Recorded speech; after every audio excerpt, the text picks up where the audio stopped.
Hello, everybody, and welcome to the Carta Magica Online Regional. It's been a hot minute. I hope you guys have been having a great time. I do know the format's kind of been a certain type of way.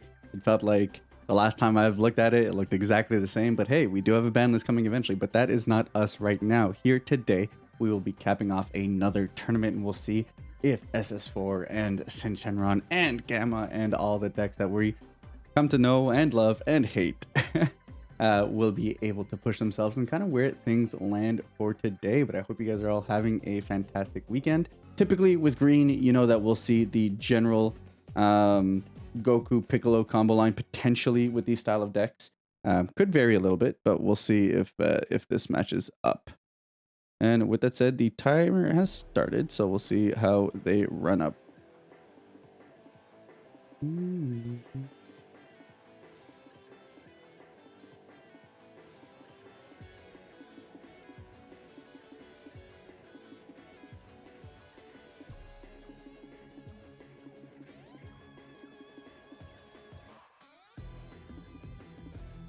Also, huge shout out to the Tenkaichi OST, man. Stuff's a banger. Woo-hoo-hoo, that's a big card.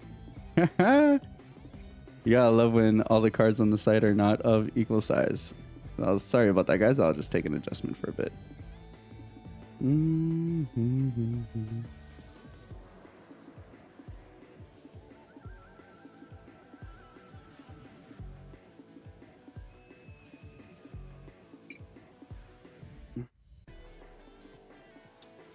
I do still love me a one-drop Demigram, man. I still think that's spicy. It just promotes so many different lines that you have available to yourself. I do understand, though, with the amount of Unison hate as to why people are off it, but I think in terms of just being like an early drop, it's aggressive. It forces your opponent to attack into it as opposed to into your leader. It can turn on your charismatics or force your opponent to have to neg its markers before you can go into your charismatics. So I do think it still lends itself to some decent early game lines, even though we do live in a world where Unison removal is almost basically free at this point. Helps with Awaken if you want to take the life to protect it. Like, it just does a lot. And here we will protect ourselves. You know, Gamma wanting to be that deck that saves out high life totals, and we will have to bottom deck a card from our hand for that.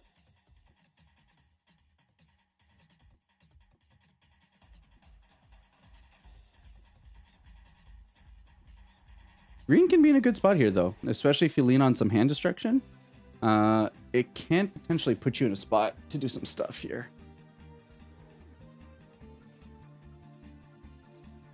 So we got a Vegeta.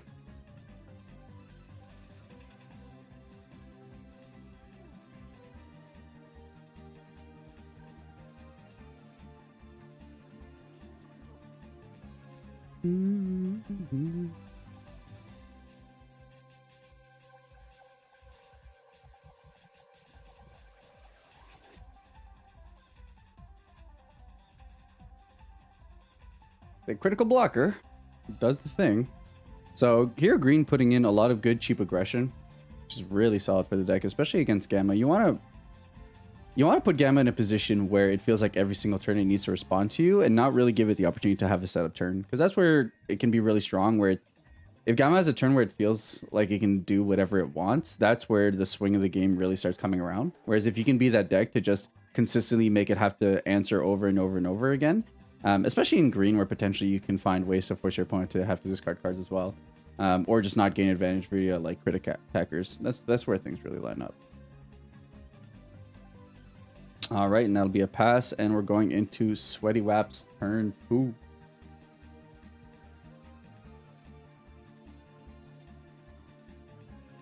Yo, VG time speaks French? Unless he's hitting up that Google Translate, though. I don't know. We'll see. Yo, I love the fact that people have been putting in hidden decks. That card has been a card that I've been wanting to see play for so long. And only recently now, within like the post-Worlds meta, have we seen Gamma decks really kind of lean into it. And I am such a big fan.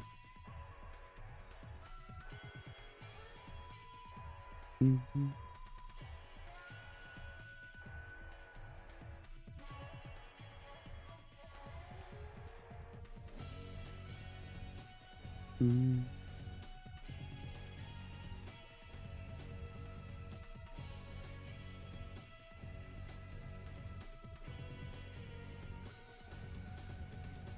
And there's the Gohan. We'll remove the 3 markers, and there goes the hit. So we did get the Awaken, but hit effectively kind of being a Nig play at this point. And that's what you're saying, right? Just Unisons are just so easy to clear in this day and age. Go out and play the Android 17.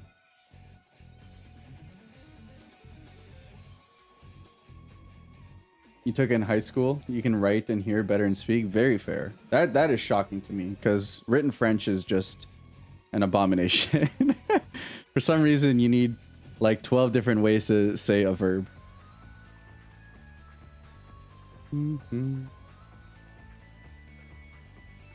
Turtle School versus Gamma. That's right. We got that Hermit style out here.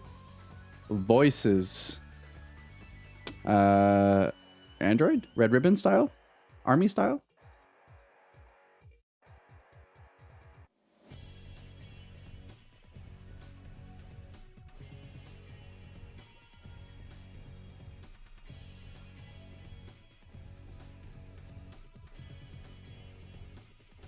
Let's see. So we got the swing here. Where are we swinging into?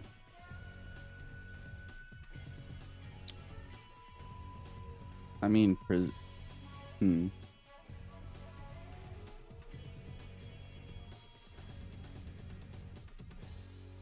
Nope, that was just the end of turn. All right. And down goes a Cell. That'll likely be in a good position to be played later. And something else, I would hope. All right, and there's the secret rare. Android 21.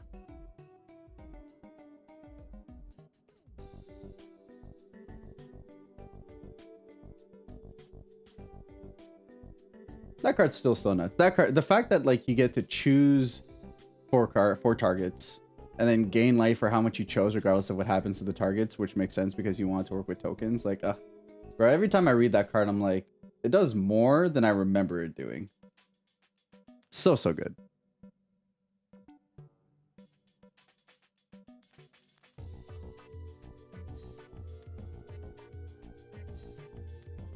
Bro, the shift in card size on some of these cards, guys.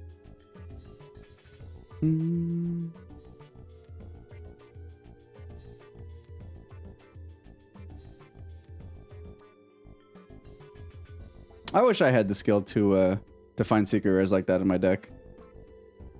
The last regional I played, guys, out of 7 games, I saw my secret rare once.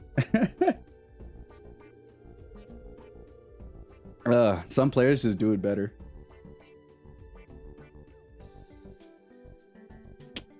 Gamma's for 3 energy, presumably.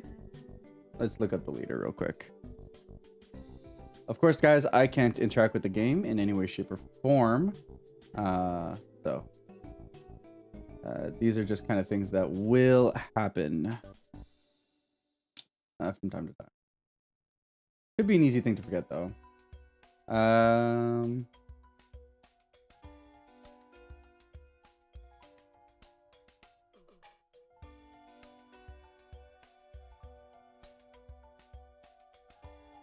Yeah, it is a cost to add 3. That is indeed a cost.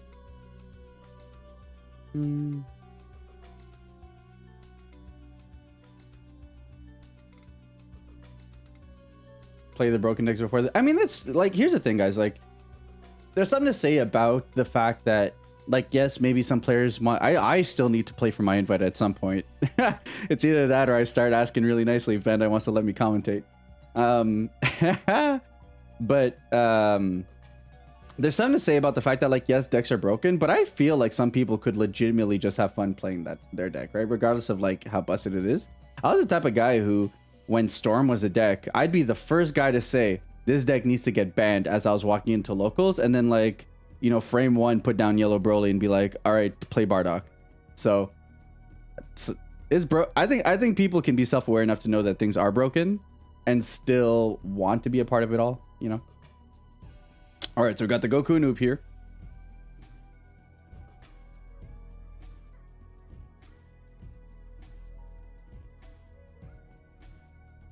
So I do love that this deck is like a solid blend of World Martial Arts and the Turtle School stuff. So you got some old Goku, you got some young Goku. Good mishmash of strats. Though for what it's worth, I do think in terms of like both strategies, the martial arts stuff, World Martial Arts stuff is definitely the stuff I would lean more towards if I was to build a deck. Yeah, but Jared's a different breed, man. If the leader starts with Android in its name, like the guy has like a passive buff on like his ability to play those decks. Though for what it's worth, I did hear I do remember the stories of like when Jared first picked up the game and how like the guy would just grind with his Android 16 deck nonstop. So he's definitely earned it. Also just like tops every single tournament he plays. If not like outright goes to the finals. So and I love playing against Jared. Like he's just solid play, knows what he's doing, knows what your cards do. Like very, very fun time playing him.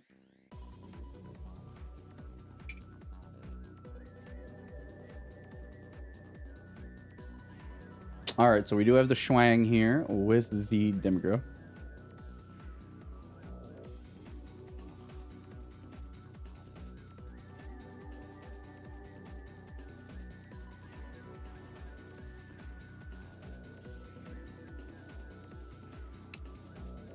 Gamma's still very healthy at the moment. We got the Turtle School here with 4 life. All right, swapping into the 5-drop Krillin.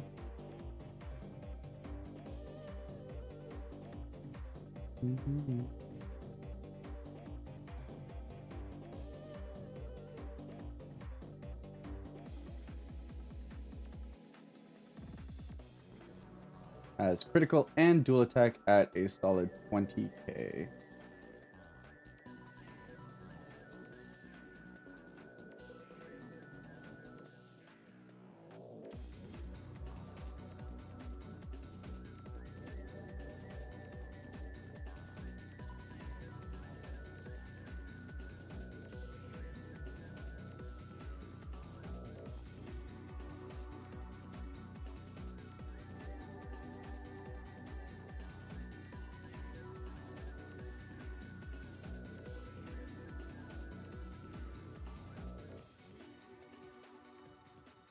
The kind of boards that we can amass in this modern day of Dragon Ball with like 3 energy. And we still got 1 up. Like, what is this? What are these boards? This game's crazy.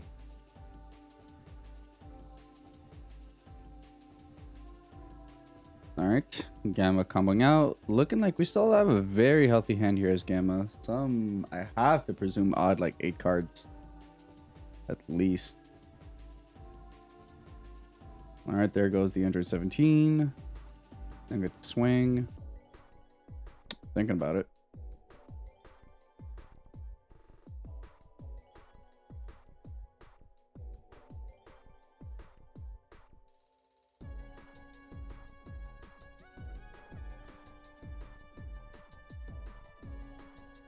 Okay.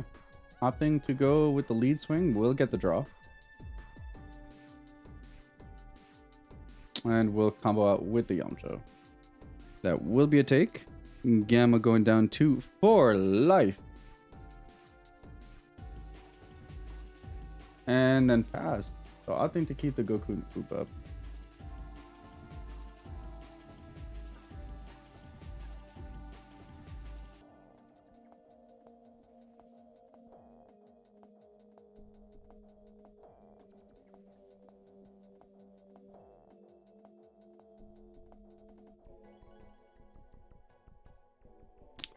All right, we're on our 3rd charge now, so as Gamma, we can legally use our end of turn proc.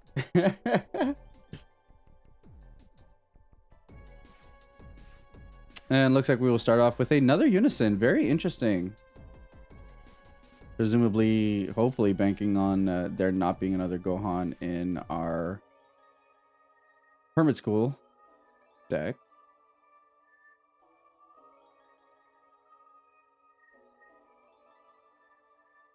How many players? The event kept out at 192. if I recall the post on the Discord this morning.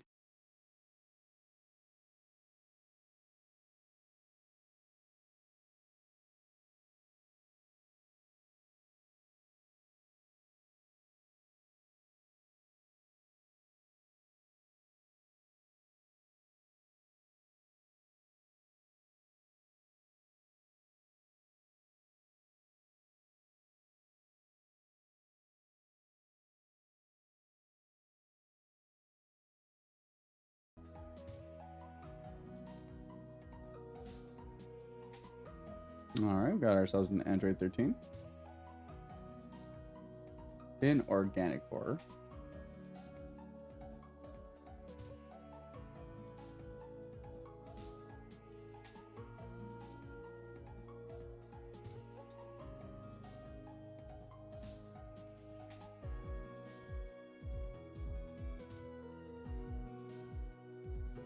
Trying to do some digging, trying to find some outlets. We did end up finding the floodgate, which is handy.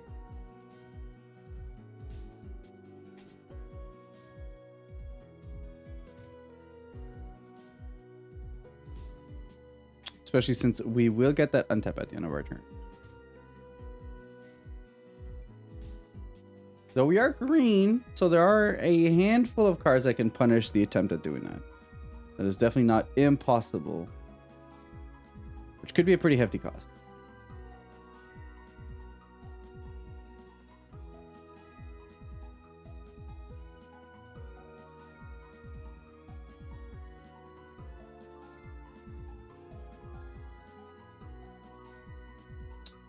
Recently Bandai has been doing a good number of 192, and not only in Dragon Ball but in their other card games as well. They've been starting to do caps at 192, which is kind of odd, right? Because typically it'd be 128 and then 256, and then you go on from there. The 192 cap is kind of random.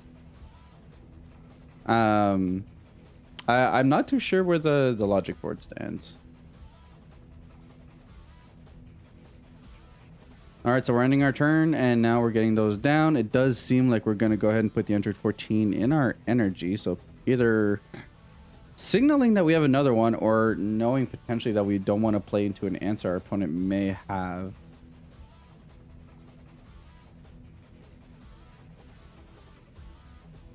But this green board's looking really good. And if you can keep on applying, and this is what I was saying about how you could put, how you have to put Gamma in this position of constantly having to feel like they answer. So if you have a way to respond to their, to potentially like a floodgate that they might be trying to pull off here, then you just go in. They're going to have to spend another turn not even really dealing with you, but potentially just trying to survive again.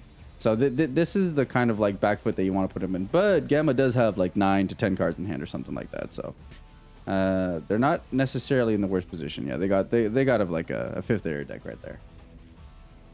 You might play some Turtle School. Yeah, it looks dope. I mean, you're getting some like really solid bodies on board. Like you're getting like 15k dual attackers, 20k dual attackers. Like you got crit bodies. Like, and you didn't really pay anything to get them out there. So I think in general, it's been pretty solid.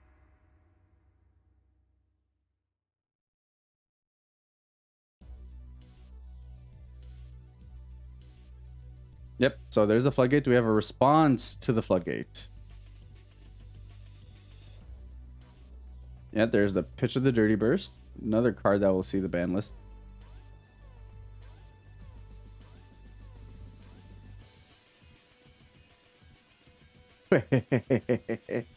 And we got the Chi-Chi.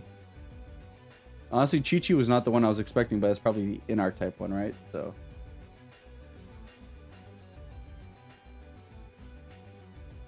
this is Chi-Chi. It is Chi-Chi. So Chi-Chi Promise Fulfilled.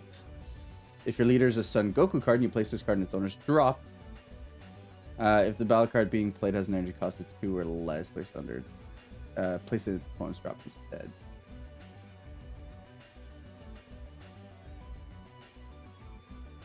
Which I do think the backside of the Turtle School is Krillin, Yamcha, Goku, and Roshi. That Chi-Chi should be in the drop, though.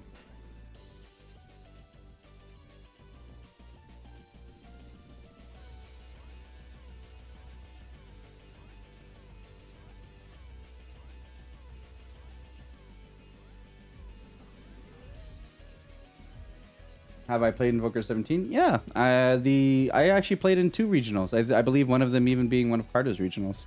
So I played in 2 regionals and I streamed both my runs. We started off strong both times. I think both tournaments I started off 2-0, 3-0.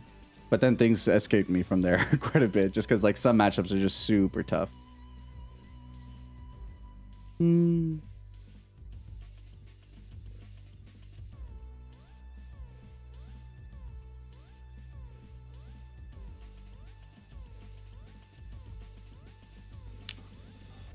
All right, and we are at the halfway point of this first round. 20 minutes in, 20 minutes left to go, at which we'll have a 5-minute overtime after that.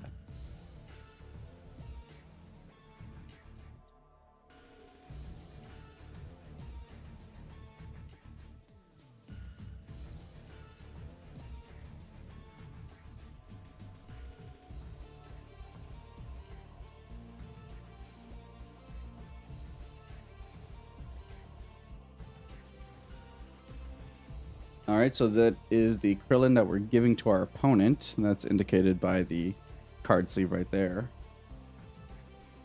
And then going in with Demigirl from the looks of it.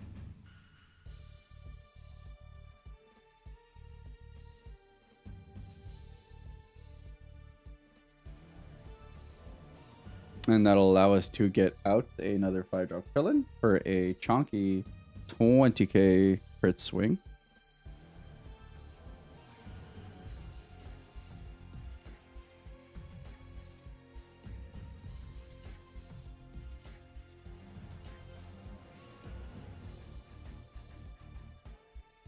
And then we get to go at it again. Gotta love crit dual attack.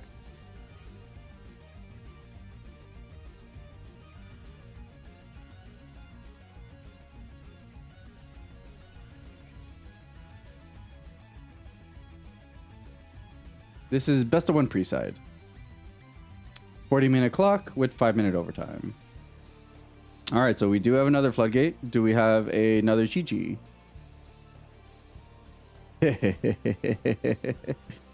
That's very unfortunate for our Gabo player. Though, for what it's worth, I mean, the game is so floodgate heavy at this point that just having to go off and go into Chi-Chi. Yeah. So our opponent looking up Chi-Chi here, which is good. You'll notice that the card does indeed need to go drop. Probably was checking to see if it was once per turn. Yeah, those Chi-Chis need to be in the drop, my guy.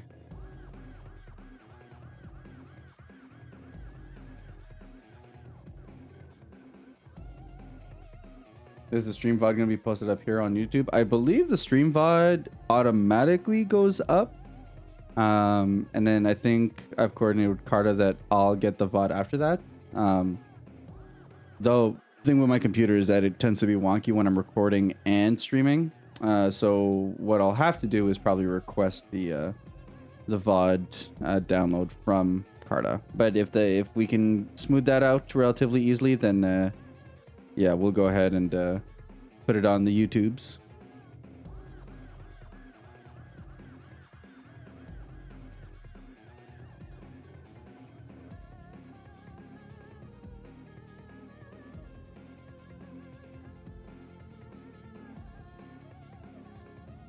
All right, I think we're just fixing up board state here.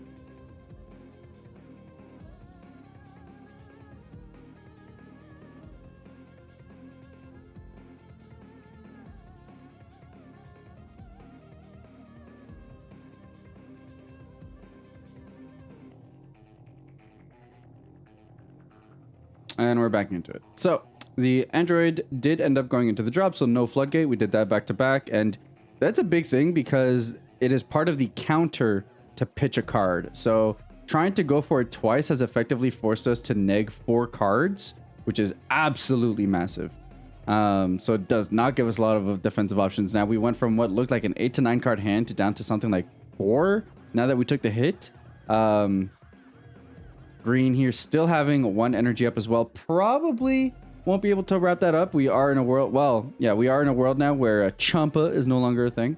But you know, between Overrealms and stuff like that, although I think we're stuck to Turtle School stuff at the moment. But still, very good position here. in terms of just pressuring Gamma. Doesn't have a lot of options. Looks like we are going to D-Magic, get the restand here. So we're down to 1. So this is now is like spooky land. Does the leader have double strike? Woo! Yeah, probably. Kind of makes sense given... I don't know, man. I mean, we'll look it up. We'll look it up. We'll look it up. We'll look it up.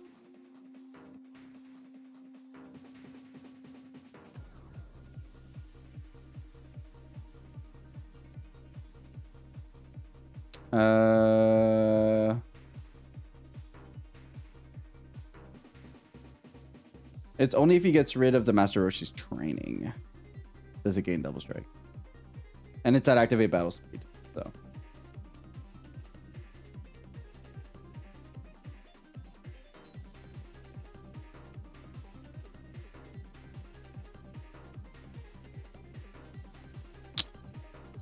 All right, so we saw all 3. The problem is we have 1 card in hand. So like the man saw everything. Like the man had every flag. He was ready for it. Bro, imagine another cheat. Actually, another Chi-Chi here wouldn't do anything, but the 4th in energy also true. Yeah, the man literally saw them all. Those are like the god hands, dude. If it weren't for the Chi-Chis, like this man's would actually have such an easy time getting into like energy 5, 6. What? All right, so let's read specifically how Android 14 works, just so we know, because he has to just pay to swing, right? And I mean, if the opponent only has 1 card in hand,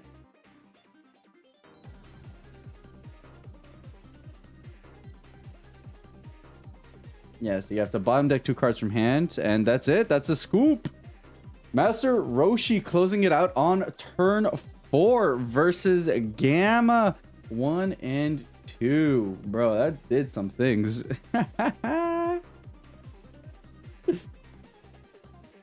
Even with the board wipe, though, I don't think like you're in a great position, because Roshi probably had the hand to be able to defend himself. You still have to deal like 4 damage.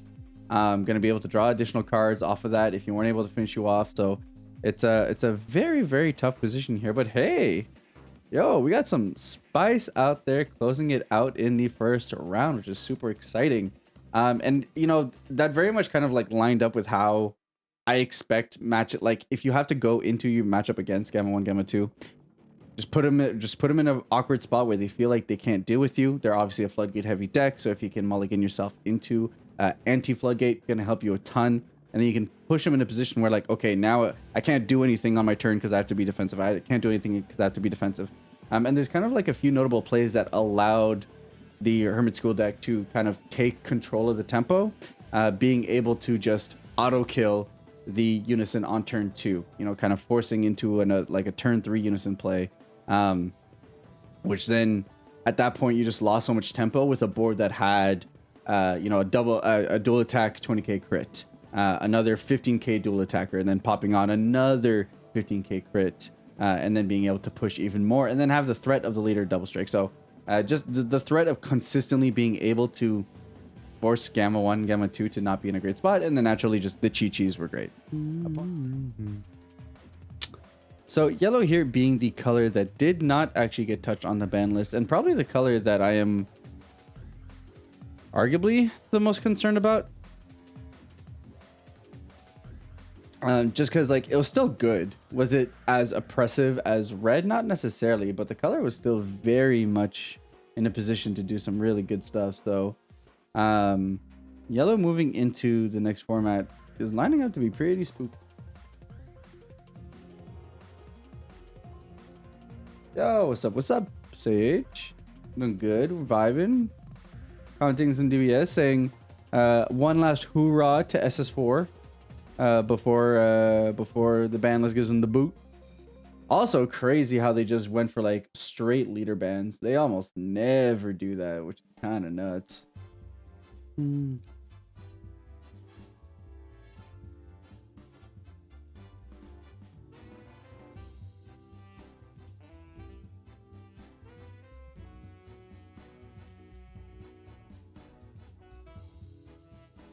There have been a lot of yellow Vegeta leaders.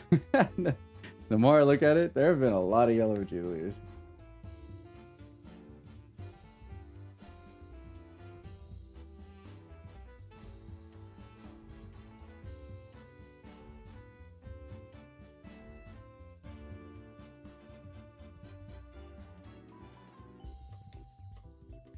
All right, so we have our typical plays here from both decks. We do have a 4-drop Goku here on the Majin Vegeta side.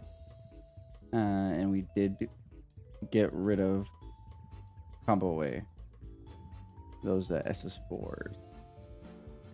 Now you do need to keep your life relatively high in the early game against this deck, because Majin Vegeta's aggro things, whether it's in green or in yellow, it will just go ahead and push a lot of damage. So here we see the 1-drop Kai. Go ahead and find ourselves another Goku.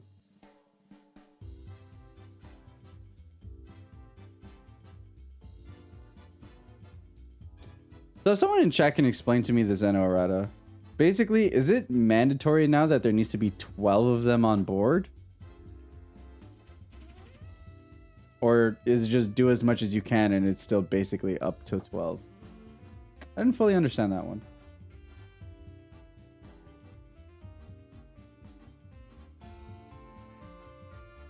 It's a hard 12. Yikes.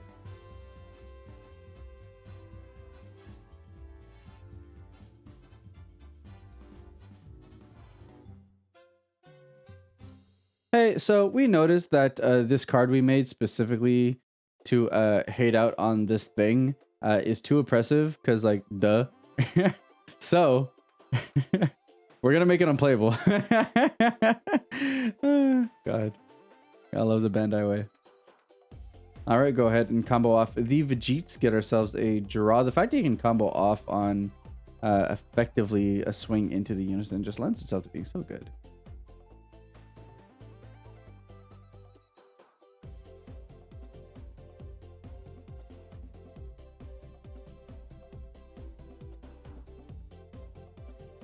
Vegeta Cabo is dope. It's like blue, yellow. Universe 6 was good for like a month or two, and then people pivoted to doing like a bit more mid-rangey stuff with the Vegeta Kaba build. It was dope. It was a good time.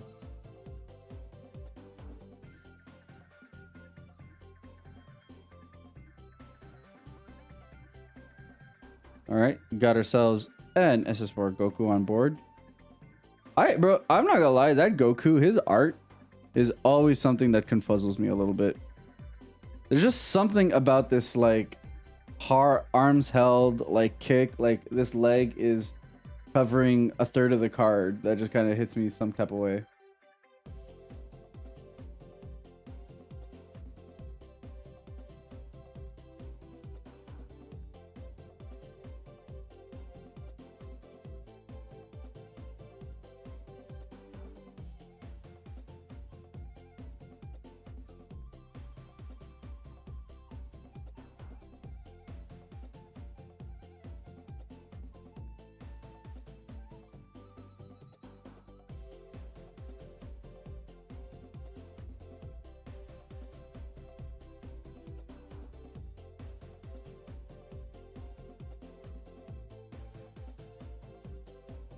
All right, and that'll be it. Moving on back to our Majin Vegeta player. 4 life, 2 energy, going to 3.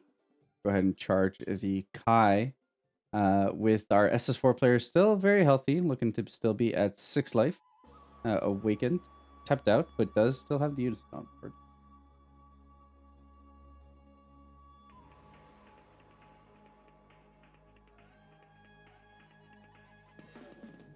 You think Goku Black can be a threat when someone figures out a solid build? The problem with the Goku Black stuff is just it feels like, I don't know. I think there's just something missing about it. I'm not too sure what that something is. I think it's neat. I do like the fact that it makes some of your old plays much more efficient, but go ahead and get a couple of combos here in the yellow matchup that will get a lot of usage.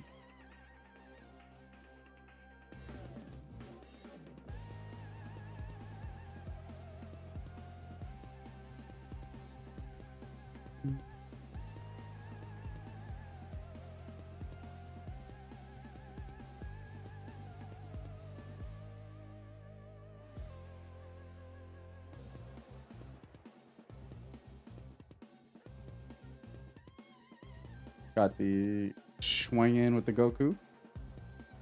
And then pass, going to 3 here for our SS4 player. Gonna go right into the Gohan.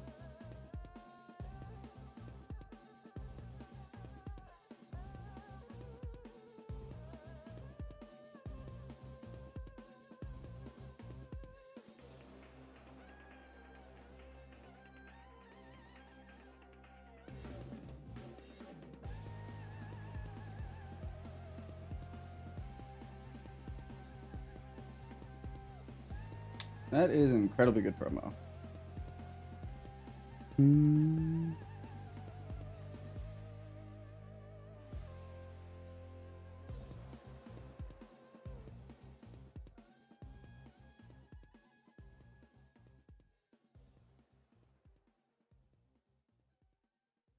Got the swing in. We'll combo away the Black Smoke alongside a Goku Vegeta. As he charged that, get rid of that.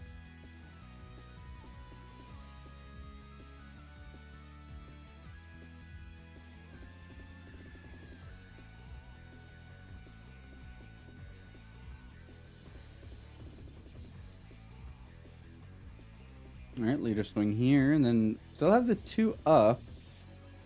So potentially holding out for a bait right now.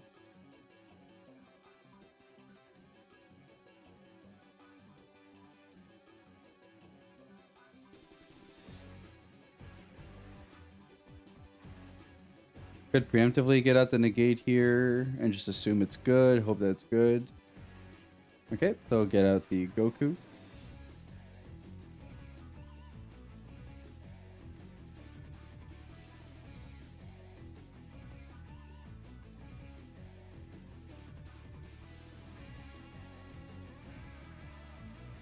What's the follow-up?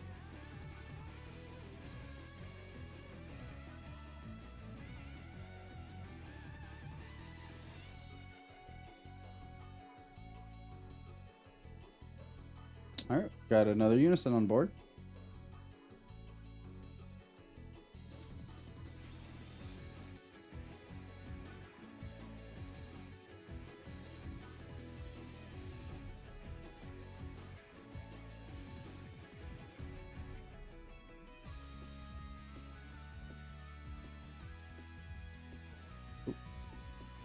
That out of the way.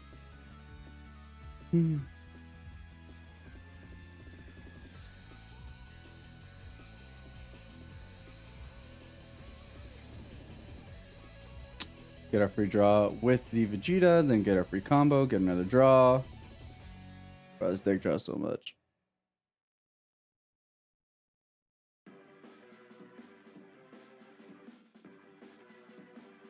Are we gonna force ourselves to stay at 3? That's the question. Are we gonna go down to 2? Super combos does make that decision easier for us. So super combo ourselves out of that one.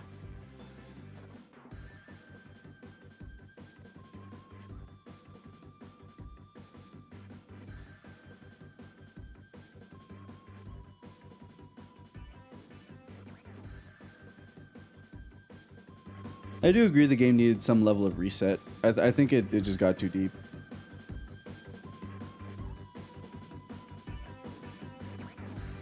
We're like 3 sets deep, and people were still playing Gamma and still playing the red stuff, and no other red deck has really kind of been well, it's been playable, just not like no reason to play a red deck when you have your old one that still does the same thing and still arguably the best in format. So I think a soft reset on the format will do it some good.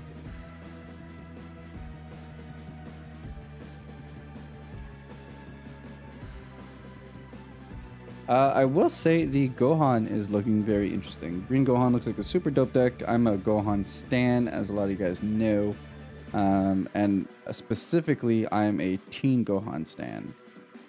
Which is kind of funny that we call him Teen Gohan when he's actually like 8 years old, if I remember correctly. But either way, very much excited for it. I think it'll... I don't know how good it'll be, but I do want to give it a go for sure. And I do still need to get my invite, so...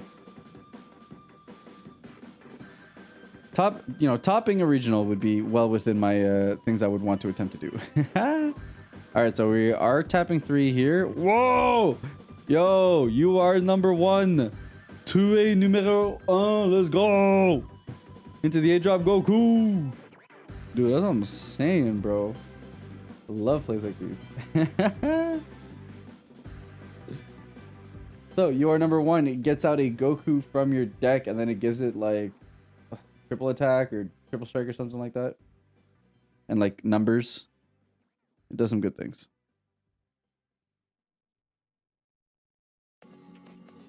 Alright, so now that I've got the Goku up. So, it gives it triple strike and dual attack. And a 10k buff. Which is nasty.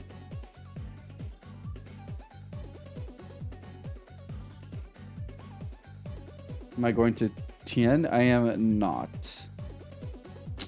Unfortunately, when it comes to IRL events, my schedule is basically I can make Battle Spirit events work, and that's just about it. Everything else I just can't justify going to at the moment. And we do have a swing with the Goku.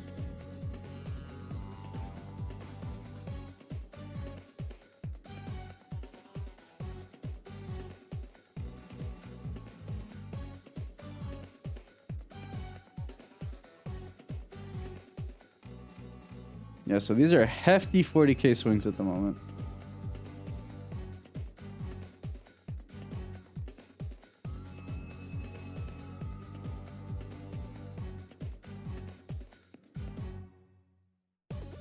Yeah, you can go again. We'll do it again. Yeah, and there's the imposing presence.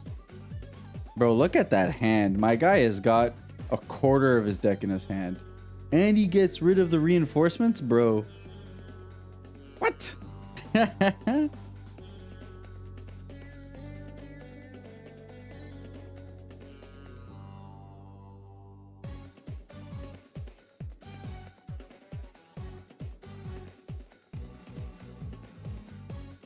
Yep, that's still get in there. Get the super combo. Get up on that card quality. Do still need to combo a bit more. Oh, another one. Your number one has the potential to be one of the most broken SERs because it scales with design space. Now it's like any time they print a Goku. Does that have to be a yellow Goku even, or it can just be any Goku? Okay.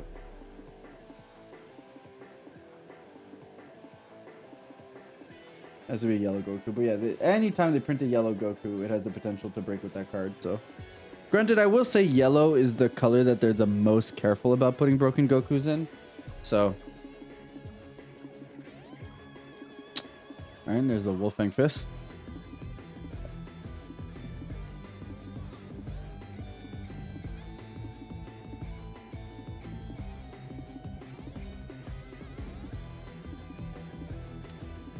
Oh my god, the disrespect. Today's commentator team is Eggman and Android. I can't believe it. Who? Who?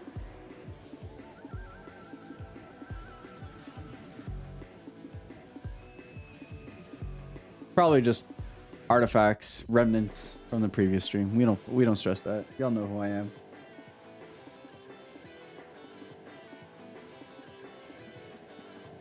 Yo, what's good? What's good? What's good? Been a minute, everybody. All right, we're dumping combos. We're trying to get that hand low. We're trying to get us in the double strike range.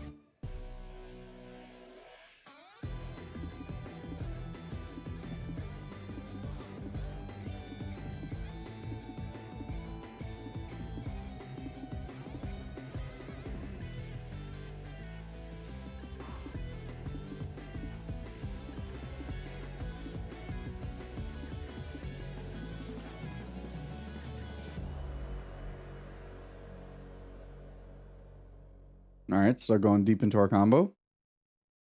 Which is, I mean, I do appreciate this, and as far as you, like, the SS4 hand was nuts, and you kind of just need to force it up, but the hand is still nuts. Like, that's what, like, at least 10 cards. Oh my god. Now, we got the swing with the leader here. We do get our draw.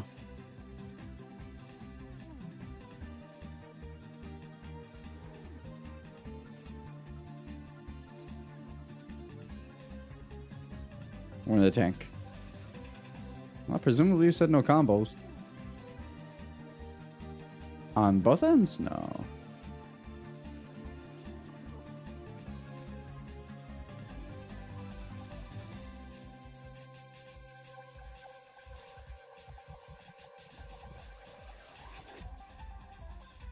Alright. Like, yeah, we said no combos. I think Majin Vegeta has 5 cards. And that's what you have to do with this deck. You just kind of gas them out. Like it's true for most aggro decks for what it's worth. But yeah, you just have to push them into using their cards. And then eventually they end up not having all that much left in hand. So...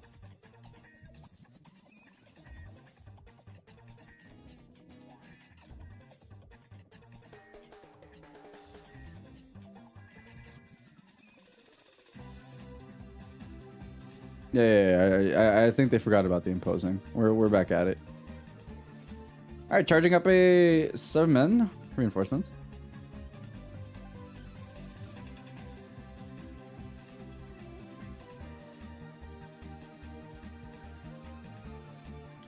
Hey, there's a Vegito.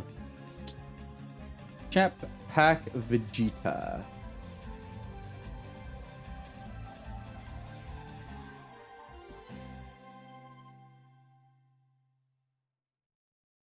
This is the chase card, or one of the chase cards at the very least of the champ pack.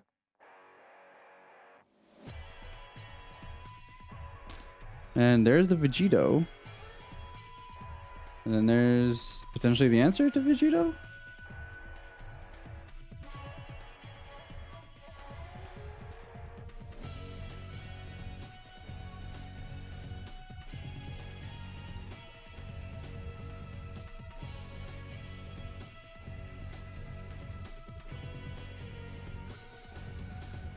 Alright, Vegito goes down. And then presumably, I guess, interesting. In comes the Gohan. And we will use his army reinforcements, take the life, get the blocker token.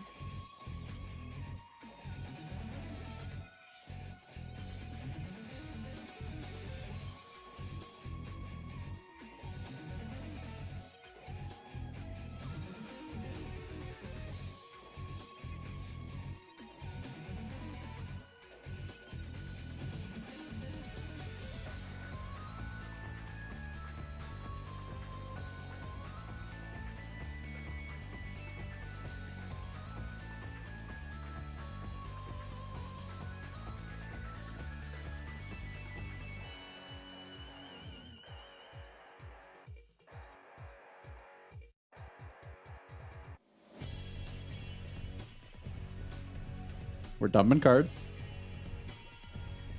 Presenting 15k combo. Forcing the Awaken here. So going to Z Awaken.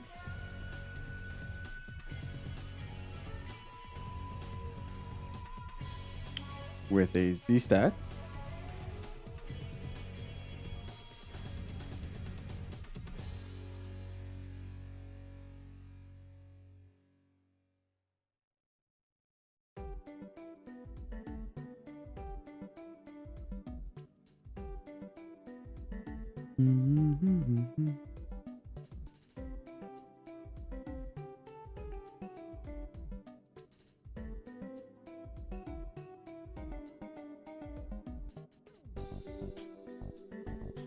And that's it.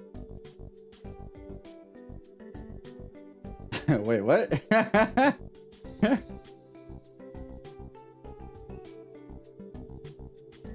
All right, and that's it. We're calling it there.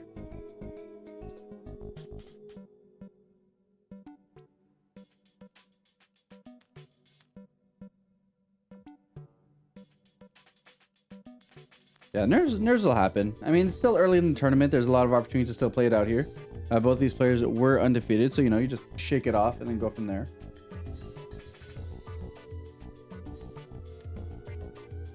Yeah, I do think it was in a position to board control a little bit more so than kind of push the way they did. But it's rough because if they did board control, like, and then went for defensive plays, the opponent did have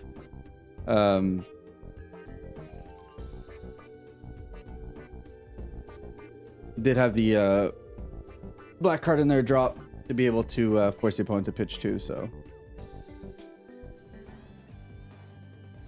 this will probably be quick, so we're gonna have to find another one. But I figured, hey, if we have a match where we can get Vegito out here and kind of showcase him, all the better. So we're gonna combo away the card, even though the card's gonna die, because we just wanted our Z energy. All right.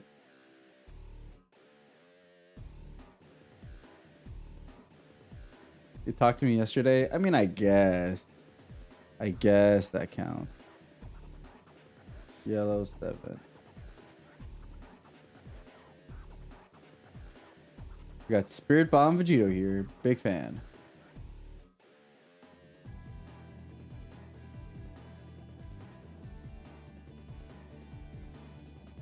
All right, so going into the 1-drop, as this deck does. Pulling out the 8-drop Vegito. Add that back to hand. And then bottom deck something. Going to Awaken. Pretty saucy. And then swing.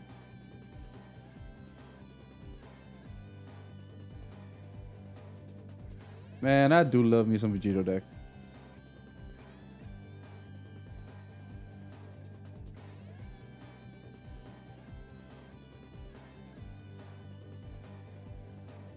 I believe they're undefeated. Table 20 is on the cusp of either they're undefeated or X1. But I think, you know, in round 3, table 20 is still undefeated, so.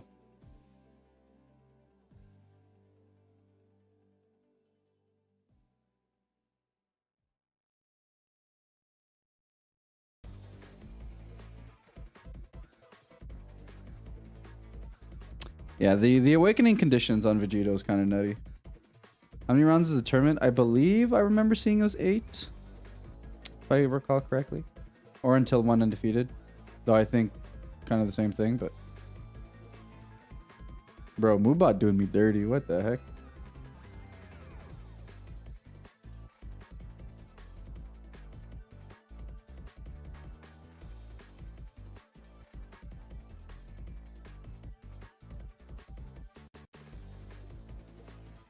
Whoa.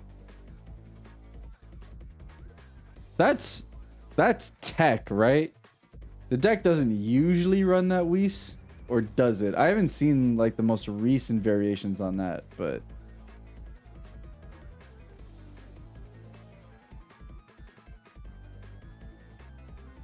that has to be tech, right? Bruh.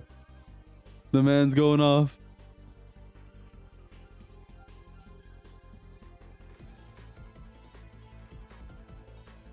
He's been around for a while. Good to know, good to know.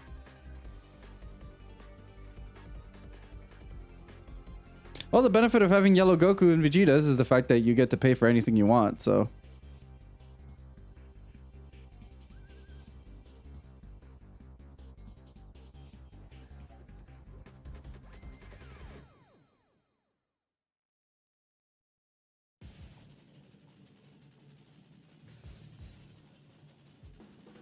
All right, well, we're going to go into the boy.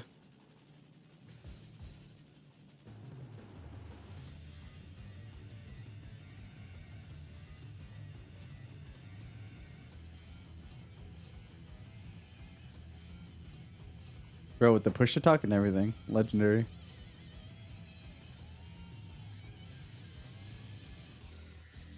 All right, going to the 1-drop.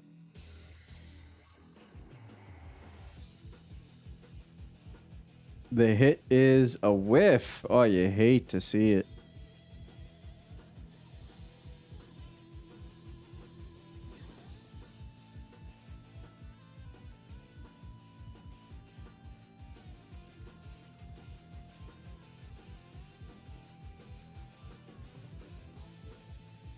Ugh. And then the bottom deck. Crying in the club. But we do got the secret. But we do got the secret rare. All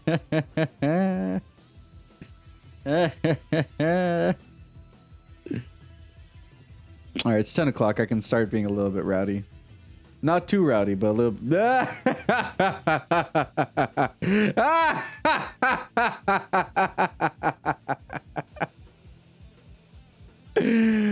That's kind of juicy.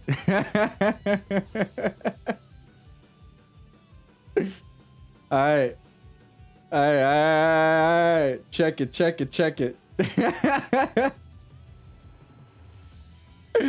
Yo, nice Vegito you got there. Anyways, here's my Super 17. What the heck, dude? What the heck?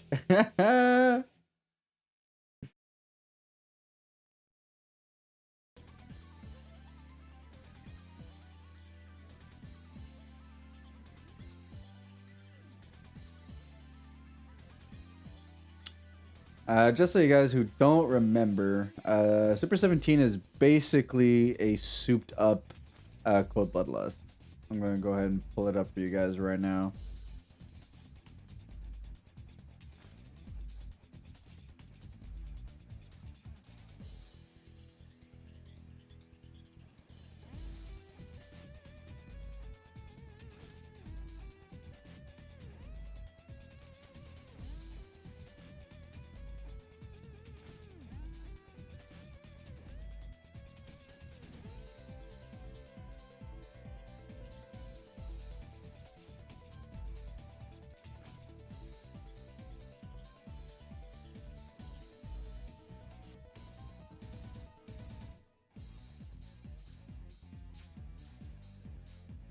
He does indeed, but I don't think his opponent actually gave him the opportunity in the first window. It looks like he just threw the card down.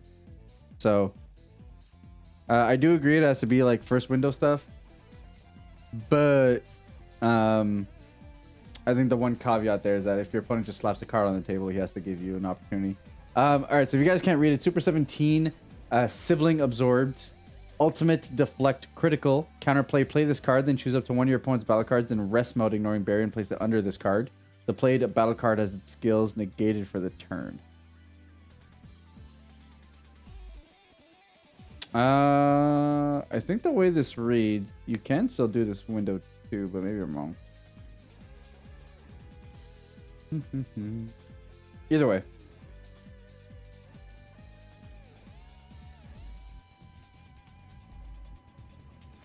No, it's definitely Edge of Repose.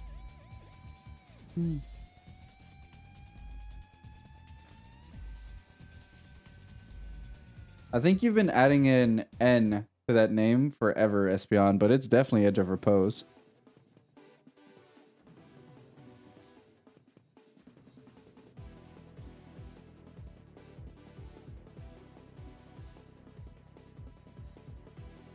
All right, there's the take. Into the 5-drop.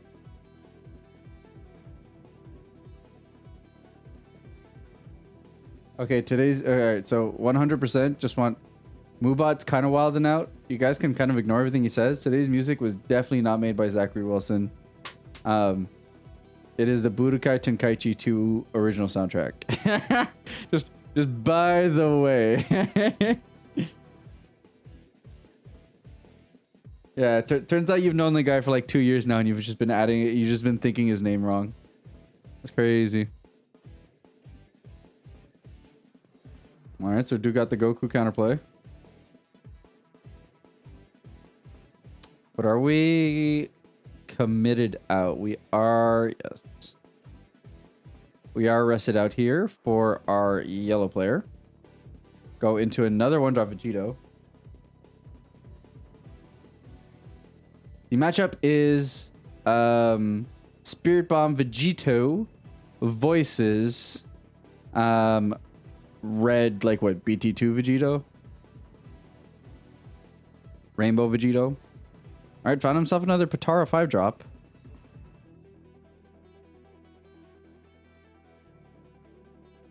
Vegito on Vegito action.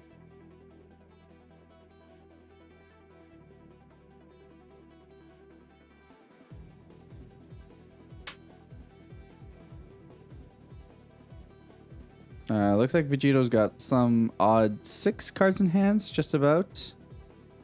Alright, there's the 4-drop Patara. The targets are going to be... All right, yeah, that works. Going into the 5-drop. And then 5-drop swings in, presumably so that we can make a play.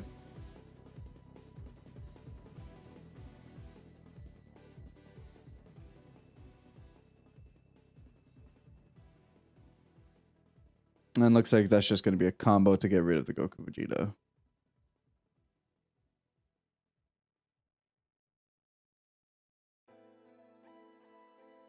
And that'll be a Passaruni. We got 1 energy standing for our red Vegito player. Yellow Spirit Bomb Vegito here going to 5 energy. What will be the charge?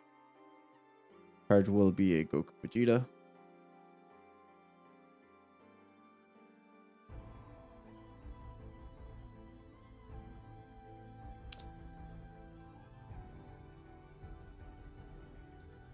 I'm gonna put this on the Spirit Bomb. Once the Spirit Bomb hits... Oh my lord. I need to remember. I think it's 7 cards.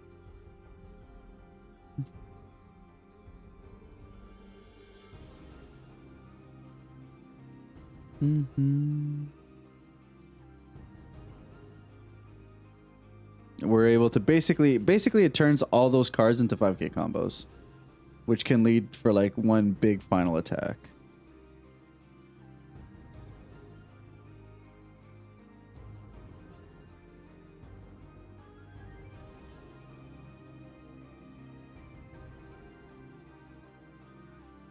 Oh my god, is that what we're calling that era? The Hernandez era? Maybe we find a different name for that.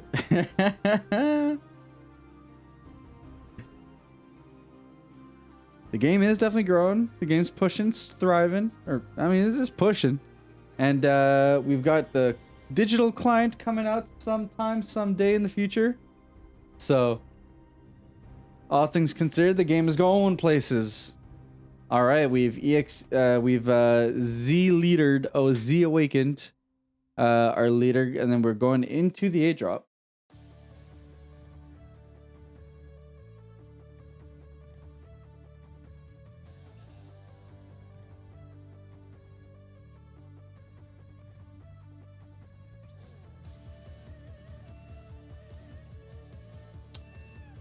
Pull up 8-drop. No, I have 8-drop Goku in my files. I know I do.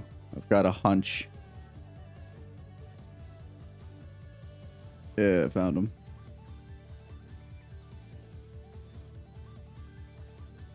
We'll get answered, but you know.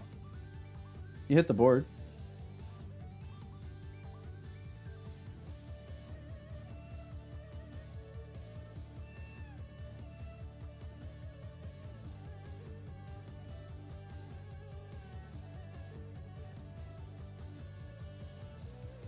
The fact that that can be done at like battle speed is so good. There's so much flexibility to the deck. On a body that you want out anyways.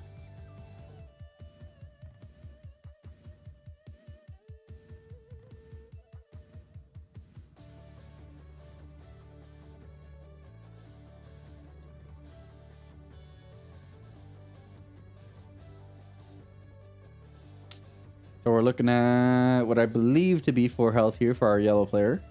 This is 4 health here for our red player. Going to be charging up an imposing presence. And swinging with the Vegito.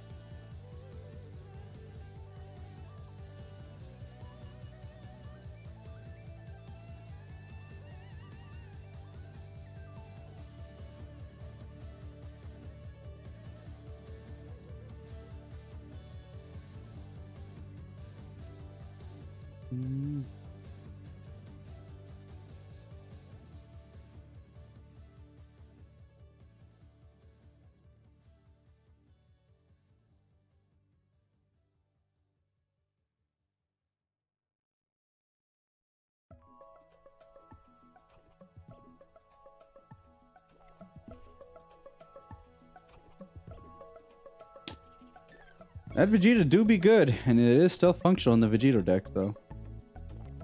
So it looks like we got 3 life here for our yellow player. Going into the 1-drop. I believe that is our last 1-drop. I think we've used up every single one at this point.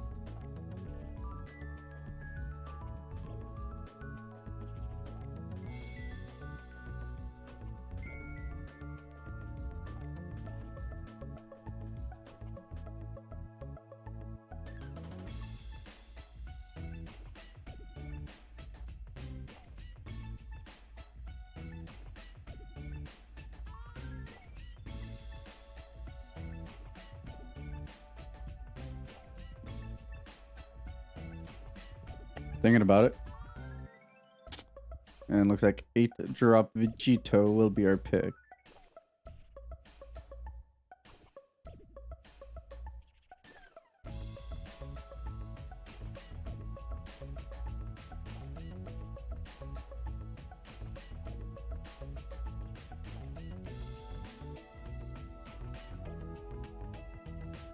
Yep, now we're going into the 8-drop. And there's the Goku. And then do we have... I mean, no matter what, it's going to be rest moded. I don't think it's an on-play. Unless it is an on-play.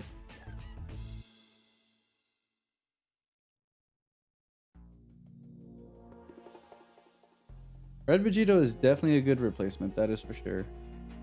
Especially since it scales with like however good the Gokus and Vegetos in the format are. Yo, got a spicy Goku.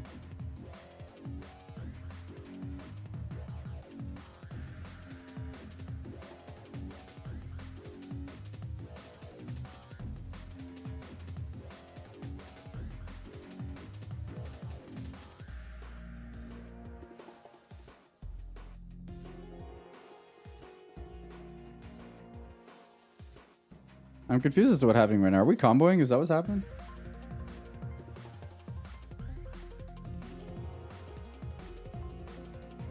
I guess so.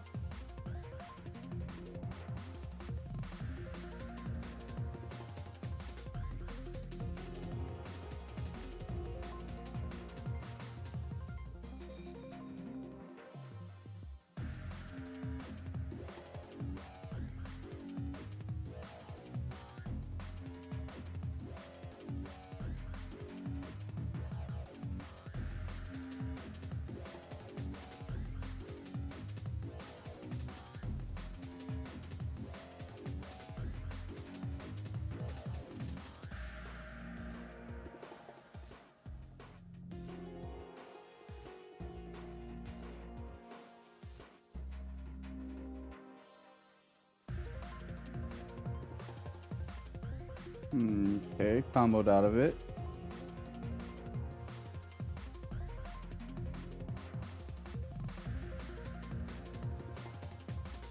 Oh, maybe he was doing that to draw a card. Yeah, that might have been why.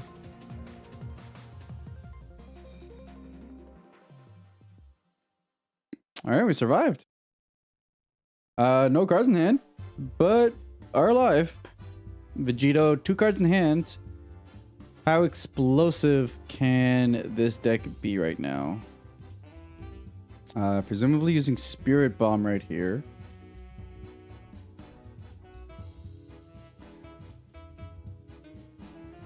Another Spirit Bomb. You go, Vegeta.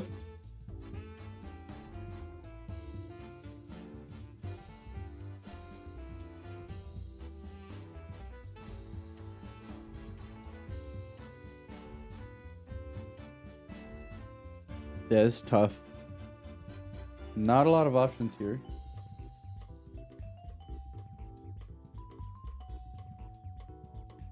Gonna go ahead and dump another card under the Spirit Bomb.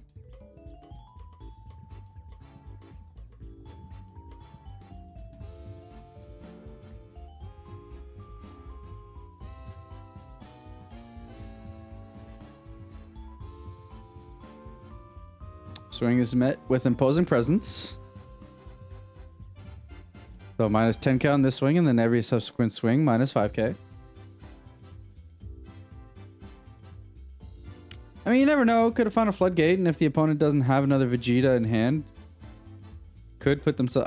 but that Vegito swinging again would be absolutely horrendous.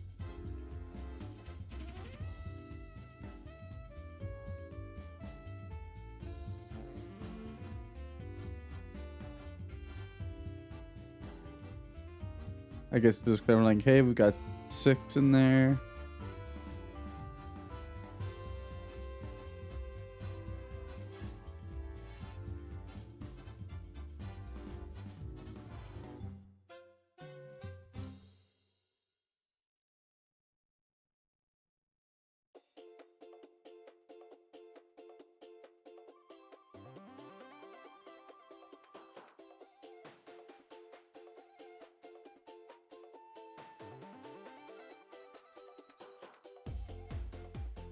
Yeah, can definitely do some Z-Deck stuff right now.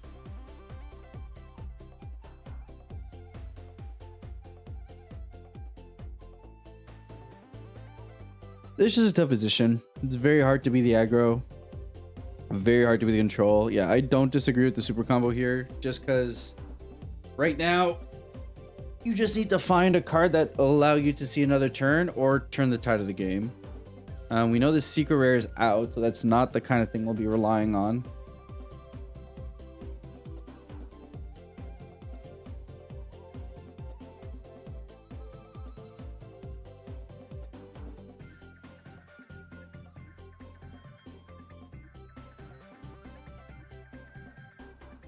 All right, so that does hit. We do get another Z energy. Is that to go into a Z play now, or?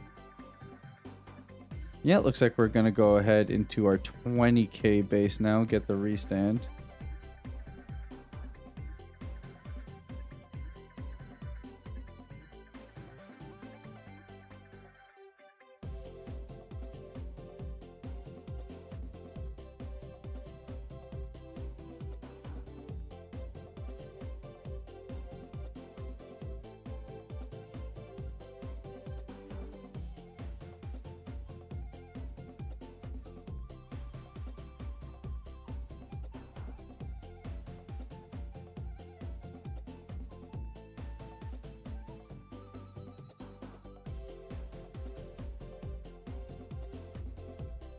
Are gonna go for a swing. Already got the -10 from the first imposing, so now this will be -15. So swinging in for 5k.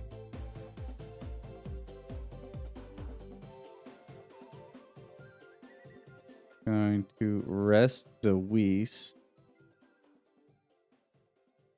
And then we're just dumping the Spirit Bomb. Okay. But it's still not enough, right? Unless you got like Overwhelm type of play that you're going for afterwards. So activate battle. If it's your turn, your Son Goku leader is in battle and there are 7 or more cards under this card. Use all the battle cards from under this card in a combo with their skills negate for the turn, and then place this card in its owner's drop. So on average, you're typically looking for them to all be like 5Ks each, but I don't know if he's like, this boo is a 10k and then the rest are 5Ks. If that's the case, then that's 20, 30, 45, double strike. So down to 1. So you're about to see a Mira into some. Leader does go back down now. Now what? What's the follow-up? Is it we gonna see the Overwhelm? What? Never mind. That's it. It is big. Do you have an answer for it? Do you have a way to deal with it? Otherwise, that's it. That's GG's. It's massive. It's too big. It's swinging for like 100k. And it's over, bro. Taking it back to the days, dude.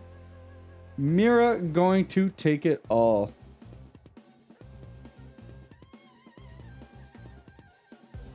Mira do be that card, though.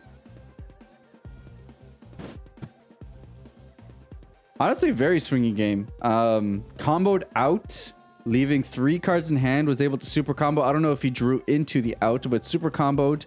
Opponent was forced to take it. Then lined up the double strike Spirit Bomb. Absolutely huge here in being able to make sure you can combo to get there. And also feeding the drop, which then gave our, extra gas for our overall. Not that I think we needed it, but just to, secure that in. It's an extra 35k. So that's definitely not forgettable. So big ups here to Edge for winning it out with yellow Vegito over red Vegito, where red Vegito had a big control of the game. But I mean, we saw a lot of back and forth there. We saw SPR responded by SPR. We saw aggro. We saw hand dumps that were able to survive. So honestly, big ups on both of these decks for being able to push it through. Very, very nice. All right, let's check the timer real quick.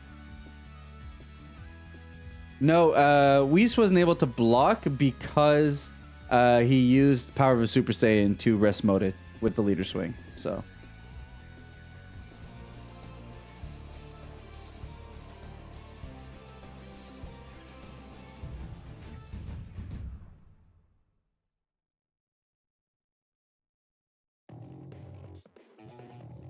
A reminder, because there's no way I expect you guys to read this. On the front side, we've got Son Goku. Activate main once per turn. Look at the top 10 cards of your deck. Choose up to one Bulma among them and add them to your hand. Then shuffle your deck. Oh no, that's the old one. That's the old one. Let me get the new one, the updated version. I thought that one looked a little funky.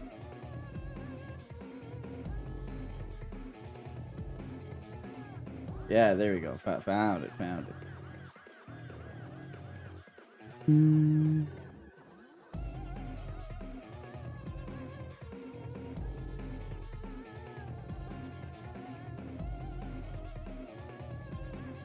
So on the front side, activate main, look at the top 10 cards of your deck, and add it to one yellow Earthling only card when energy cost of 1, or a yellow Unison with specified cost of 1. And then when your life is at 4 or less, or you have 1 or more yellow cards in play with Bulma or Yamcha in their name, you get to draw a card. Switch up your energy active mode, go down to 6. And then on the awakened side, you get to choose one of your cards and switch it to rest mode. When this card attacks, choose all of your opponent's non-energy cards, switch them to rest mode, and then you either get to draw a card or add to one yellow grade 8 Son Goku childhood card from your deck to your hand. So you can either get a search or you get a draw. Then activate battle if it's your turn. Use up to one mono yellow Earthling card with 5k combo power from your draw.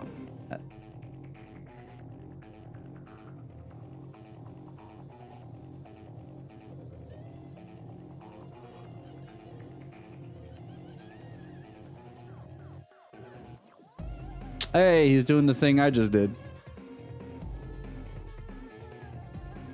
All right, so we do have the fetch here of the Android 8. Got a swang with lead.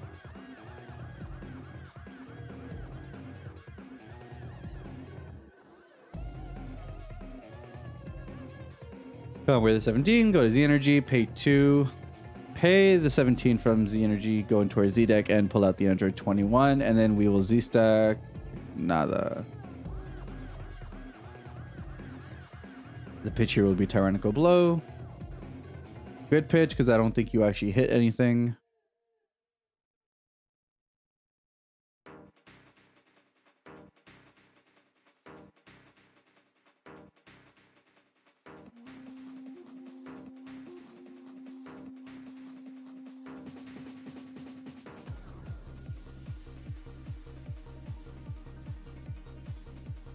All right, we're looking at literally a fifth of our deck. That's so ridiculous.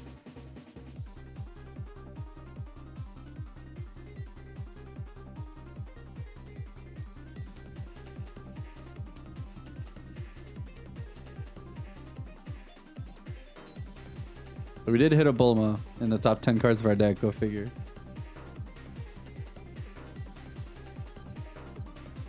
We can go into Yamcha, get some more searching. Look at our top 5. Or not?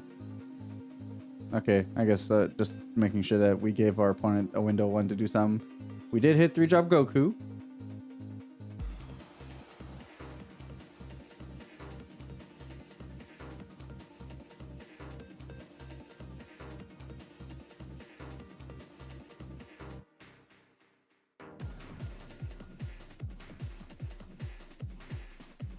And then we're gonna go ahead and play a Bulma. We'll get our Awaken through. So we'll get the untap 1, the draw 1, go down to 6.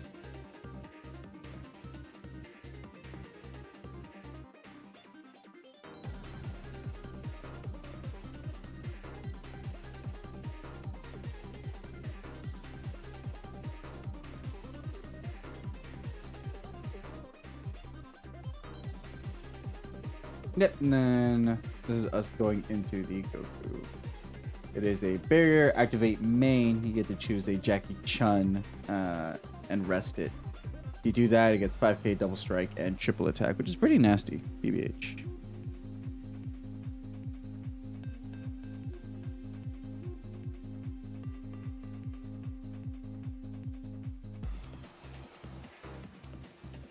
Going through the deck, getting a 5-drop ape.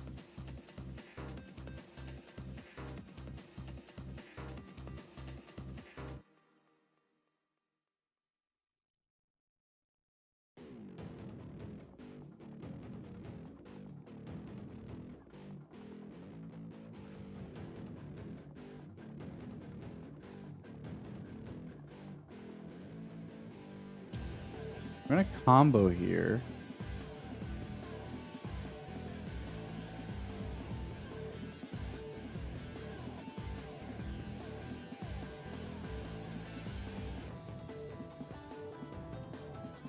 I can double check, but I don't know that that leader is. Oh.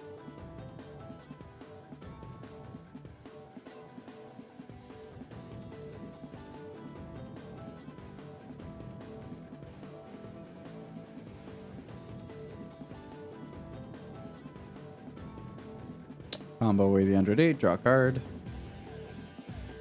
Another one.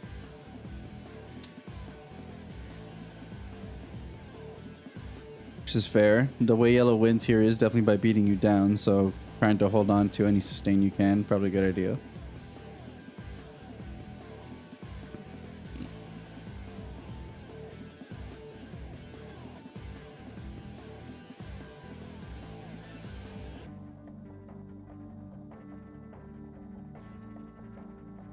Looking like we have about 10 cards in hand here for our Entry 21 player. Starting off with a pan. Pretty good. Draw you... Bro, the fact that this card in this deck reads, draw me a card. It basically says, draw a card for free.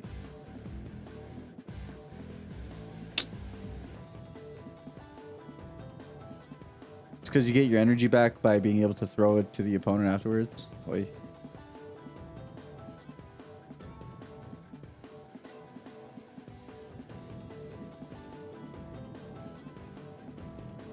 Could play the 8-drop. You're not wrong. I don't think that's the play right now, but it's definitely something you can do.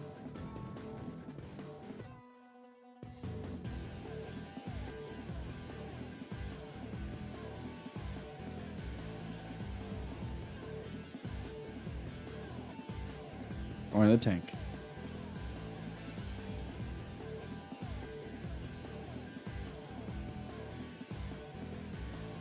Oh, is it triple green?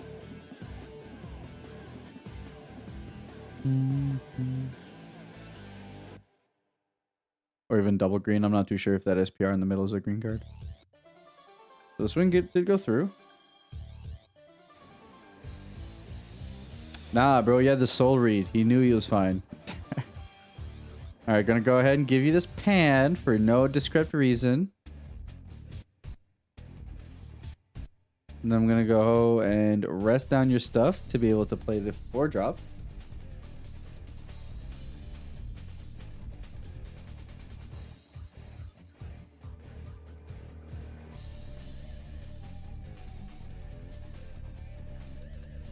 Yeah, Final Flashing 21 lead feels pretty good, not gonna lie. Negating leader ability, pretty real. Alright, so there's the reinforcements. You know, block and get a token.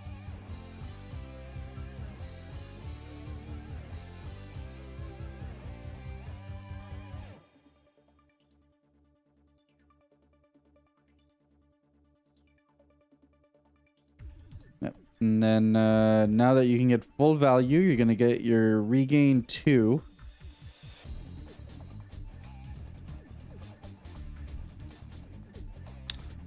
And clear the board. Bro, that secret rare is a card, my dudes.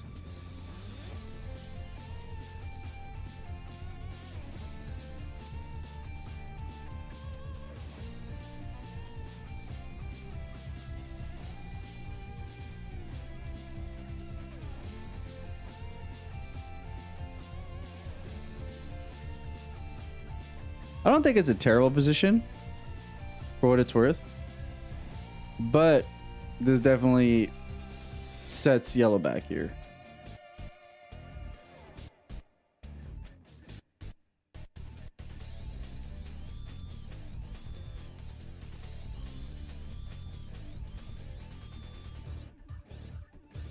Interesting way to line up your card.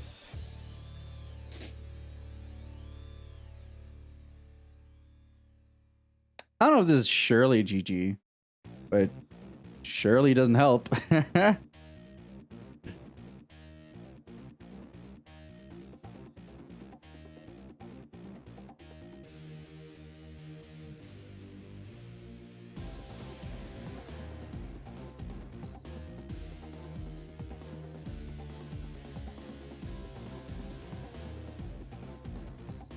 All right, going into the pig.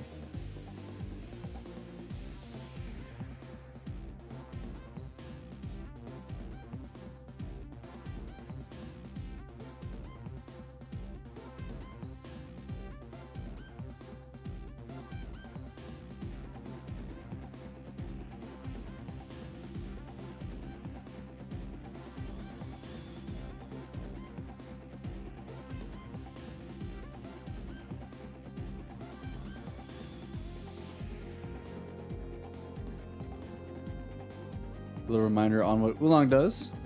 Activating once per turn, you get to choose up to one battle card ignoring barrier, and then this card gains that card's power.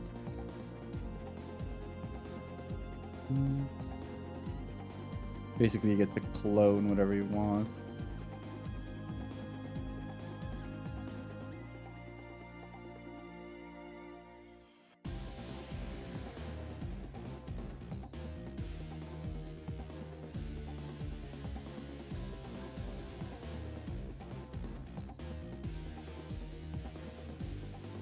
Yeah, this is a rough position. The life gain is just so much just like, ugh.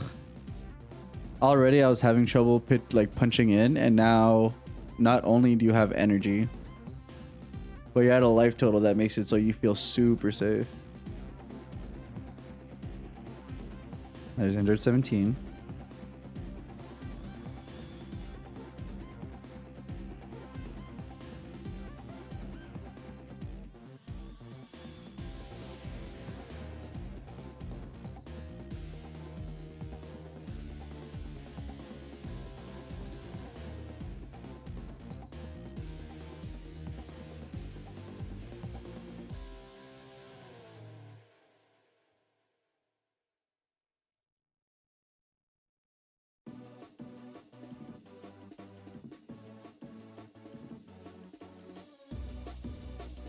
A very unfortunate pass from yellow here. See what blue can make happen.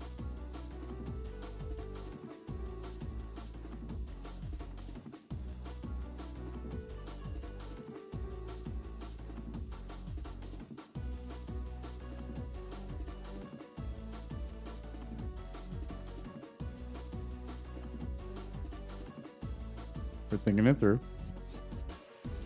About 9 cards or so in our Ender 21 hand.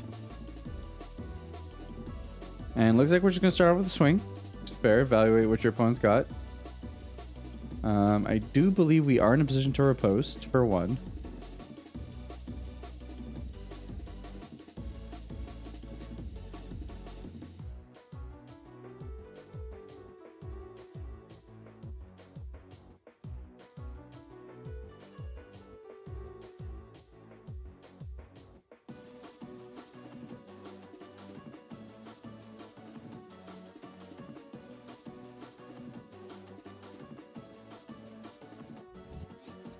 All right, there goes that.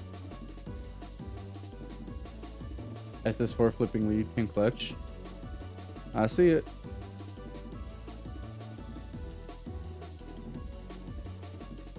Yeah, double strike range is very scary, especially since the deck has a few decent bodies with inherent double strike. Imagine if we had Champa.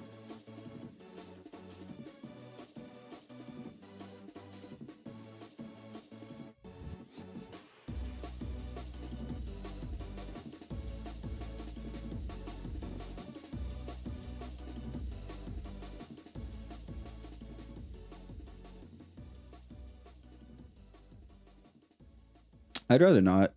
Yeah, it looks like that's just going to be the take.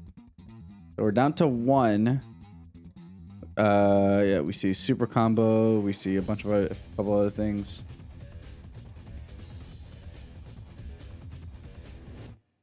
This is definitely Yellow's game to lose.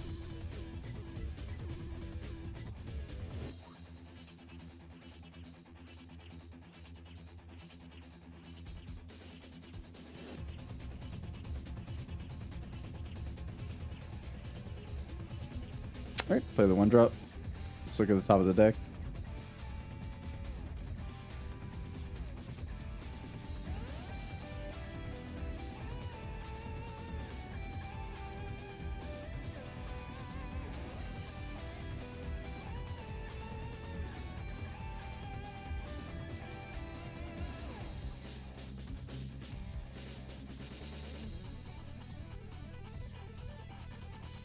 And our hit's another 4-drop.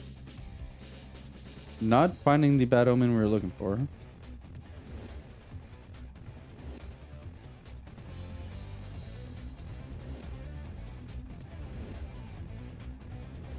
That looks like we're just going to go with the leader swing.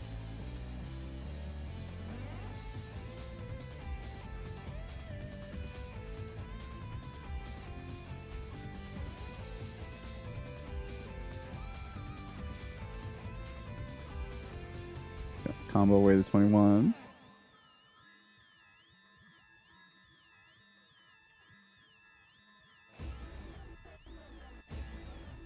That is going to require some hand from us.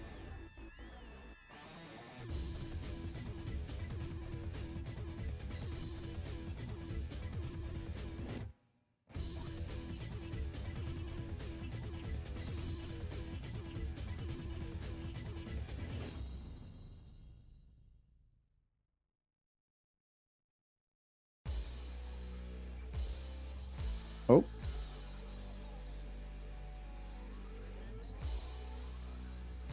We're smooth on one side. A little bit of a DC over on fixed side though. Oh, and we have returned. Okay. All right.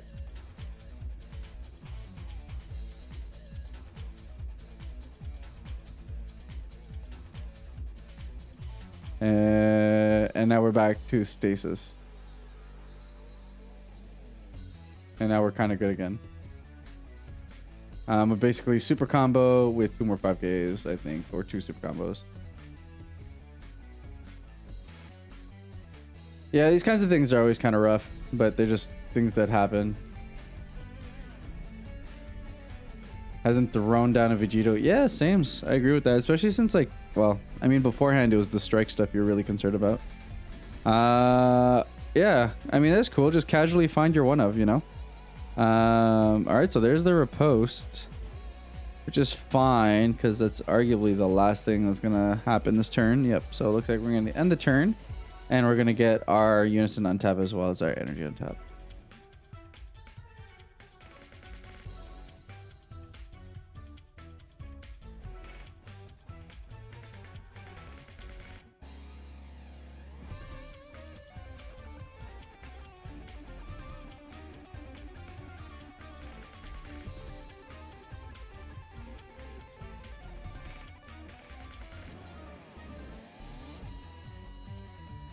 We're trying to figure it out. I think it's just like there's a way to do this, but I'm like, I don't know. Already Blue's hand is just so massive.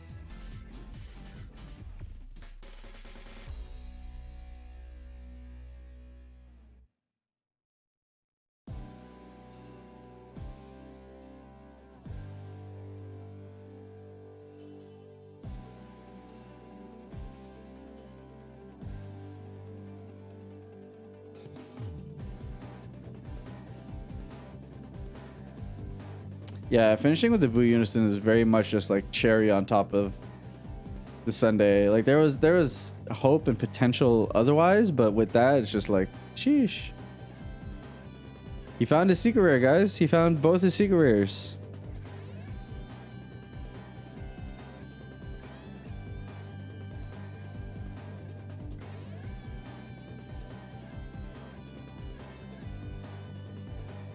This is a good example of why the yellow leader is outclassed by others. It can build a board out of nothing. If it loses board, it just crumbles. I can see that.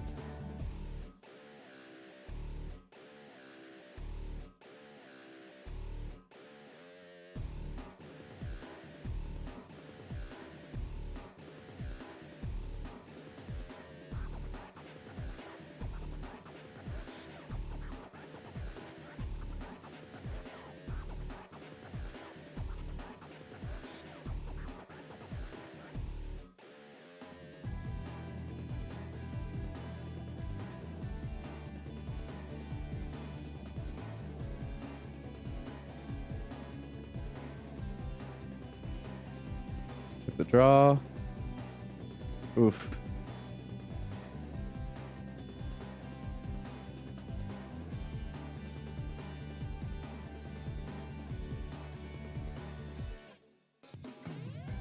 Bruh.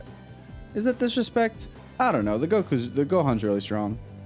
But at the same time, if you think you're just gonna end it here.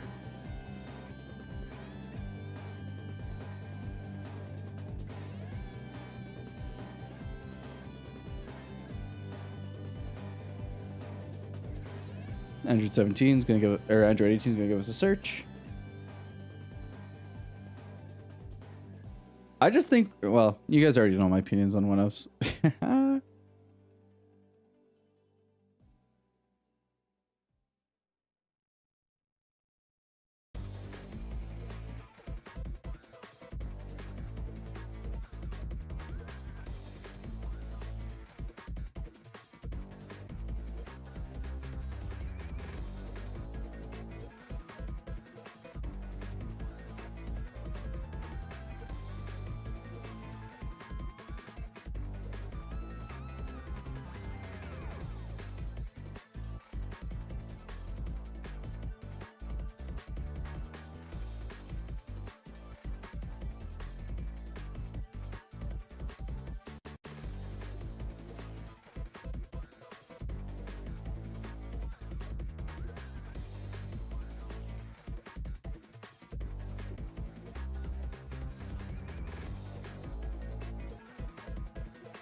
So, reminder for anyone who doesn't know, Surge is a awaken mechanic that requires you to put 2 cards of the specified colors under the leader to be able to awaken, and then typically the awaken follows a draw 3 structure to kind of replace those cards.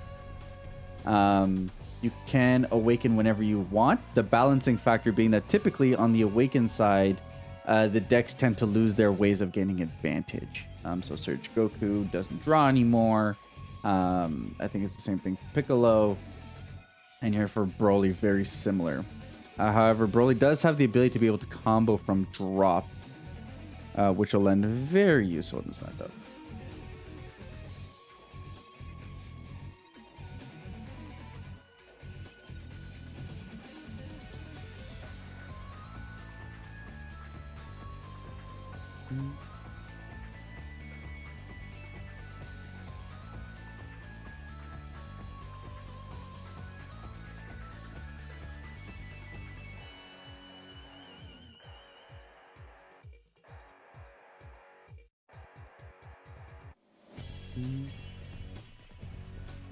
For Broly specifically, it's actually a draw 2 untap 2, as opposed to the typical draw 3.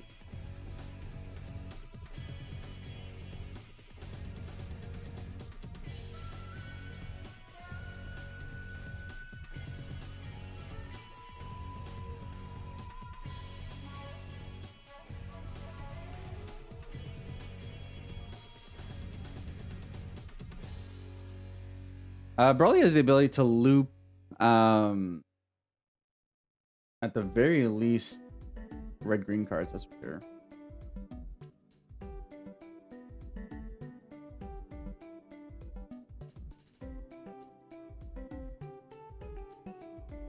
He's able to combo something from drop, if I recall.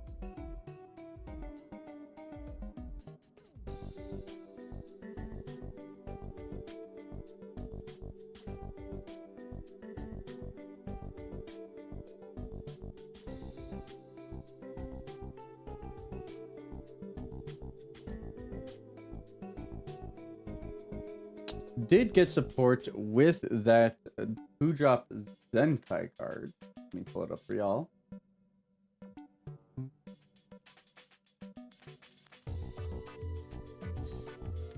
SS Broly the Demon revived 15k permanent. If your leader is a Broly card, ignore this card's specified cost. And this card can't be KO'd while it's in the battle area. When it attacks, you get to use 1 red or green card for 5k combo from your drop area, which goes negate for the turn. And if you have a small hand of 4 or less, you get to draw a card. Then on activate main, you get to discard 1 card from your hand up to 1 card from your life to your hand. So get some card advantage there. And then your opponent either discards a card or you get to choose a 20k and pop it. Fairly decent.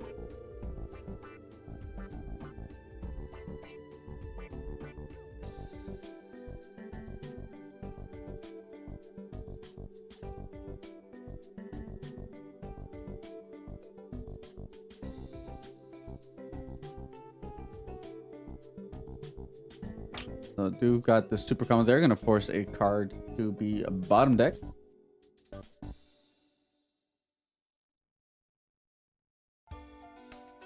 Man, why do I feel anytime green does something, Goku Piccolo is involved these days? Not that green's doing all that much these days anyhow, but you know. Charging up the bean. Use our ability. Gonna take a life. Look at the top cards of our deck.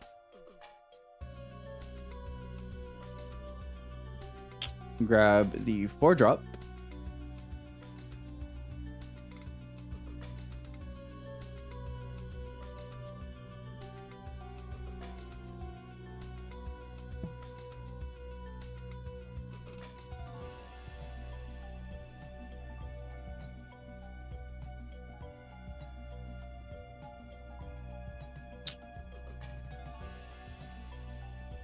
Into the 2-drop we go, Z stacking under it.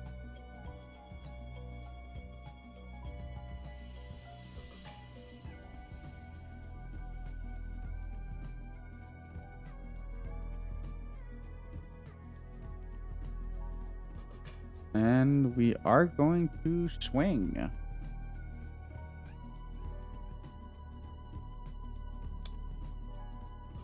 Combo the Chi-Chi because we have a red-green in our energy, we get the draw card, and then because of the Broly ability, we get the draw card. So it basically acts like a pseudo super combo. It's very...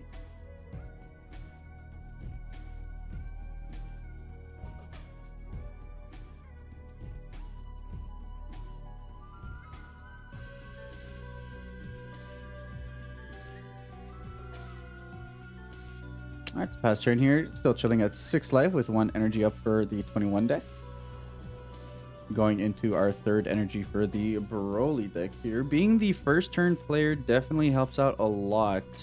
Especially against Android 21, where Android 21 gets to cheat on so much energy. You being the deck that gets access to it first, so it helps so much.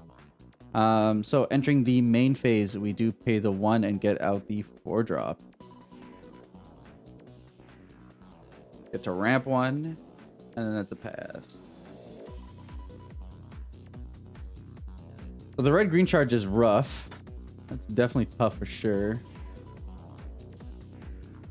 There goes the Broly. Odd, because it should not be able to be removed by skills. Oh, it can't be KO'd by skills, but it can still be bounced. Okay. We'll just get another one out. Just fair. We're just gonna attack.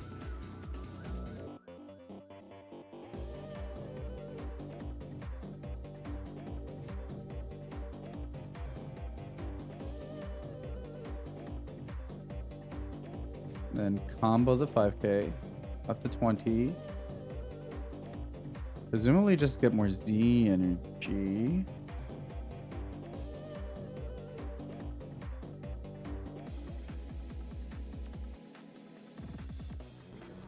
Are we thinking of surging right here? No. Okay, we're just gonna take the life. Okay.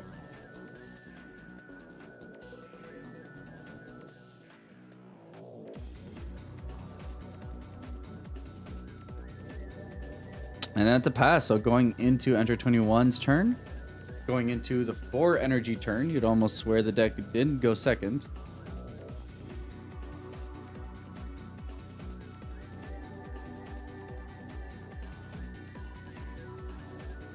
Gonna take the life here.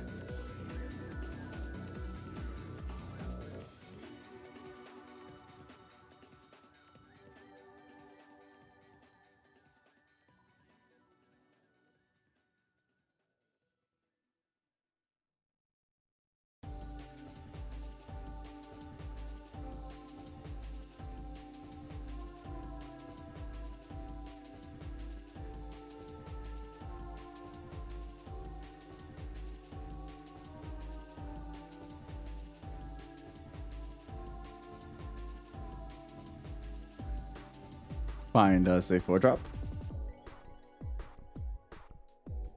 2 of which are charged already, so. Do be running out.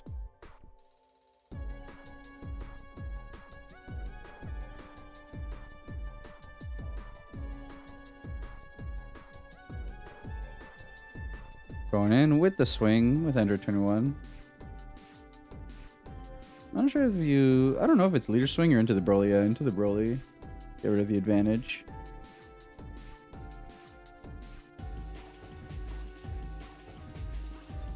Playing out the 1-drop. Kind of funny how with this angle, it almost looks like Android 21 is standing properly as opposed to doing the like upside down floaty thing she's doing. So we dig ourselves a Android 18 super combo.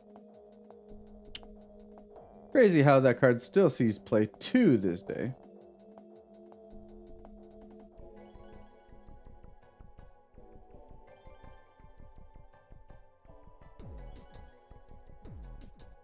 Swinging with the leader.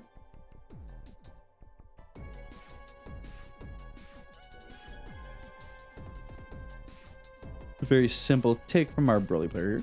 And then that's a pass. So passing with 3 up. Presenting counterplay. You think Bionic Blitz is your favorite card in the game? This is very fair. So... with a green chart.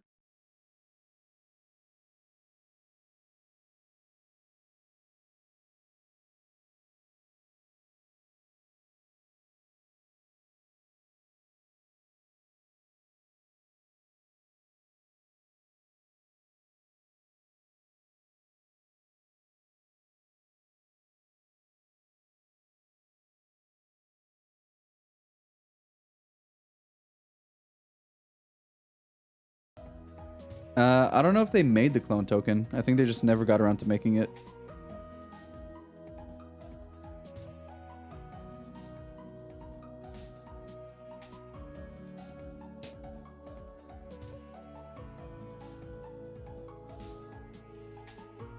So got our first swing. Got a pitch from it too.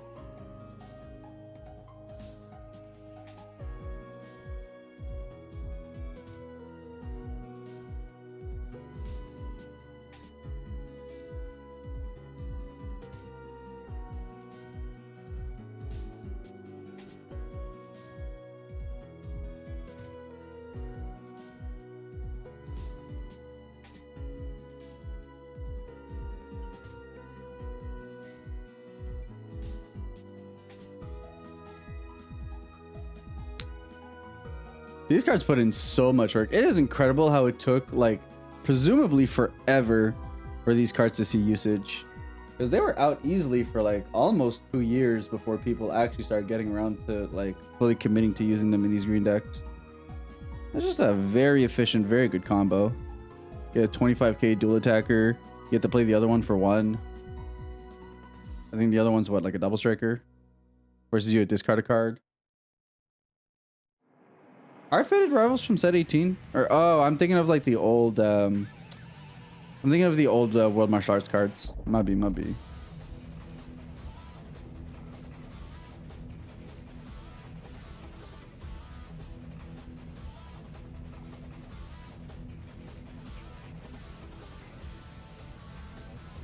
Yeah, I'm thinking the Clash of Fates cards.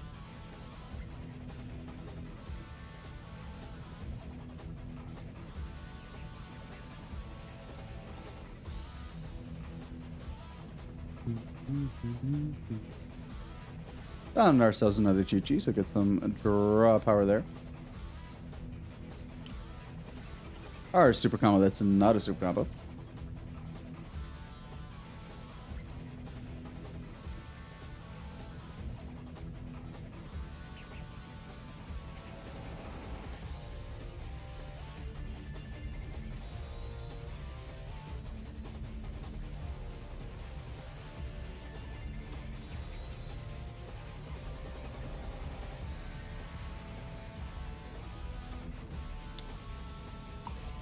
I will say, specifically against Surge decks, I do think that the Android 18 super combo is explicitly good in the situation where forcing your opponent to lose a card is much more advantageous to you than you actually drawing a card. Just because Surge decks tend to be so resource hungry.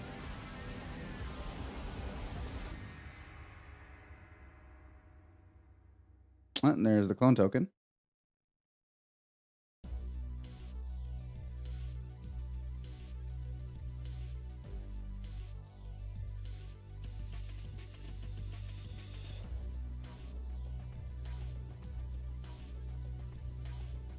Pretty much, yeah. Especially, or if you force them in a position where they just don't have, like... I remember playing, like, tricolor Surge decks, and, like, there are legitimately times when I didn't have the colors to awaken, and that just felt absolutely horrendous. Alright, into another 1-drop. So, 1-drop turbo right now.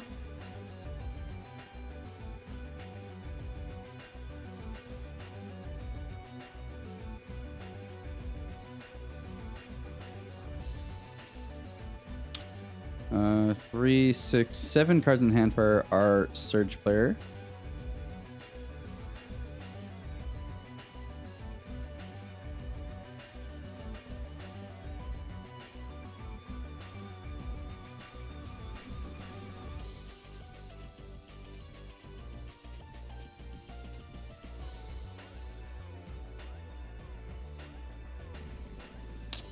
Yeah, pretty good on Android 21 here. Oh, well, found the secret rare.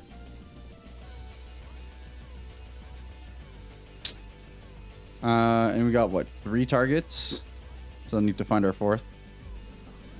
Presuming we want to get full value.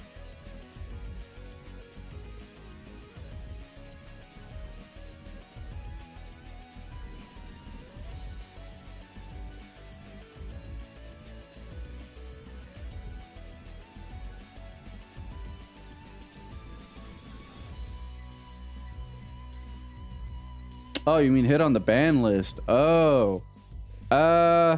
Yeah, nah. I think they're fine with the amount of representation Android 21 gets. Given the deck, like, did just come out.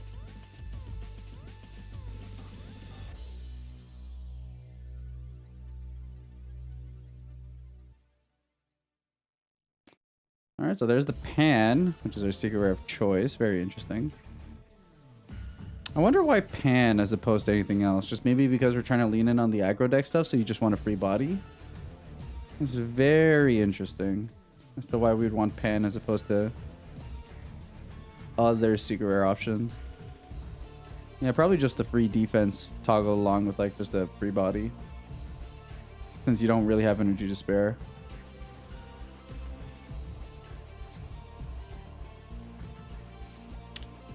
This do be a pretty good secret rare turn though now.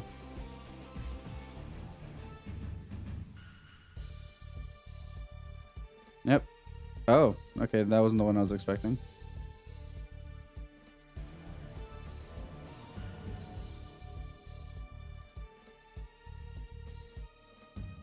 And then get the untap, and then here she comes.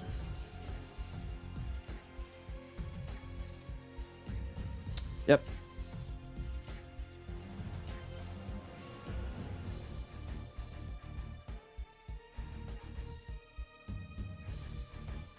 So we got the gain of 2. Bro, I think the life gain on the secret rare is absolutely absurd.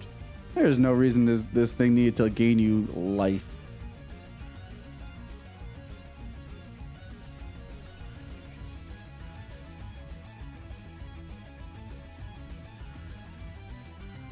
Well, all right, chat, play nice.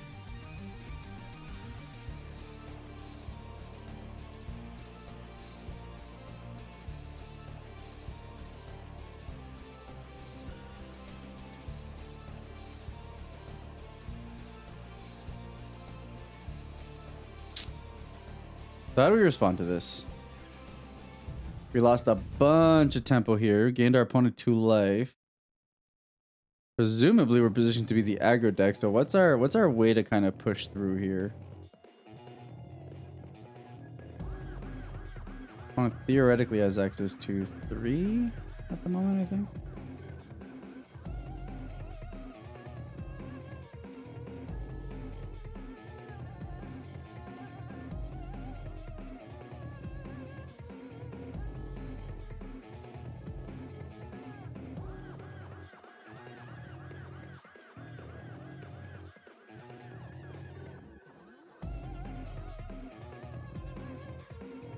All right, so we're gonna kick it off with a SS Broly first.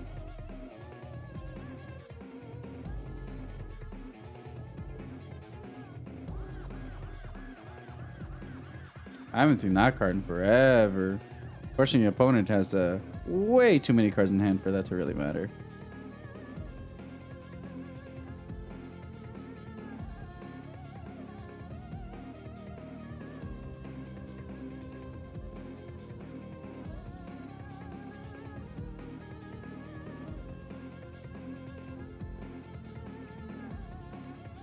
We do get the combo with that. Does give us a draw. But now what, right? Kind of what we were digging for, our draw. Hey! All right, let me pull up a quick search for 5-drop cooler.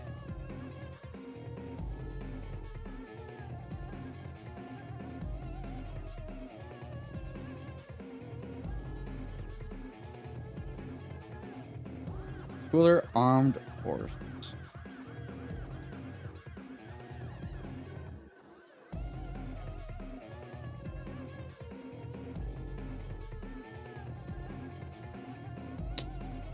Barrier Double Striker, auto when this card attacks, which it's doing right now. Choose one of your opponent's battle cards and KO it, which is good. I'll get rid of the secret rare at the very least. And then, or you can choose your opponent to pitch a card. Did we go with the pitch? Sheesh. That's unfortunate.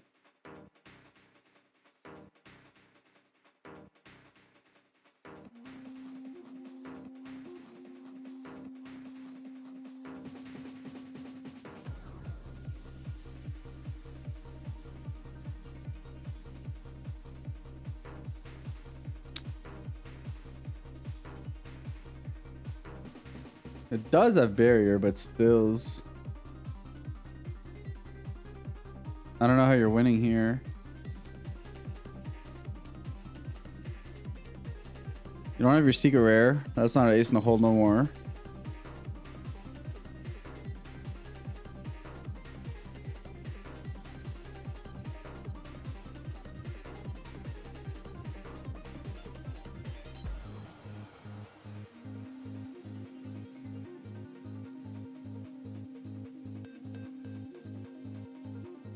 I mean, they're undefeated at top tables, right? And there's only like 3 rounds left or whatever. So, I mean, I can understand being a little fidgety.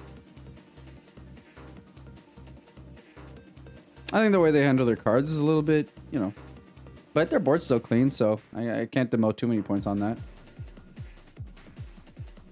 All right, so we've gone ahead, done our Awaken Surge. We can use some cards in combos.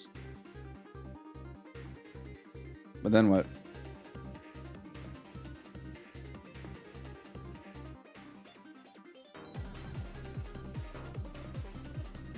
Gonna call it there, so it's what, a 20k swing, 25k swing.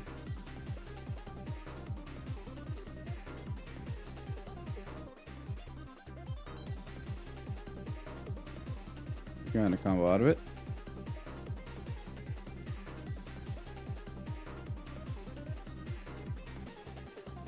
And then that's a pass. So 2 energy up for our Broly Surge players. Got a cooler and a Broly on board. Enter 21 here, going to what? 6? Sheesh. All right, playing out the Kefla.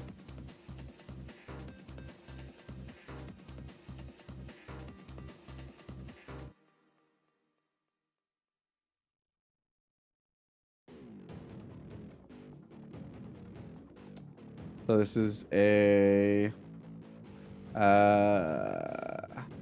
or was a Energy Frenzy Kefla.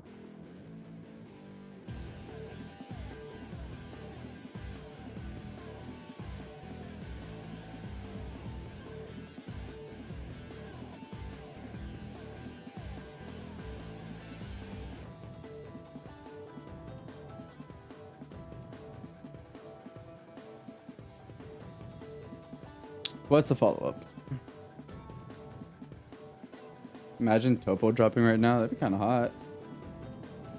We're gonna get the restant saying, hey, I want that energy.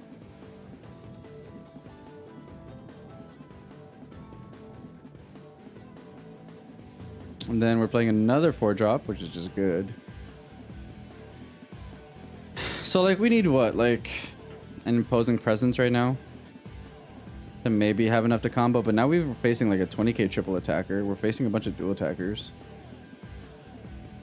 We're facing a 40k. This is a very tough position. So we do a rival out the Gogeta.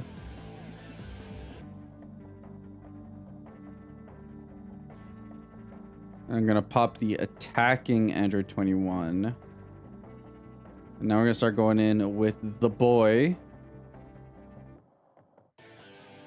Oh, is it just mono red? No, it's a rip. No, you're probably right. Sounds like a card I would run in Invoker if I could. All right, so swing with the SCR. He's gonna go in with swing in with the other one.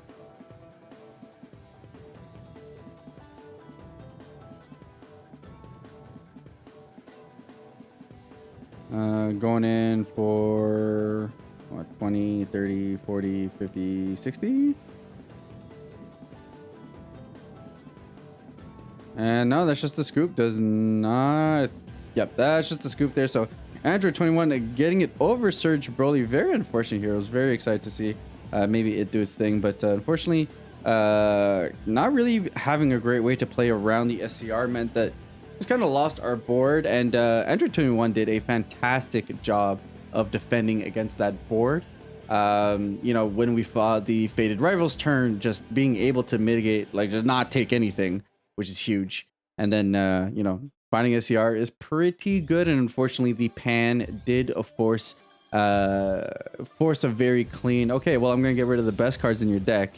and then be able to gain 2 life off of it. So thank you very much, sir. So definitely very tough. And that's the thing. I think Ender 21 ends up serving as very much like a gatekeepy deck, where it's just like, are you a deck that's able to play around my ability to use your cards in the way that I do? No, then you just lose, right? So I think that's the biggest thing about Enter 21 is that factor of being able to just kind of be like, hey, there's this like threshold of things you need to be able to do and be okay with not doing and still be able to execute your game plan, or else I just take over the match. And that's just kind of how it lands.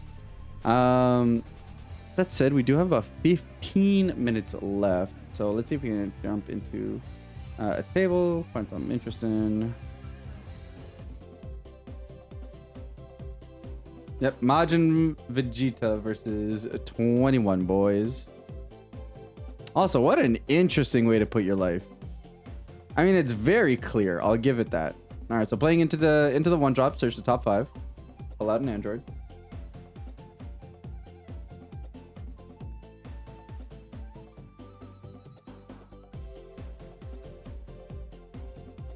Bro, Tenkaichi music's so good. That was such a bop.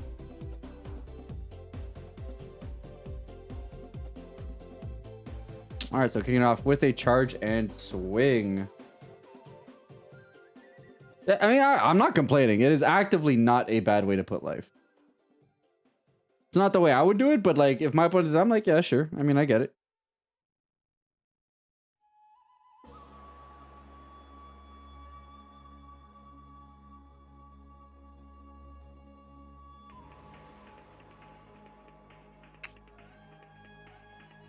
What? Is that BMS? What's that? What's that one drop? We got the solar flare up in here. Oh yeah, it's 100% easier for viewers. Absolutely. It is a very stream friendly way to put your life. It is BMS? Okay. Yeah.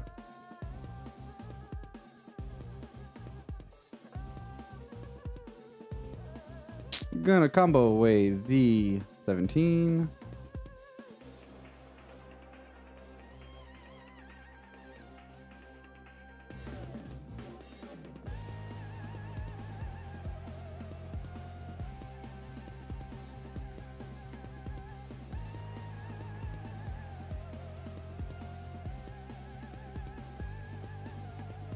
Or 18.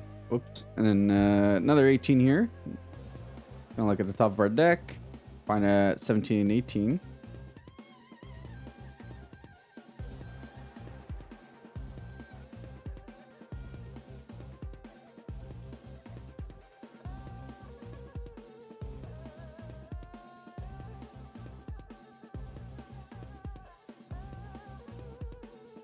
Hey, international world camp.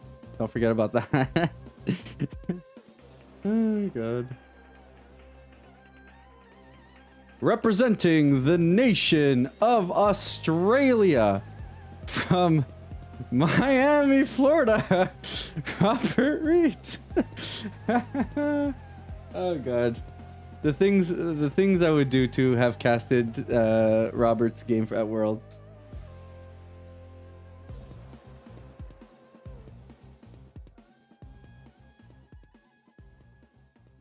Yeah, I don't know why the mouse is there. That's a... You know, it's that tilt sauce, right? You just kind of... The little inches you get on your opponent. Alright, playing out the Goku.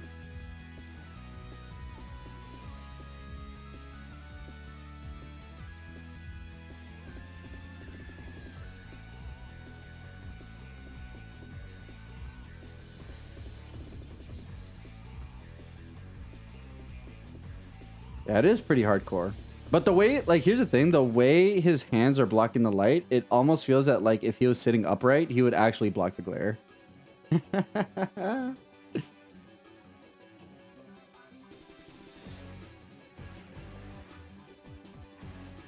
Alright, swinging in with the Goku. Will eat a block, I think, is what's happening here. Or does it just rest on swing? Maybe it just rests on swing. I think I got it somewhere in my card catalog.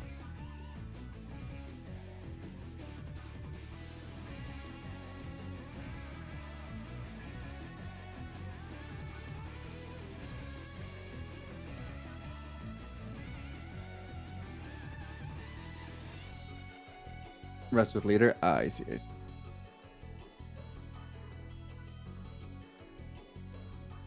I'm just testing you guys, chat. Clearly, I have a photogenic memory of every single card, but you know, I just want to make sure, you know, like I familiarize myself with you guys, you know, make myself seem more relatable. Animated. Oh snap.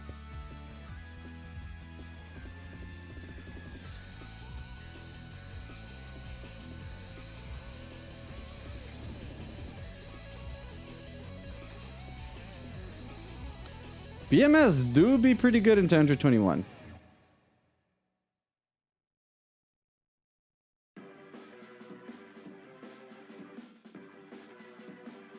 Against Expert 21? I mean tokens, right? Or clones? No? I mean, the deck still plays counterplays, right? I think is like the biggest thing. Oh, but those are still keywords. Huh. No, they're not. Are they? No, they're not.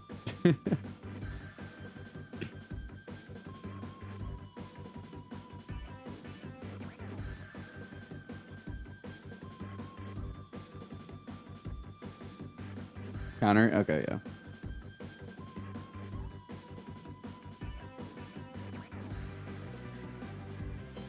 I mean, at the end of the day, it's just a body, I guess. You can combo away. Present Self-Awaken. Can maybe stop some shenanigans depending on what the deck is doing.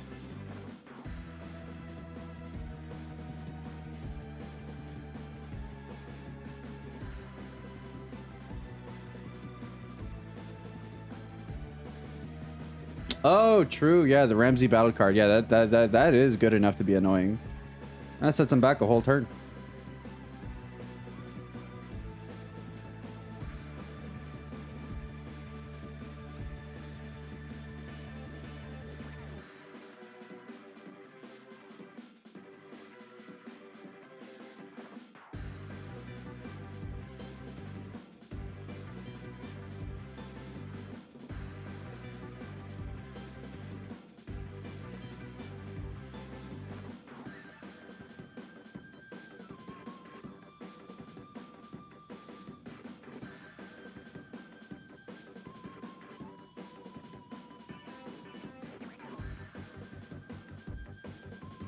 Bro, the amount of Android 18 super combos we've seen today. Card's so good.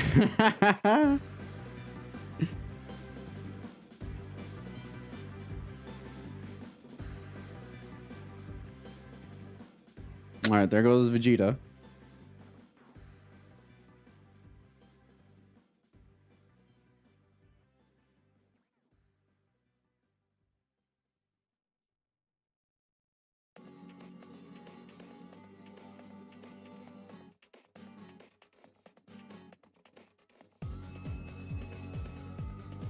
Alright, and that'll clear out the Goku.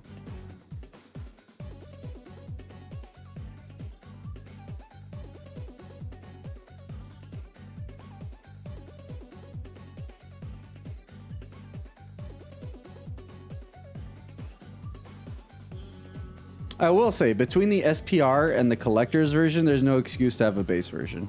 That's just pure laziness. Although it does look foil from what I think I can see. So, foil base version, there's something to say about it.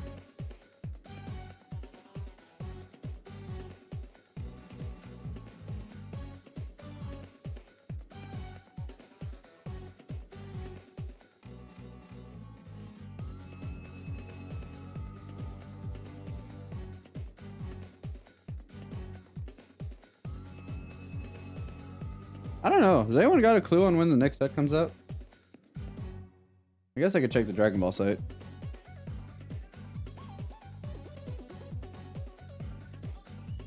I have to presume it's like the end of the month, right? Something like that.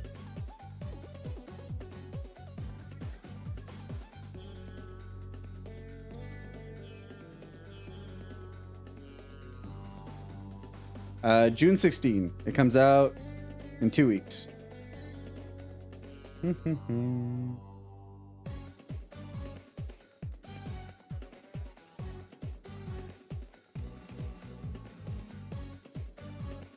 Bro, the music do be going hard, dude. Guys, all right. For those guys who played the Budokai Tenkaichi series, when we get to the finals, I don't know, it might be the last round. It might be next round or not, but depending on how that pans out. No, I don't think. I think it's at minimum 2.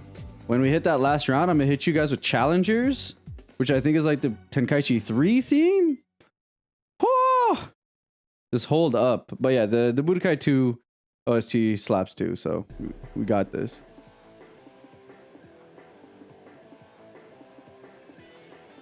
Or is this just challengers? This might this isn't challengers. This is good too though. I think this is the intro song, right?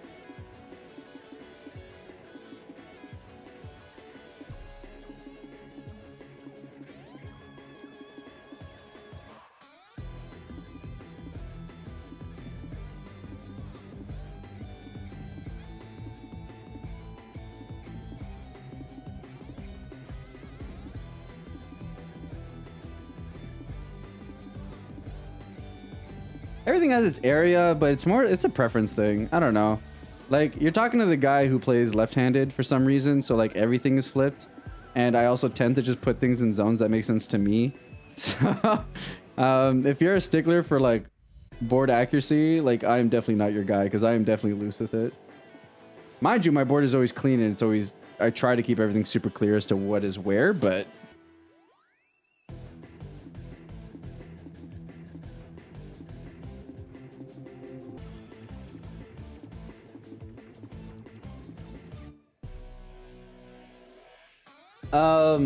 if your board state doesn't follow the rules to a point where it's actually confusing your opponent, you could make an argument to call a judge, and the judge can force you to abide by a board state, by a rule mandated board state. So this is just, oh, you mean like with the life at the top and the things on the thing, and then yeah, it's a bit much, but does provide a little clarity for webcam games. So I mean. Well, it's subjective on like the judge, but like technically any player could call you for not following the board, and they'd probably be forced to like have to force you to do it if your opponent complains that it's confusing the game state.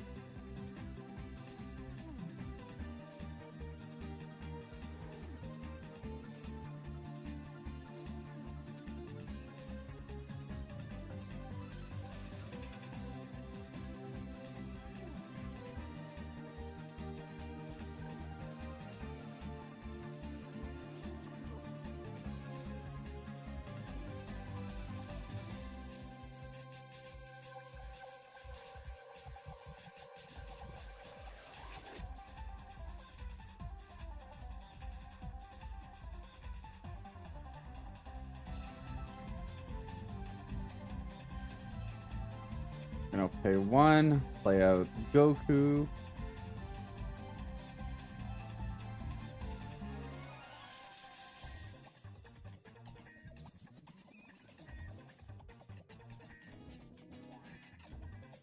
This Goku specifically.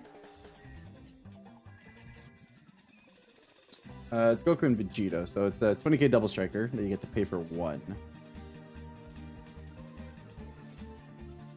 And when it's played, you get to choose up to one of your opponent's battle card in rest mode, negate skills, and KO it. That's a pretty good card.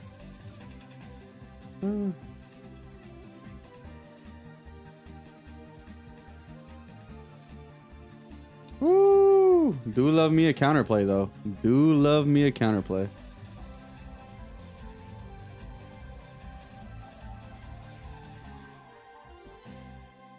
Bro, Vegeta the Cruel 2.0 is such a good card. Love that stuff. Those are the kinds of cards I live for, boys. Well, those and uninteractive burn cards, but you know, we do what we do.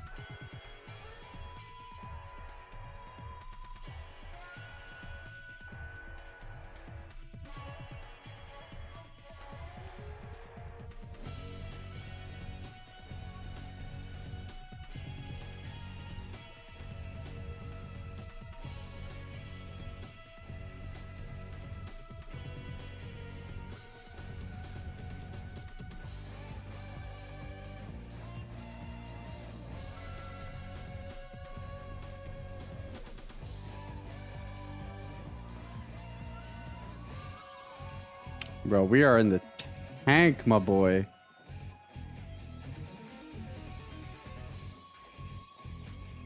Alright. What is her name? Is it Kakazu or something?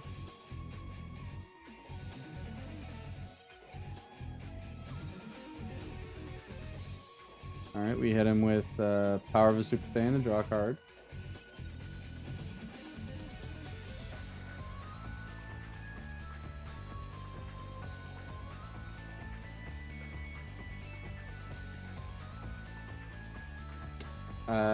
Kuzu, Angel of Universe 10. Close enough.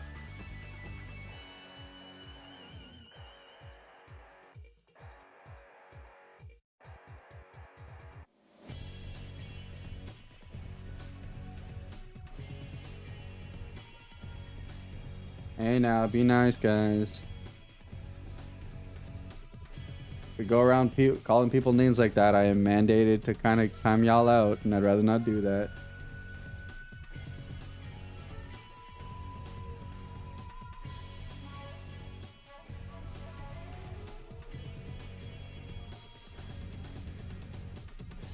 Chee!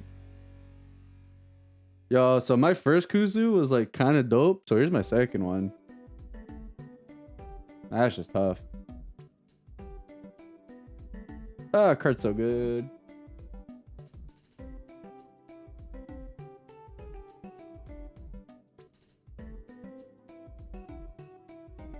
Kazoo. I'm about it. Neg 2 in hand, neg 2 on board. Like, heck yeah, dude. Alright, there's the Hellfire 17. Actually, I don't know if that's a Hellfighter or if it's just the regular. No, it's just the regular. The Hellfighter is the one with the jacket. No, that's me making stuff up.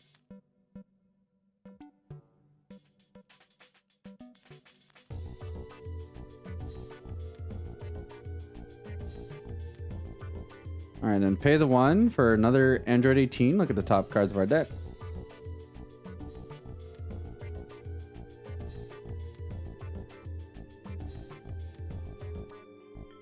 One drop turbo, baby.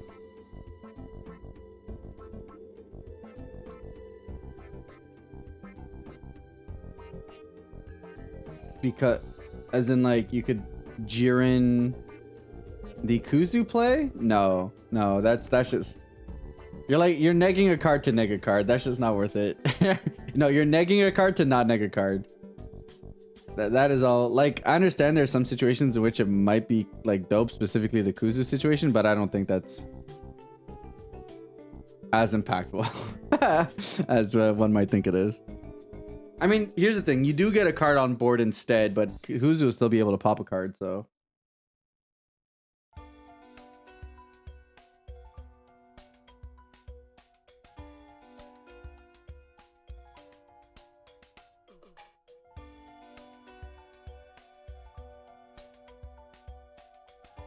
Yeah, they have to play something, and then it's not like they're going to super combos. They'll just wait.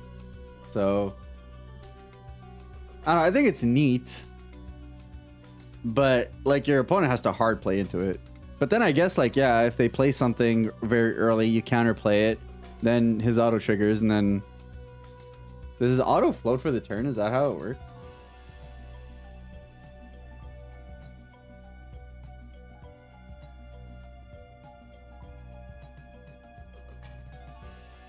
Cards can't be returned to your deck by your opponent's skills for the turn. That's yeah. I mean, here's the thing. Yeah, if your opponent hasn't played out super combos and you're predicting like a heavy hand destruction turn, in terms of like super combos and Kusus, yeah. I mean, Jiren's not terrible.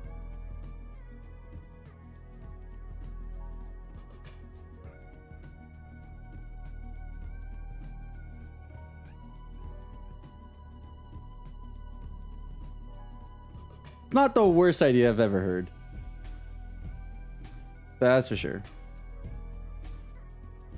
And I'm the guy who tried to play like 5-color Janemba, so you know, I know bad ideas when they come around.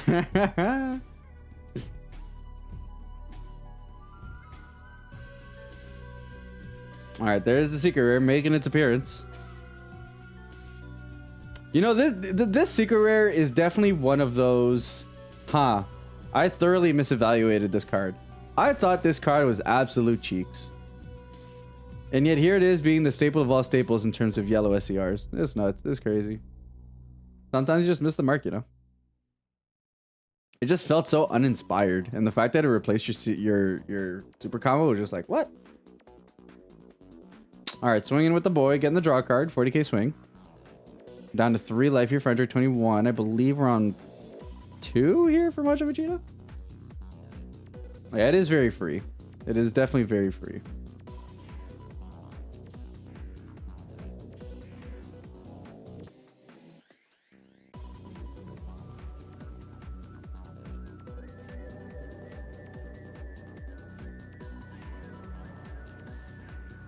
I think, look, I don't know what the price of your number ones are, but if it's at an accessible price, I highly recommend people pick them up sooner than later.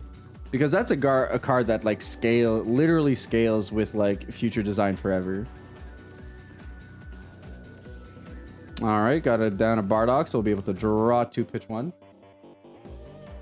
60, 70, yeah, that's a pretty solid pickup. To be honest, I would maybe wait like one more set, see if it drops down below like 50 and then go from there.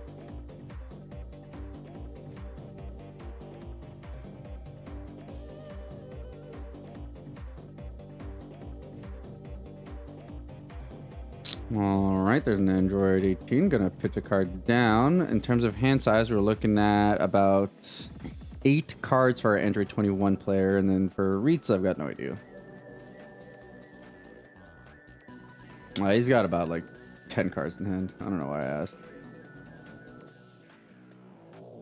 All right. Here's the Majin Vegeta.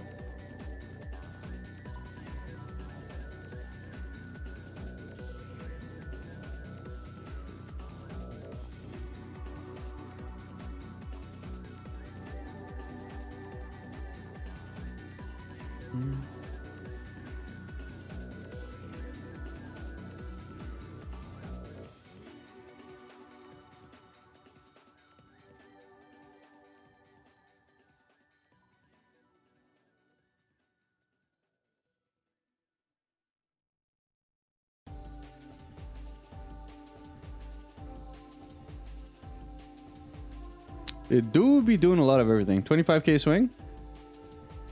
Draws you a card. Can gain double strike. It does a lot of things. All right, and the super combo.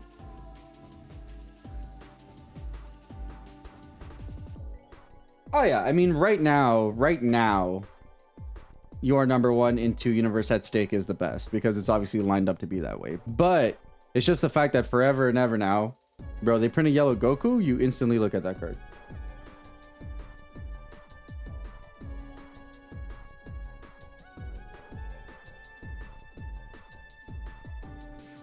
Does it even specify mono yellow Goku?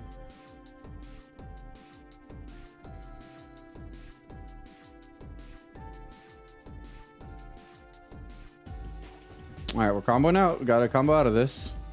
Do get there. Plus, we got a bean on our lead now and still have blue up.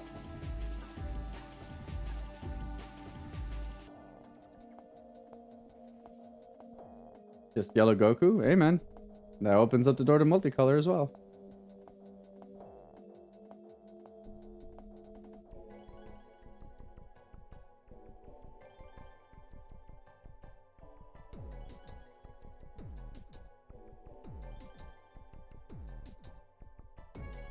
Bro, Bean's a busted battle card. That thing's got 5k. Can't even get removed from the board.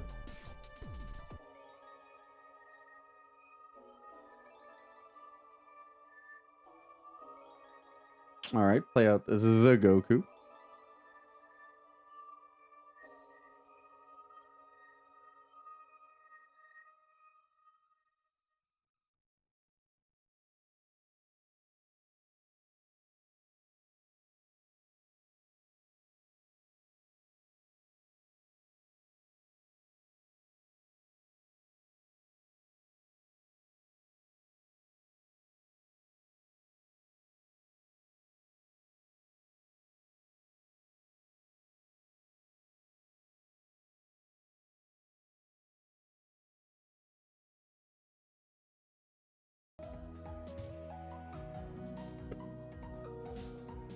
Yeah, it's a little tough, but basically the energy's down there. The battle cards are kind of spread around.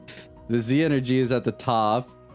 I think the warp is above the Krillin, which the Krillin is the drop. And then the mouse is a battle card, I guess.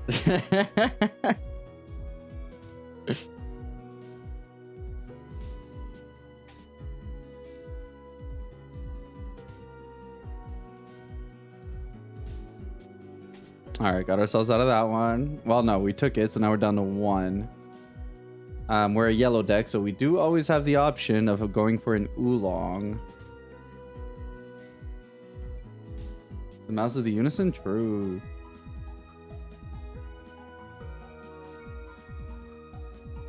Mouse is the secret. Yeah.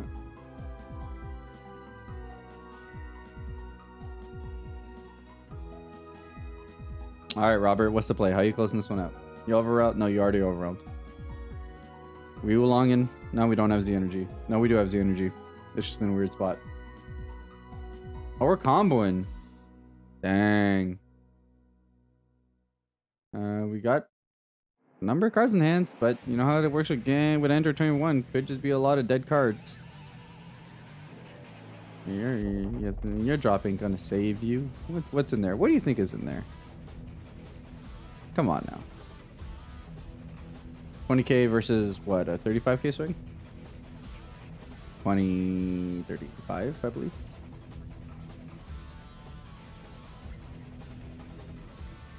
Not gonna lie, yeah. The way Robert has his cards spread out is like, okay, which ones are battle cards? Which ones are combo? This is very loose. I mean, we're thinking hard about it, which means we can out combo it, right? Like that's what, which is fair. It's not a hard combo to outdo, especially since you're at 20k base.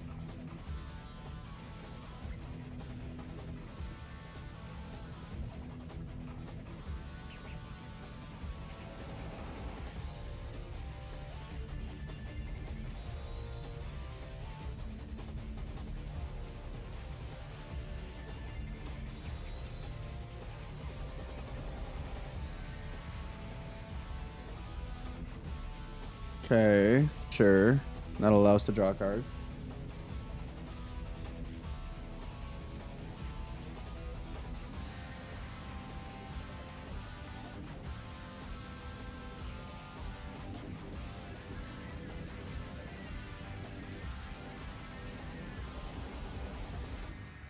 Hey guys, the digital client will save us all. It is ridiculous how much of my life I'm gonna lose to the digital client when it comes out. For what it's worth, guys, it all depends on someone calling out, right? Like if no one has asked Robert something to do something about it, he has no reason. Like you do have to be proactive about making sure you ask your opponent to kind of clean things up if they don't work for you. But I do know Core is also way more like stringent on like checking people's camp setups and stuff, so.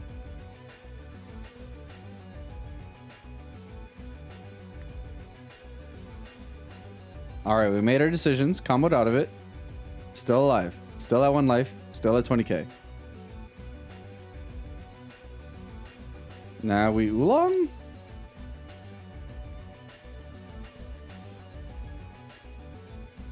For what, 25k? I think is the biggest thing, and yeah, no, that's it. We cannot beat oolong, and that's that. So game goes to Robert Reitz with yellow Majin Vegeta over Android 21.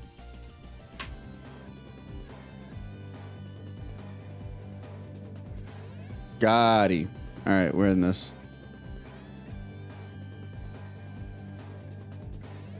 And people say this community isn't friendly. I mean, okay.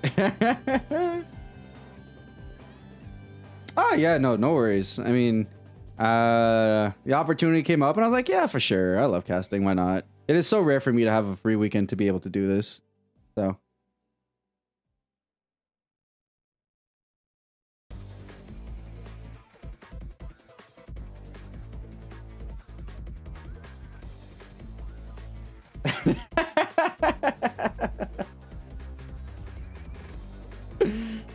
it's nice seeing y'all too. I hope you guys are having fun. I know it's been a minute. I know I'm rusty. No, I'm not rusty. I'm testing you guys. I have photographic memory of every card, of course. But I hope you guys have been having fun today. It's a little bit more lax than, you know, typical stringent casting. So I've been enjoying myself. Hope you guys have been having fun. As much as the format lends itself to certain lines.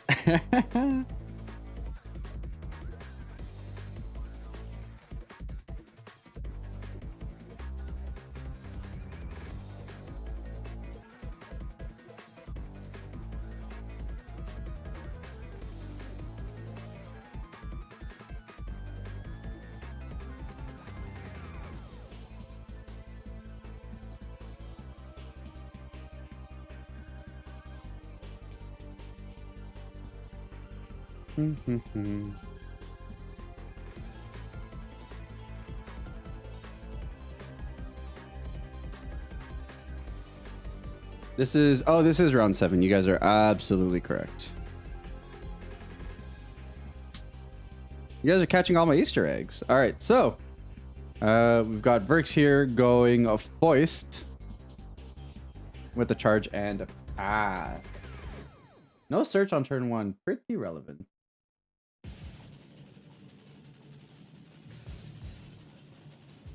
Yep, if random wins, we've got one more.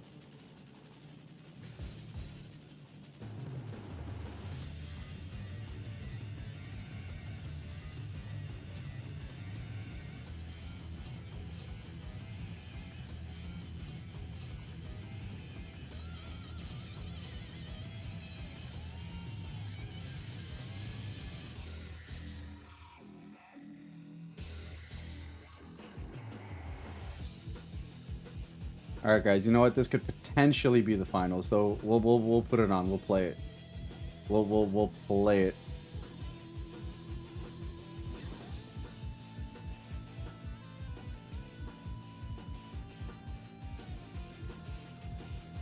All right. This is it. This is the banger, boys.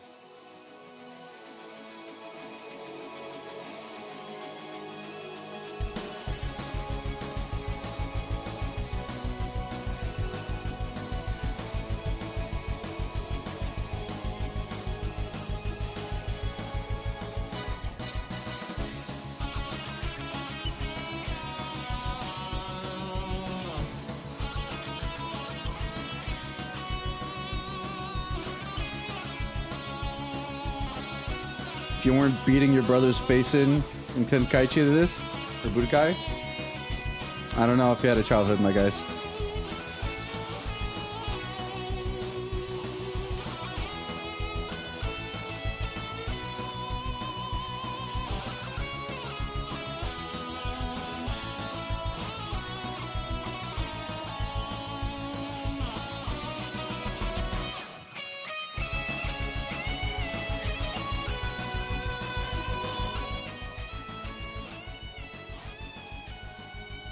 All right, so we do go for the 821 Z play, do Z stack under it, the other 21. Means we will get a Rampo. Yeah, being the first turn player in this matchup, super relevant. You just lend yourself to getting so far ahead. All right, combo away. Interesting. We're actually going to defend against it. Okay. I guess makes sense. You don't want to be the one who's on back foot on life.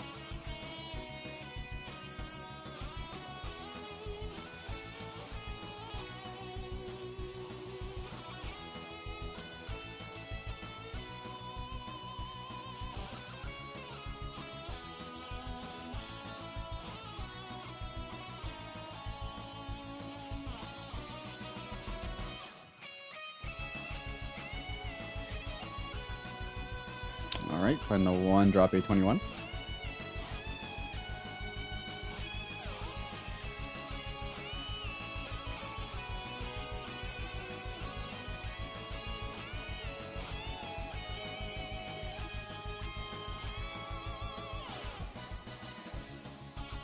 Potentially the final round. If Randoms, who is Raymond Sierra, wins, then we go to a next round. If Verx ends up winning it, then that'll be that, and the champion will be decided by the other top table. So it is table 1 is a Gamma mirror, and then table 2 is the Android 21 mirror.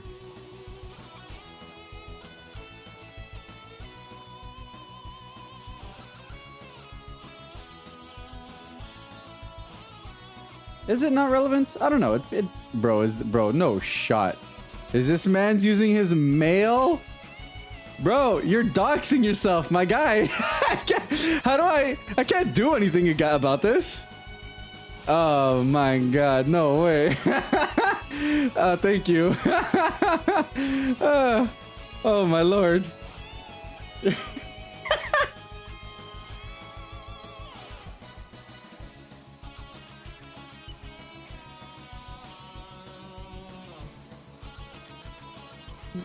We're battle spirits now, boys. We're playing with cores. Anyways, I could see it not mattering. I don't know. I feel like in this deck, whoever's the aggressor is probably the winner, right? Because you get your points to like a low life total, and then you can kind of manage from there. I don't know if I'd want to be the deck who's on the back foot in this matchup, but maybe I'm wrong. I'm not entirely sure. This is like whole new world experience for me, but I have zero XP in this matchup.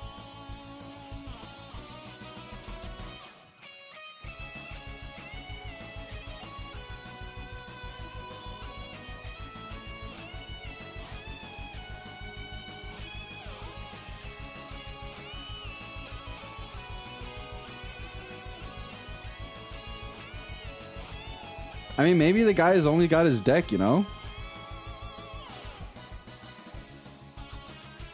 Doesn't have any other cards lying around.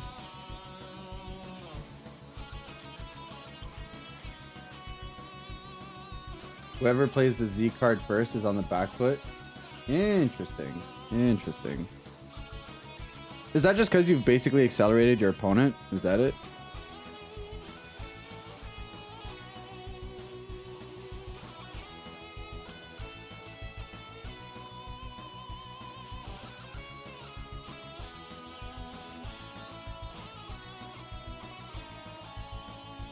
Exactly. I see. Okay, that makes sense.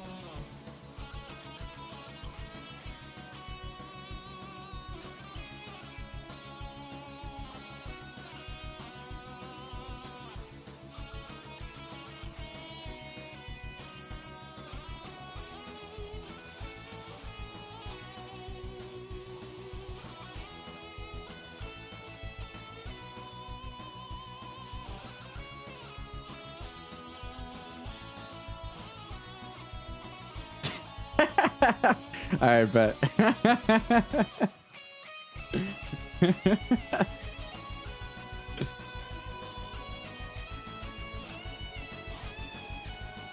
Alright, there's the Android 8. Gonna get a draw.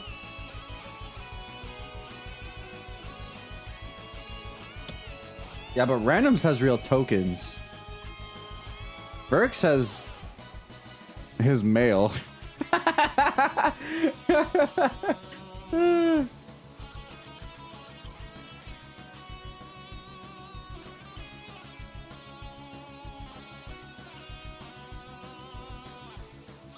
Alright, there go the Z battle cards. And we do ramp ourselves, and we got a massive board, but we have a lot of board that allow opponents to revert here to accelerate, so we'll see what happens.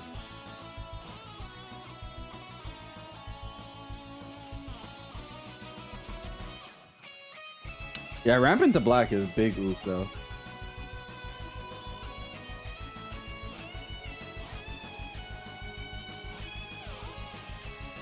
Does that turn off anything? No, I don't think so.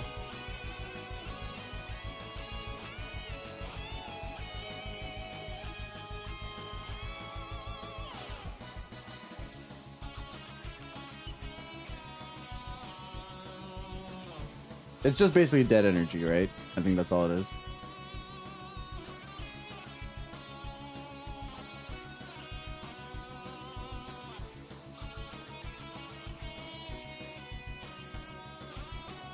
What if you need to draw 2 cards? You never know.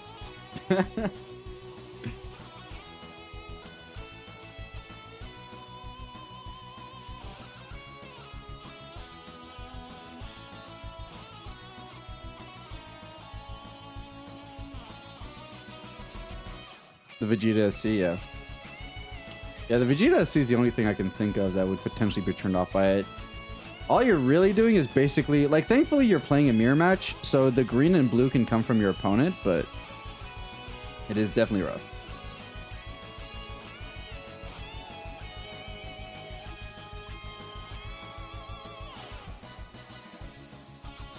It's either a draw or remove whatever, or remove Unison if they play it. That, you are absolutely correct. That is definitely all the things the card can potentially do. Yeah, it is a non-ramp because it doesn't allow you to actually make your plays.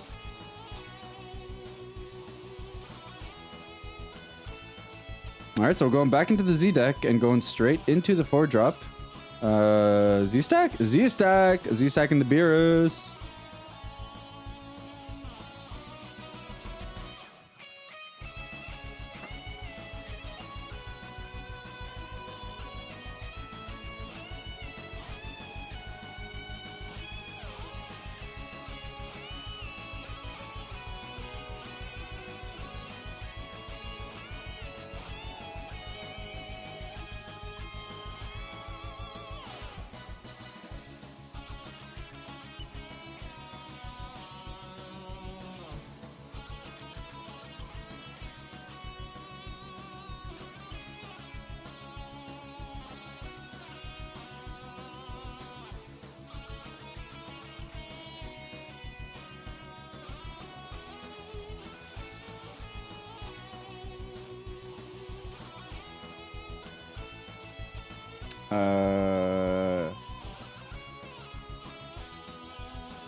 Bro, y'all play the same leader. What are you reading it out to him for?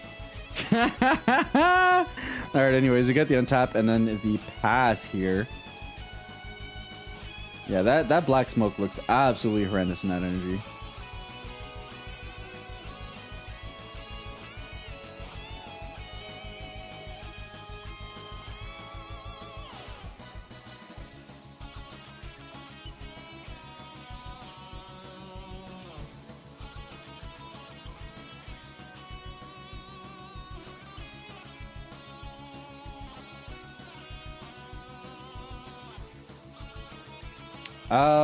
Basically, they keep board wiping each other. Is kind of what's happening.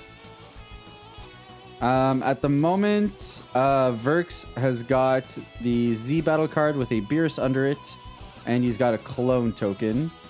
Randoms has nothing. Ramped into black last turn, got board wiped, and now this is our board state. So.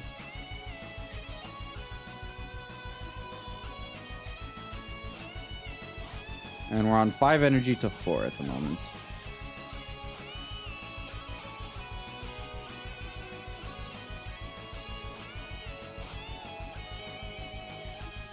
Verx is unawakened, whereas Randoms is awakened.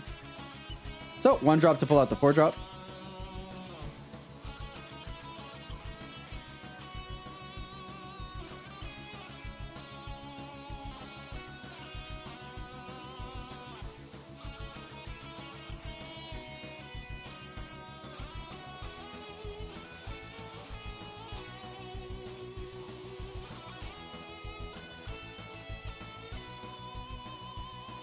What's the follow-up?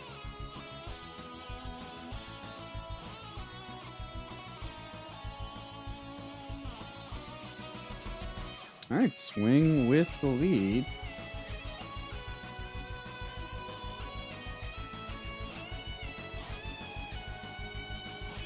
And then generate some more Z energy, I guess. All right, 20k swing. which kind of makes sense. You want to get it off the board, prevent it from being used for energy. This feels like such a headache of a mirror. Oh my god.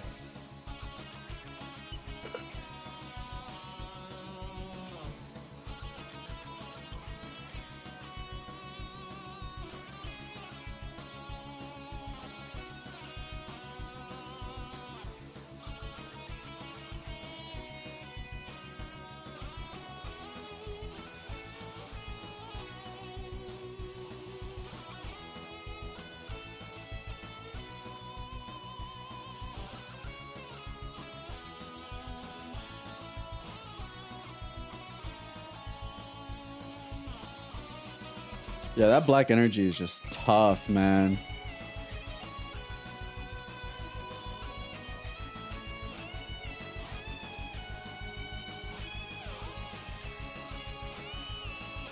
All right, going into the 2-drop.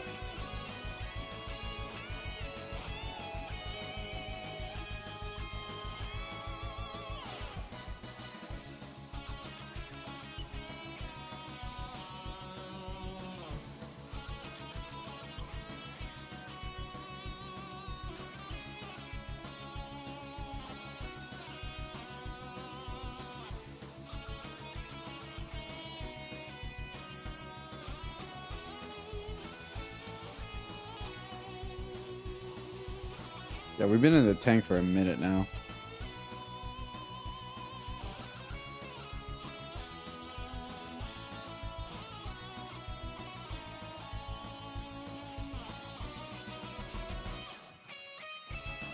All right, so we're going into hit.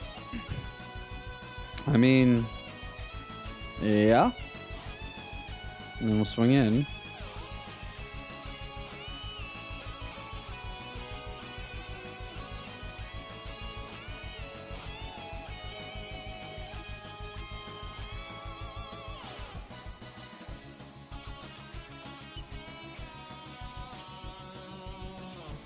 Combo out of it with Cell.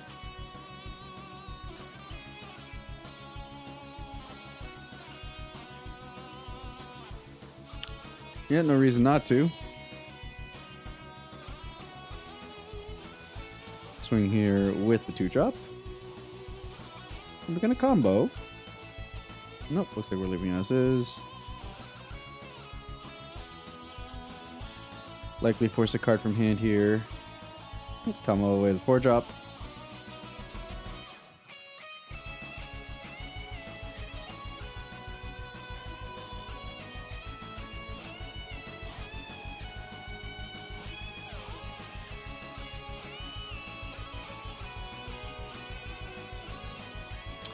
Alright guys, I think I'm gonna give challengers a break.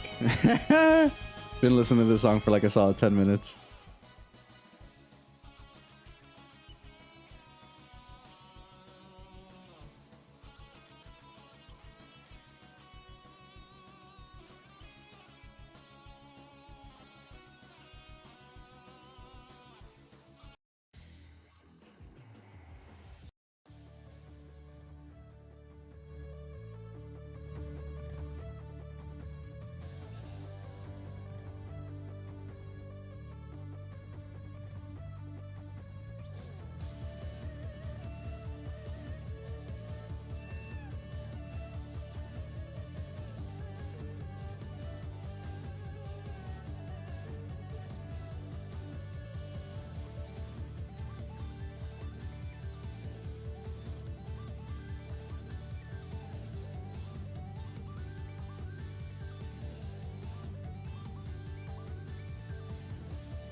Yeah, I mean, as far as Verx's turns have been going, it has very much kind of just been the same thing for like 3 turns in a row.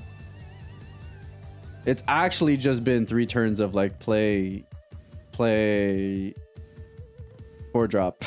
All right, so we are running the Android Unisons ourselves. Now we get to awaken. And then priority number 1 has to be getting rid of that hit, right? I have to imagine.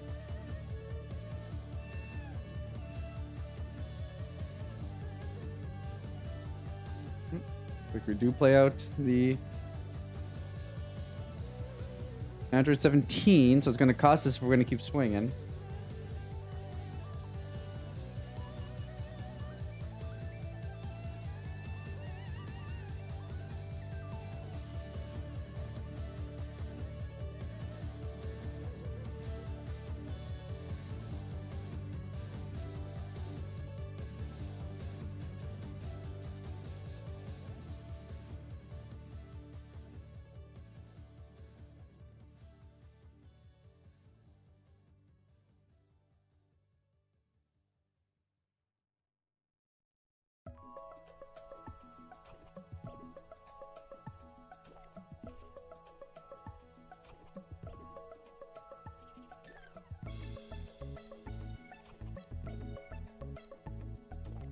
Okay, so played out the 4-drop now.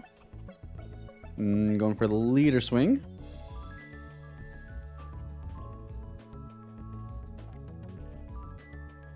Bro, that black smoke looks so bad. It is insane how bad that looked.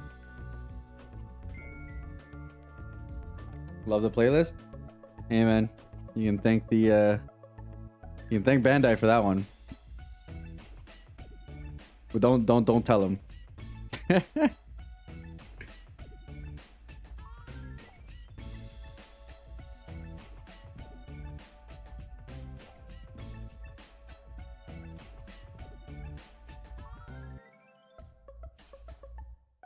I mean, he's still in like a fine spot, right? Like he's got the hit unison. It's just like when you consider that his opponent has just been curving out really beautifully and has not been forced to make any weird plays, and then he's got to work around the black smoke. Like, it's doable. It's just definitely a journey. That is without a doubt.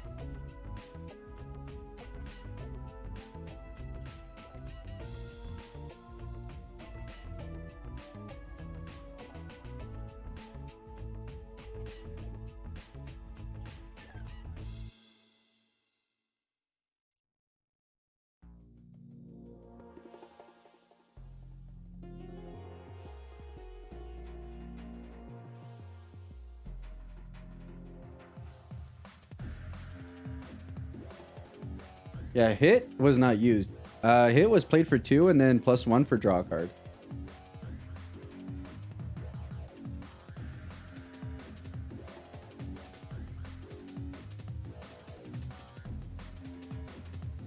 All right, playing out the 4-drop.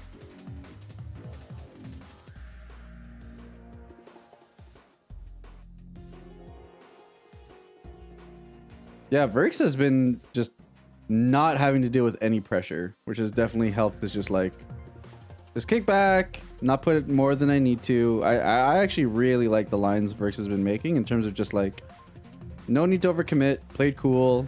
I'm not being pressured all that terribly at the moment.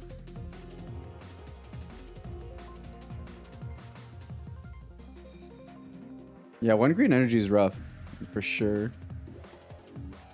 Especially since everything that Verx is playing is blue. Which I have to imagine is very on purpose.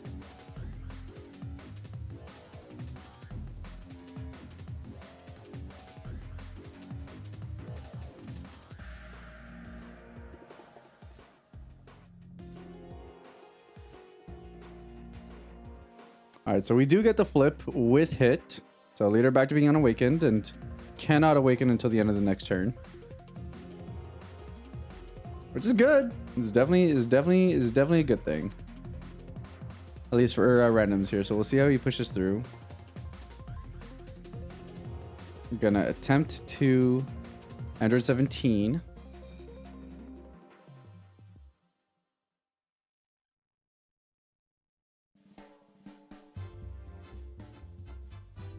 I don't know if I'd say dead, right? The deck still runs a handful of negates. At 4 energy, there are definitely negates that were playable.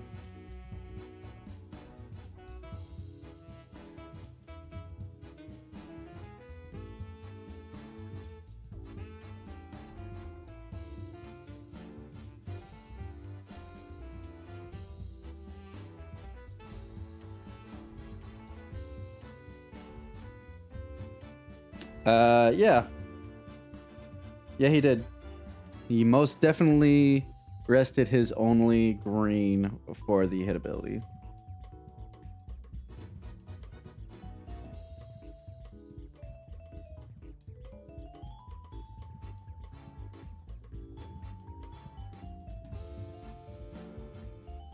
Who needs green?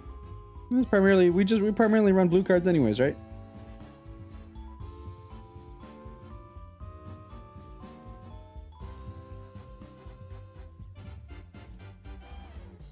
I will say hit is pretty huge in this matchup. It makes all the difference. It's kind of like the great equalizer in that sense.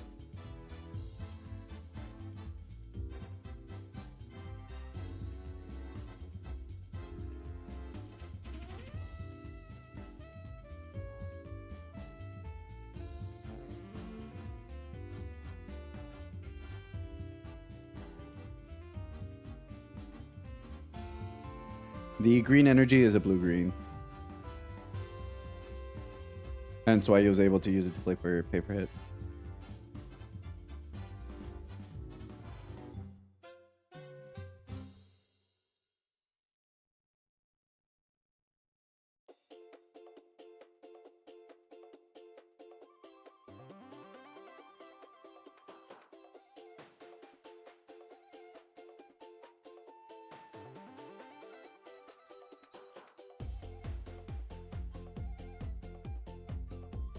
Alright, I think we're just trying to figure out when he's allowed to awaken.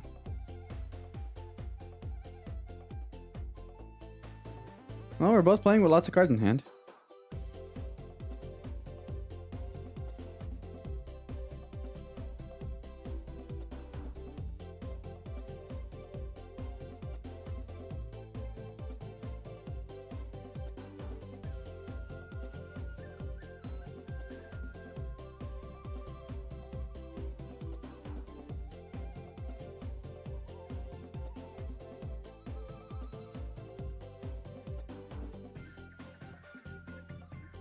Yo.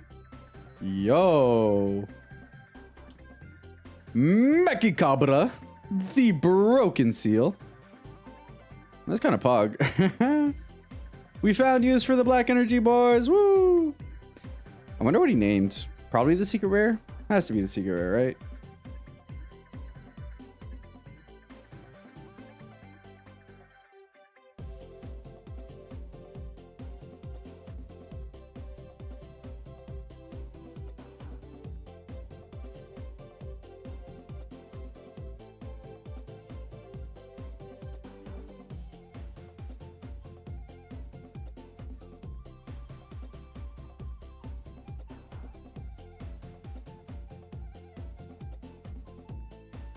All right, that's a take. Verk's going down to what, 2? I believe. So we in with Mechicabra.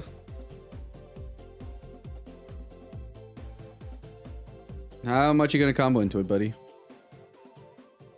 Yep, there's the dump for Android 17.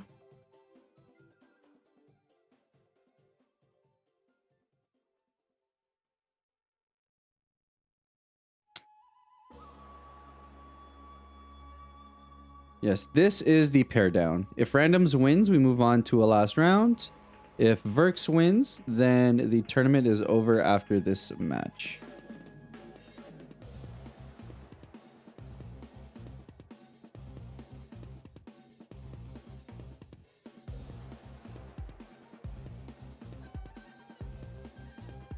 Thinking on combo.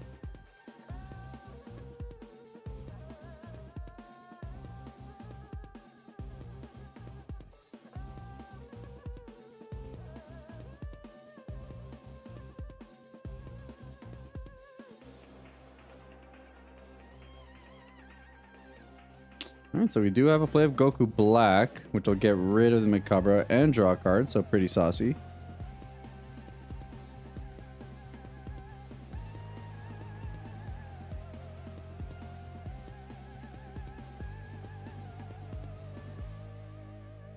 The double striking body can potentially put some work in.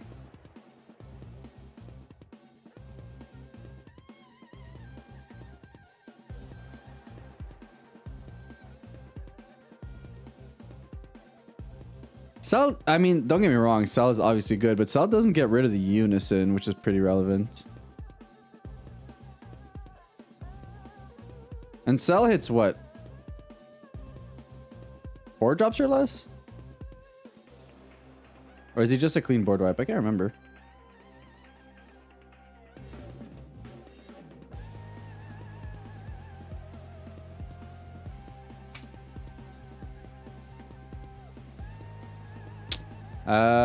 Choose all your opponents' battle cards with energy cost of 5 or less. There you go.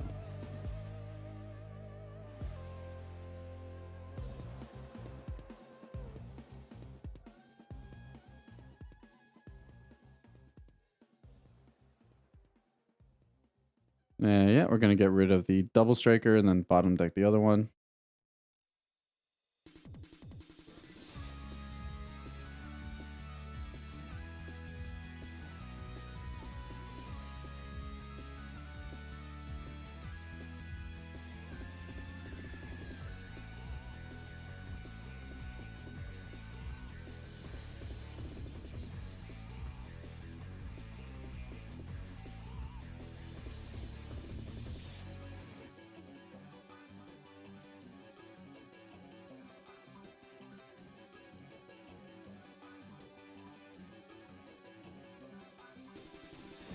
All right, gonna play another Android 21. Look at the top cards of our deck. I don't know what we're digging for, but we're digging.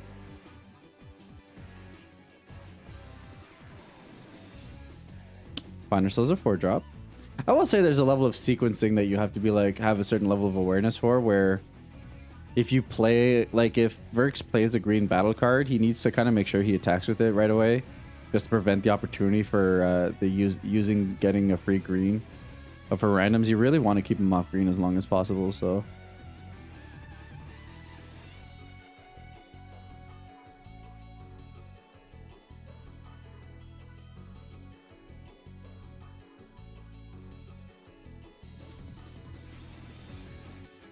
All right, there's the Android 21 swing. We are going to have to bottom deck a card.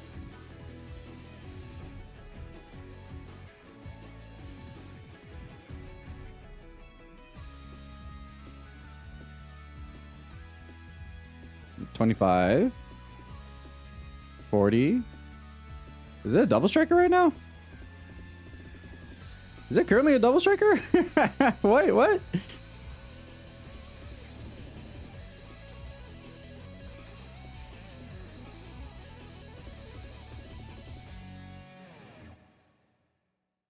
It's a triple? Oi, oi, oi, oi. Oh, does it have Vegito under it? Yikers.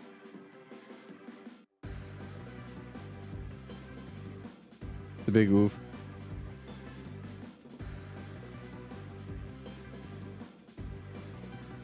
He's got a lot of cards in hand, guys. Like, he's got a lot of cards. Ah, yeah, I took the Goku Black. That's true.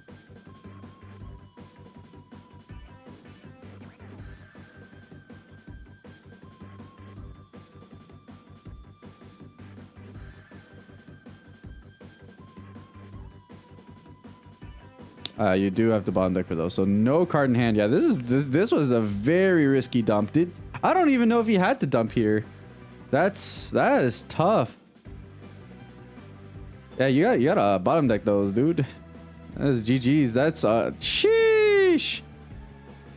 Well, man, we shotgunned it. The man's decided it was at, and then decided to go in for it.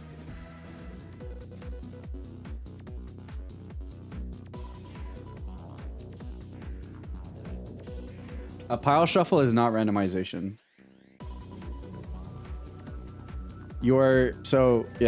Pile shuffle, you're creating stacks, like where the cards are known, right? Like presumably no human, like very few, like almost no humans actually have the mental capacity to track all that, but pile shuffling is indeed creating known piles. It's not randomization. Because you always know what card is where. Technically.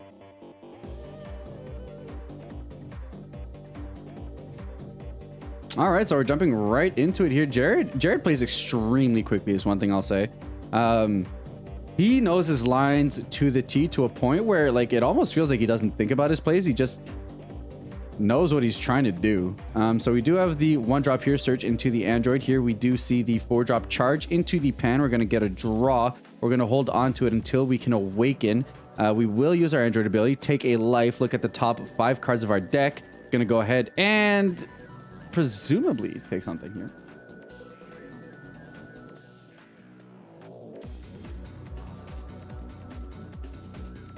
All right, so we're going to take a untap super combo and then pass it along. Charge the Android that we searched. Then we're going to dump the Android 18 and then look at the top 5 cards of our deck. Grab an Android out of there. And we're going to grab another Android 18 once again.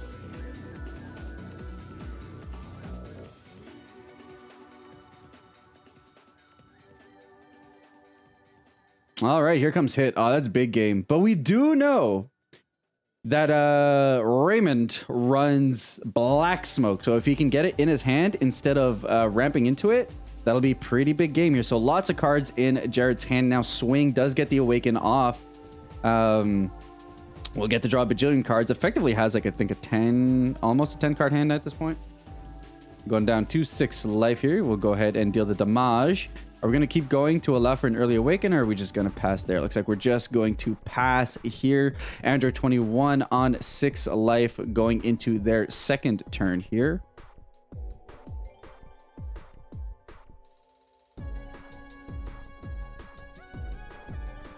I'm going to go ahead and charge the Dimension Magic. Going to take a life here. Look at the top 5 cards of our deck. Go and go grab an Android from the top here. We already know.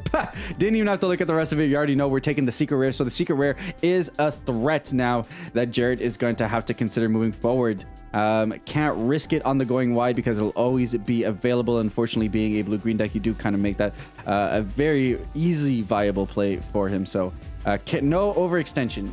Typically the line that you wouldn't want to go for anyways, but it's just something you have to think about now. So we do see the leader swing here. It's going to swing into the hit. We're just going to go ahead and take that.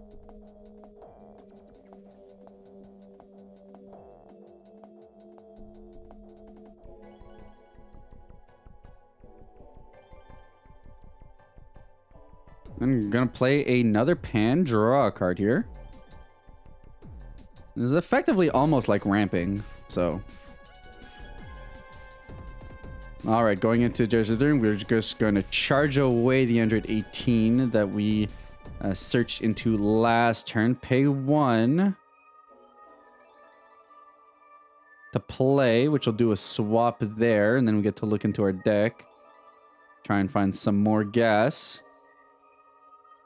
All right, gonna take an and nope, take nothing. All right, looks like we're gonna take.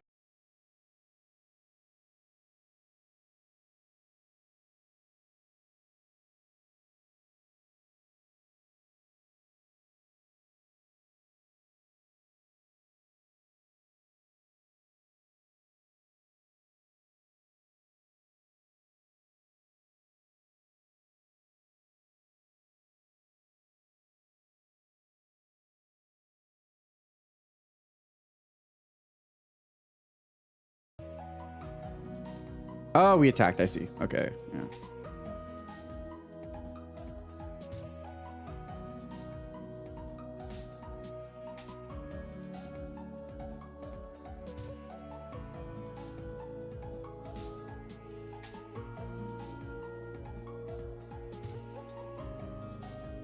All right. Gonna play the Android 17.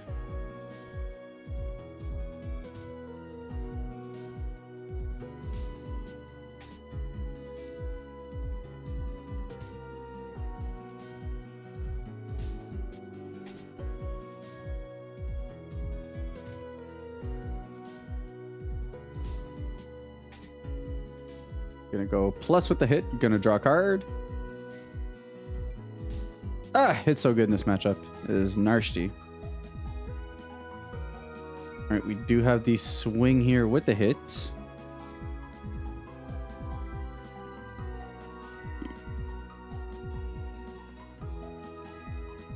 And this is, I think, something that Jared is really clean at doing here. And I'm not trying to like be like a lover boy for him, but it's just knowing when to like pivot to the aggro side, when to push for XYZ. I think it's just an understanding of the matchups that just lends itself really well. So here we do see going aggro, going beat down with the Android 17 here. Presumably the leader will be to follow after this. About 10-ish cards available to Raymond right now. Let's see how Raymond maneuvers this.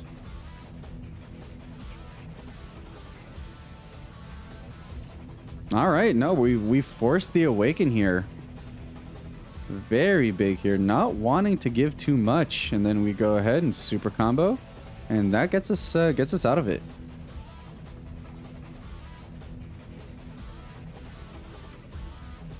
All right, pitch Android 18. Look at the top 5 of our deck. Find ourselves another Android.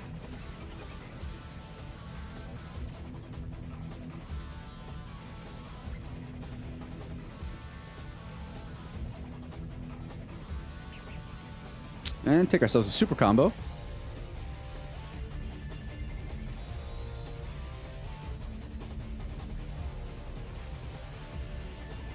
Gonna pay 1 here.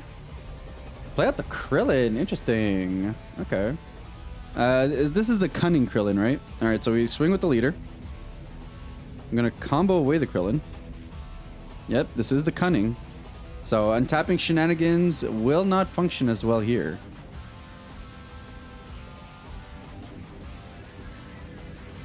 Especially since Android 21 doesn't amass like a massive drop. It's not something the deck does all that incredibly well, so it's going to take some work. And then we do get our untaps here, so Android 18, Android 17, and presumably something green. And the cell here for the charges, and then passing back to Raymond's turn.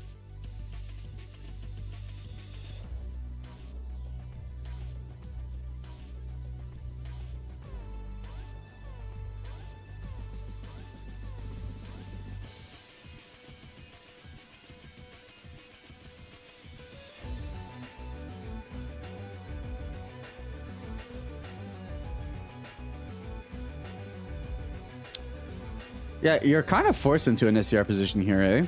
Which is like, what's the craziest thing? Because you can't let this board continue.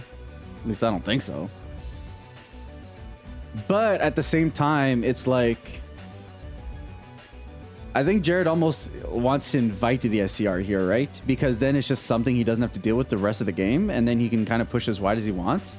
So it's kind of it's a little bit of cat and mouse here, where it's just like you want to make your board threatening enough to force out the SCR so that then you can really kind of go bananas after that.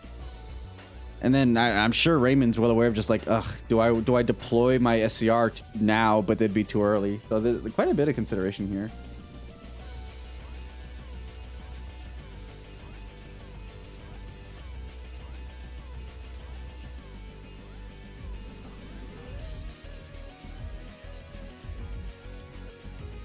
All right, so we do have the negate here. Going to be a pitch, pitching away the Android 17, 18 unison. Is that enough to bait out the SCR? We do have 4 targets now, so that would be the full life gain without having to give away our pans yet.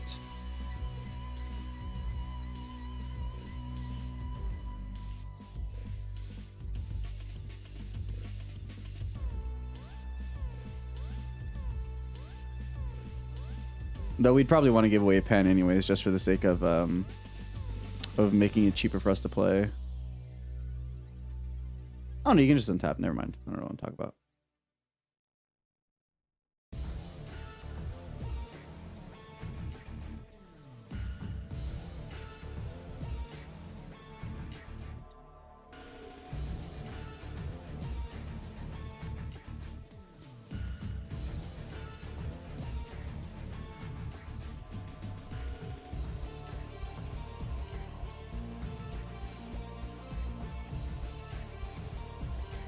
And we passed turn. No, never mind. We didn't pass turn. We're restanding his battle cards.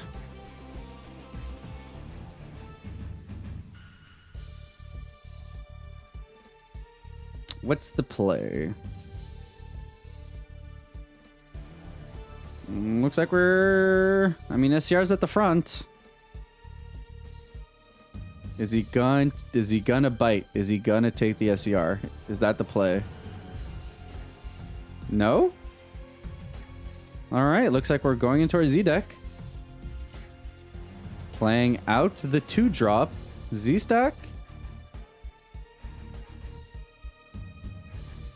Well, it does get responded by Android 18, which means that just goes to drop.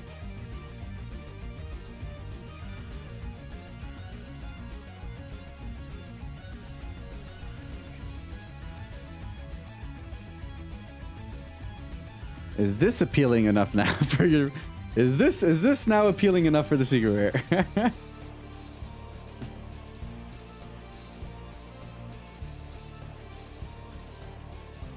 And that's it. We're dumping the secret rare.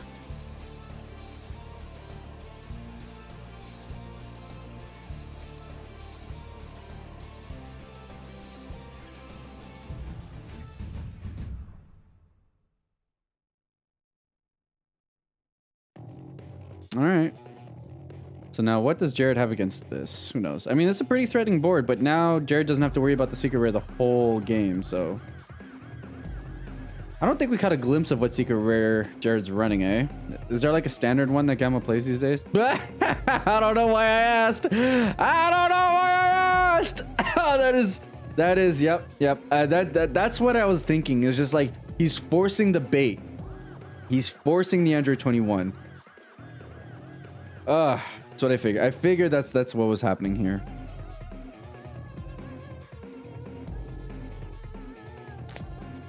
The other Android 21 does stick on board, is able to protect itself, but yeah, I figured this is the play that he was trying to force. He's like, hey, you have to secret rare me here because you can't let me have this board, and then I'll be able to do something. But yeah, this was the line.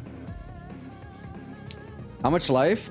Jared's at 2, 3, 4, 5, 8, 9. He's like,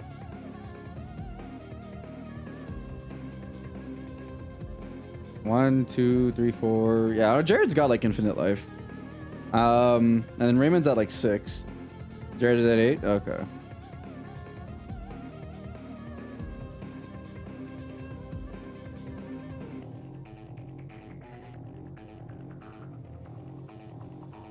Okay, we got the block.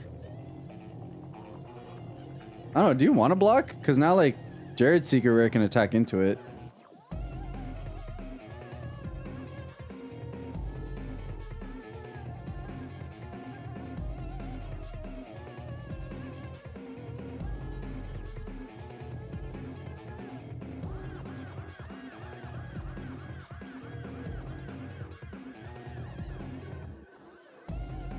Okay, nope, looks like we're just gonna play the aggro plan. I get it, makes sense. I mean, yours is protected anyways. You're gonna have 3 energy stand back up, which means you're gonna have more defensive plays. Alright, so here's the D magic, and then I think we're just ending the turn here. Yep.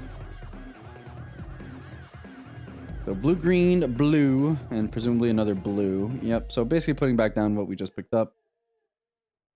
And now let's see how Raymond answers here.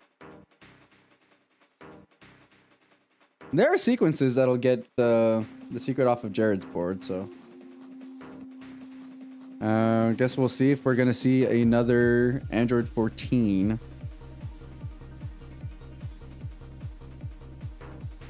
Yep, there's the Android 14. Dumping what, like an Android 18 or something? A hit. All right, that's fair. Maybe because he has another one in hand. Maybe because he doesn't need it. Very interesting. Probably because it's a double. It has to be a double. Did 21 skip charge? No, 21 did not skip charge.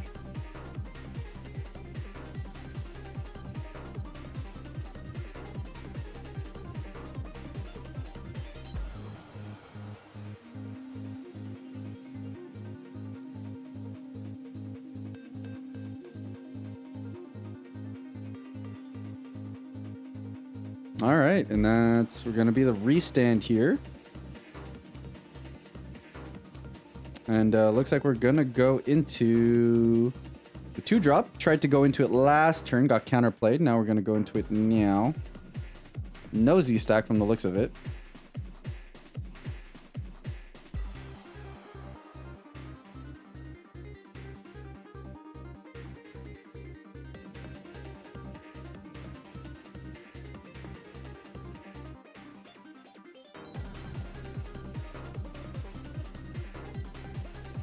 I will say though, the big thing here is that Jared does not have a lot of cards in hand. So in the hand advantage department, I think Raymond definitely has the up here.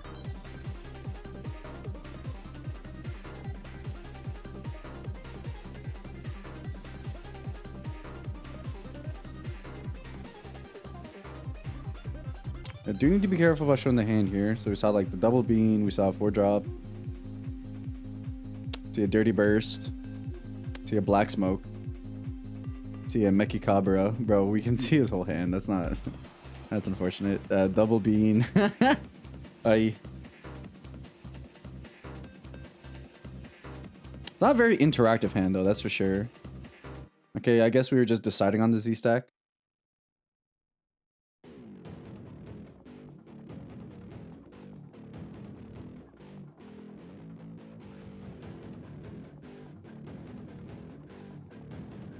And then going to Meki Cabra. What do you call? Like sell, I guess? Right? Yeah, I figured he's calling that sell.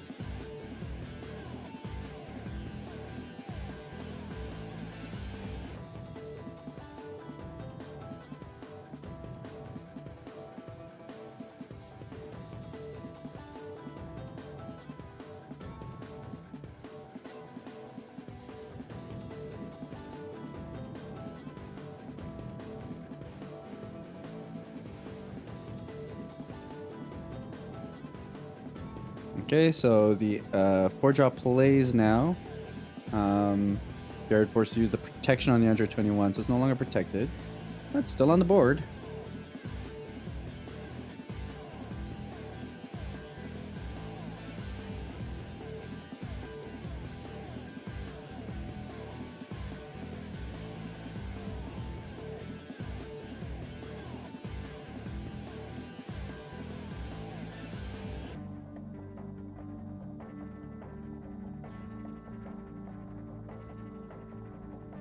We're in the tank.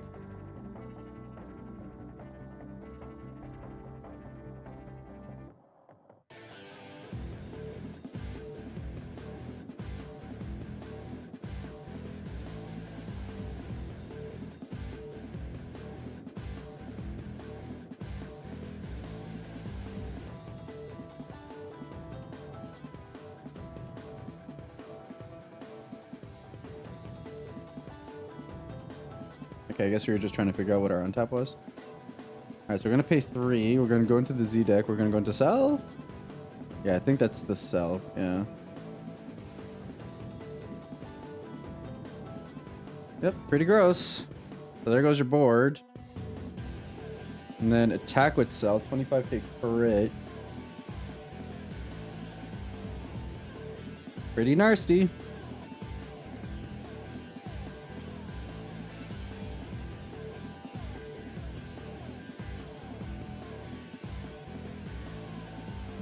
Leaving at 25 from the sounds of it.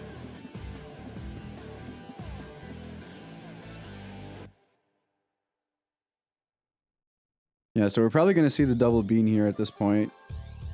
If I remember, just Raymond's hand is just so not combo friendly right now. He's got a lot of extra cards.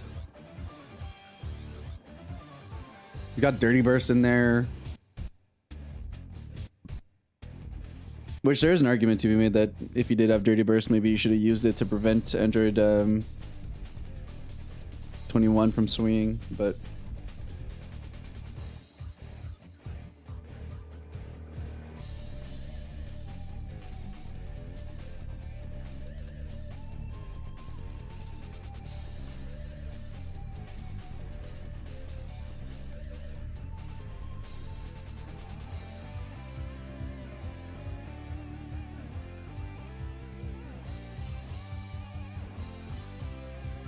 You save burst for sell.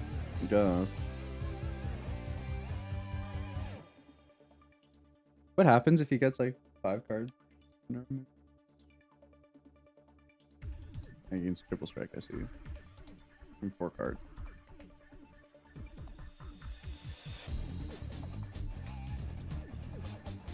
Oh, that's true. I forgot A21's 4 on the table. My bad. I forgot she wasn't balanced.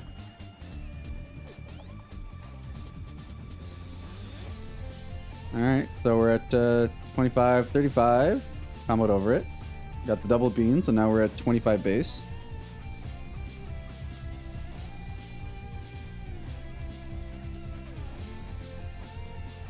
$40K swing.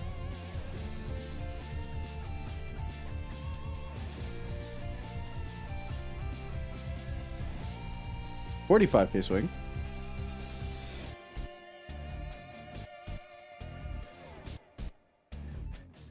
Restand sell.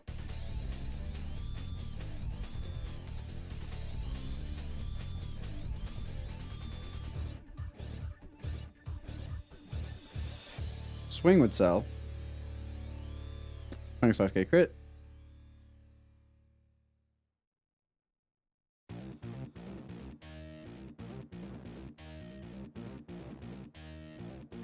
There's a Zeno. Gonna grab Android 21 4-drop and then dump a hit down there. Yeah, that makes sense. Yeah, so the sequencing here, just making sure that at no opportunity does Android 21 have access to too much resources.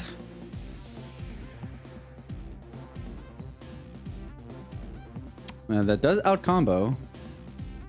And then swing or hold. Swing or hold. Probably swing because you just lose it otherwise. Alright, swing. 40K swing on the lead.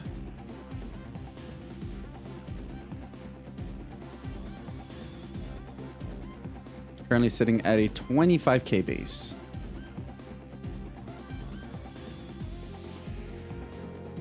And that'll be a take. So Raymond going down to 3 life right now. Jared's 8. That's so nasty. Pay 1. Get out the Android. Lose out on a super combo. Looks at the top cards of the deck. And then there goes the Android Floodgate.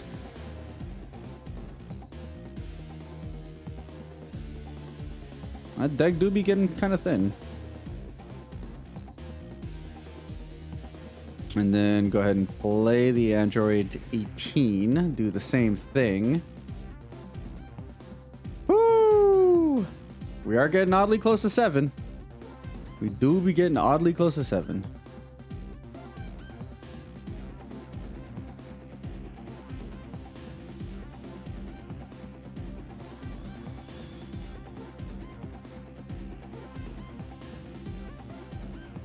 And presumably you did that so you can beat down, right?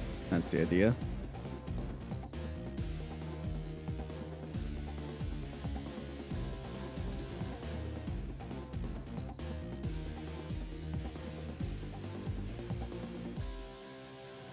All right, swinging with Android 18. No negates, and I think we're just going to leave it as is. I guess we're just kind of baiting a negate. And then pass?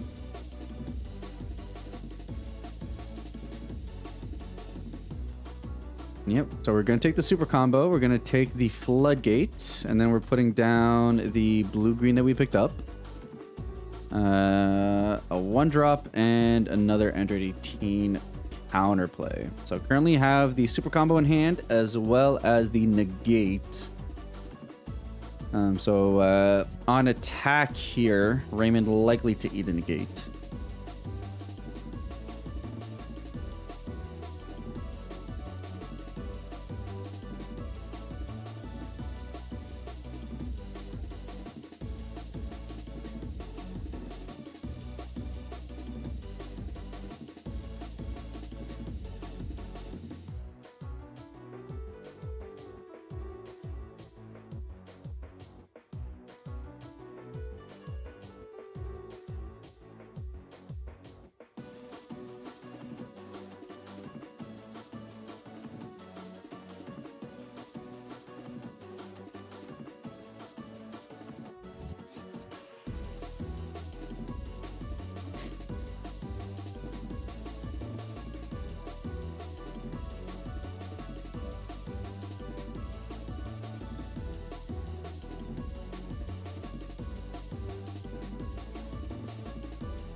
Yep, so get all of that down there. Going to be able to play a 4-drop.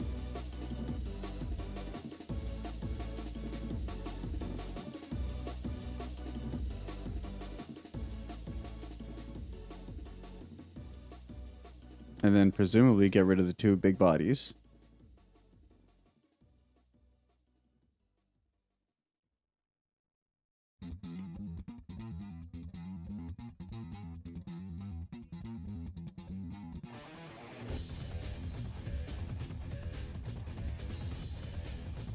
Swing with the lead.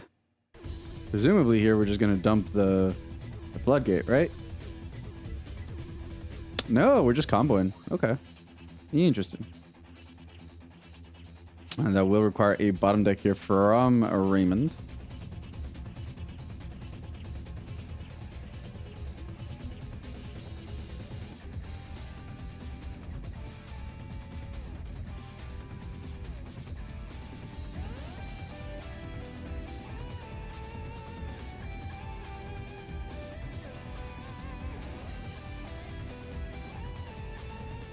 Run and hit out ourselves. Just fine.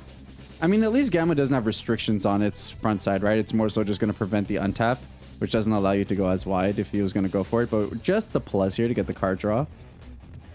So now does Jared go ahead and do some negation?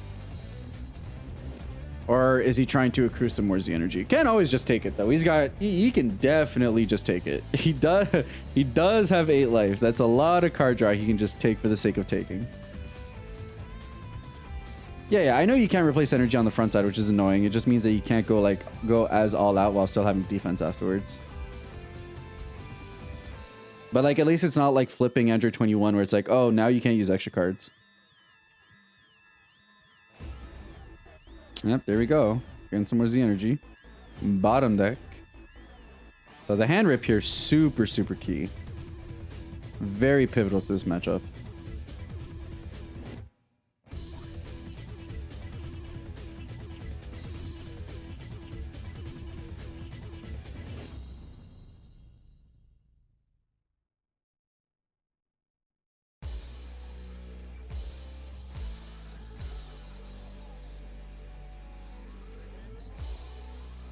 All right.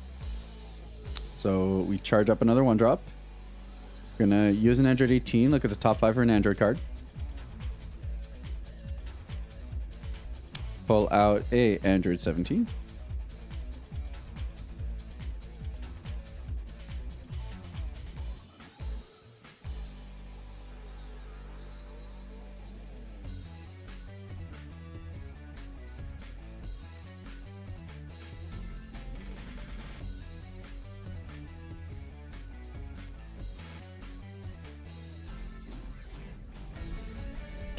Pay for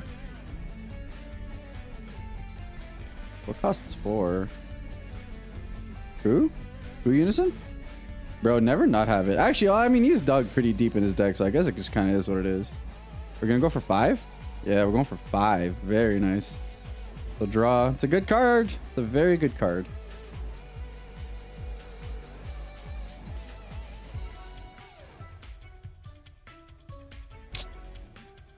Presumably swing on lead here.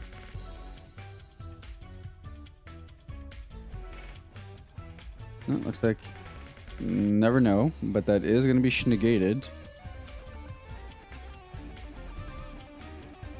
Swing with lead.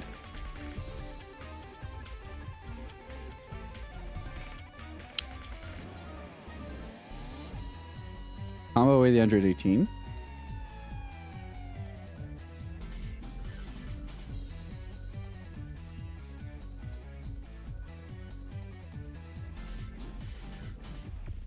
Sports guy. Not a bad card. And then untap super combo.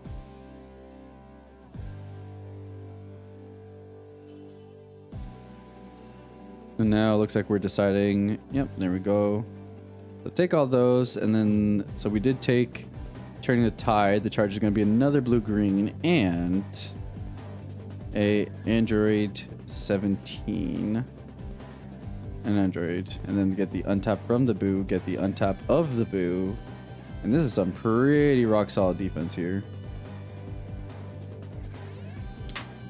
Let's see, so it could Koitsukai here, and then it's just like, okay, that's fine. You can floodgate me, but you're gonna have to pay some cards for that. Which Jared's probably fine with if that happens.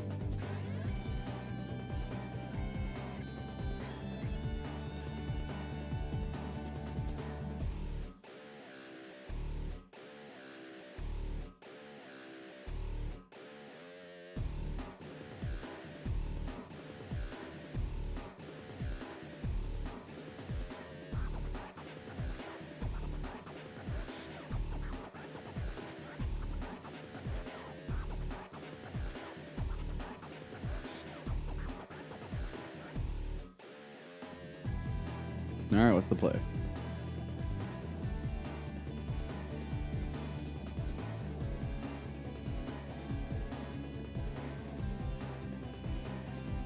We will pay for Koits. How many we on decking?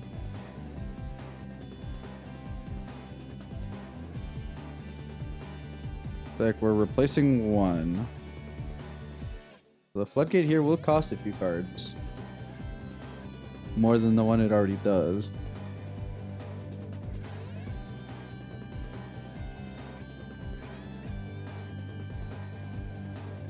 Okay, here is 4 drop. Android 21.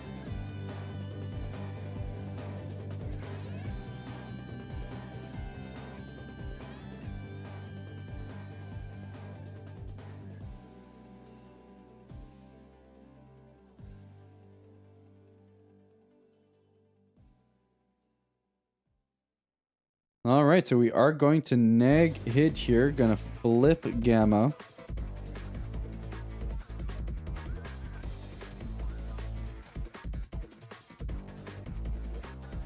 Will not be able to unflip until the end of his next turn.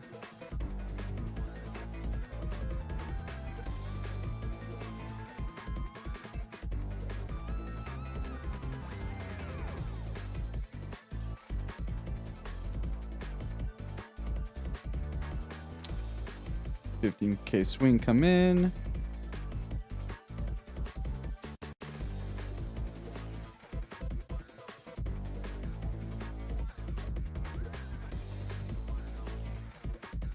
Gonna cost you 3 cards.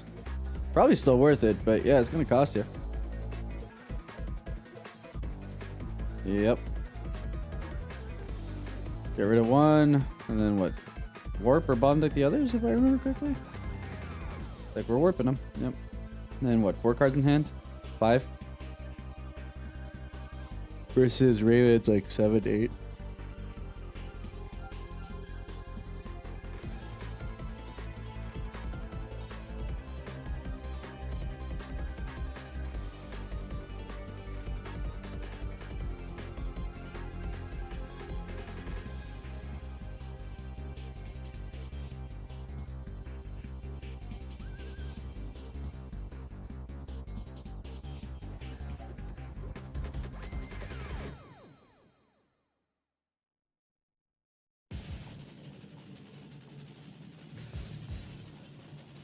And looks like we're just passing here. So Jared going to his turn. Again, will not be able to awaken here. On the unawakened side, does have some restrictions. But now we're going into what? Do we just go into Android 17?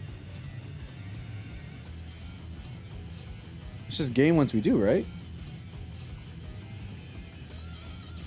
It's just, unless there's like a Jiren?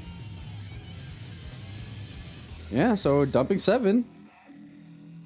Dirty Burst is fine.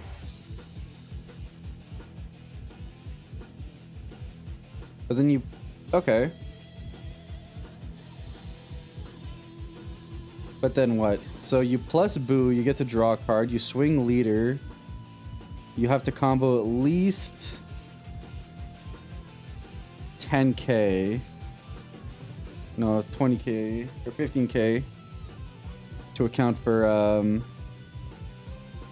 your Leader being unawakened. I mean, I think that's pretty much guaranteed unless like you get absolutely putrid draws.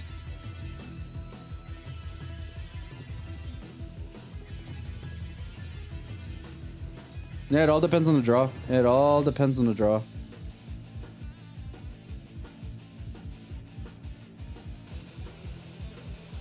If the draws aren't hot, there's a world in which you just clear board and then just try to make something happen with that.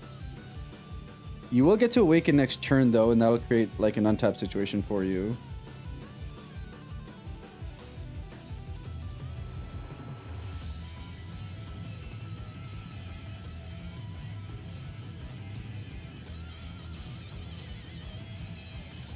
There's a swing with lead, draw a card, and that'll all depend on what he drew.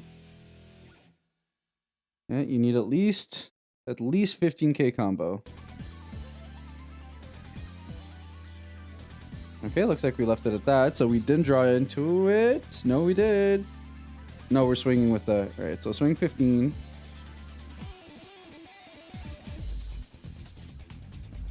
You're gonna have to combo at least 5.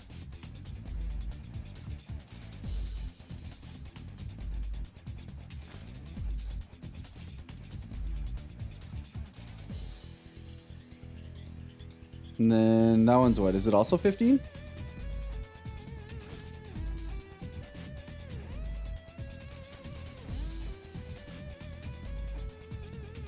It's 20.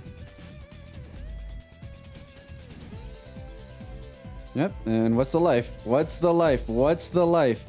What's the life? Then you plus with Boo, you swing. 20k double strike. Got the 5k combo, 25k double strike, takes it. Jared Lopez winning the online Carta Magica Dragon Ball Super Card Game Regional. Woo! Ah, tight game here. Absolutely masterful on both sides. Bro, Jiren in the life. Absolute shambles. Absolute shambles.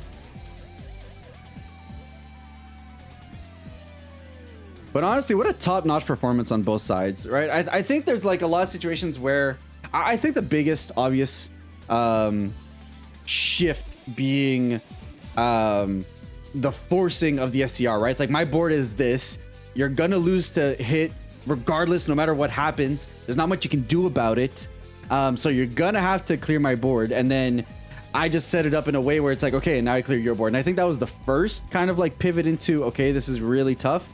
And then from there, it's just the advantage that Jared kept accruing, and then just the Boo is kind of the icing on the cake at that point, where it's just like, I'm drawing cards. You're gonna force some plays that are gonna force cards out of my hand, but I'm gonna slowly chip away, and then the Android 17 just kind of closed it out. But I do think that back and forth of that tension between who's gonna play the secret rare and forcing the secret rare out of Raymond was definitely a big thing. But honestly, both players played absolutely excellently. Huge shout outs and huge congratulations to both of them as well. Raymond for finishing somewhere in the top 4, I presume. And then, of course, the boy Jared for winning another one, bro. The man is insane. The man is absolutely goated. All our players that we've seen today are, of course. So huge congratulations to everyone who did it today. You know, we saw TCG medals, we saw Robert Reitz, whole slew of notable players. David Alves, like a lot of really great players that reached out and played today. So huge prop and shout outs to them. In terms of top cut stuff, keep your eyes out on the Carta Magica social networks, guys, on the Facebooks and everything. I'm sure that they'll share the list there. And like y'all already know, Egg is gonna have the event out like probably in the like tomorrow morning, because that's just how he do. So keep your eyes out for that as well. In terms of the VODs, if you guys ever want to keep your eyes out for any matchups, I'm just gonna have to bug Carta to send me the VODs, because my computer does something a little funky when I record and stream at the same time. So I'm gonna have to ask them very nicely to download the VOD for me. So hopefully they don't mind doing that. With that said, guys, I had so much fun again. Congratulations to everyone who played, had a great time. Congratulations to everyone who got their invite. Huge congratulations to Jared for winning it all and taking down another regional.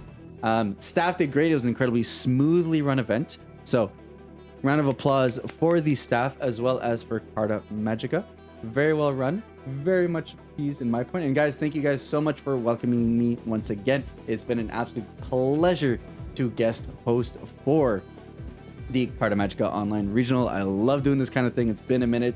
And Lord knows Dragon Ball gameplay gets me going like no other. So thank you guys once again for having me. And with that said, this is where I let you guys go. Enjoy the rest of your Saturday, everybody, whether you're leaning into dinner time now or whether you're going to go enjoy the rest of your afternoon. Enjoy your Sunday. And I hope you guys have a good rest of your weekend. With that said, catch you guys on the next one. Take care.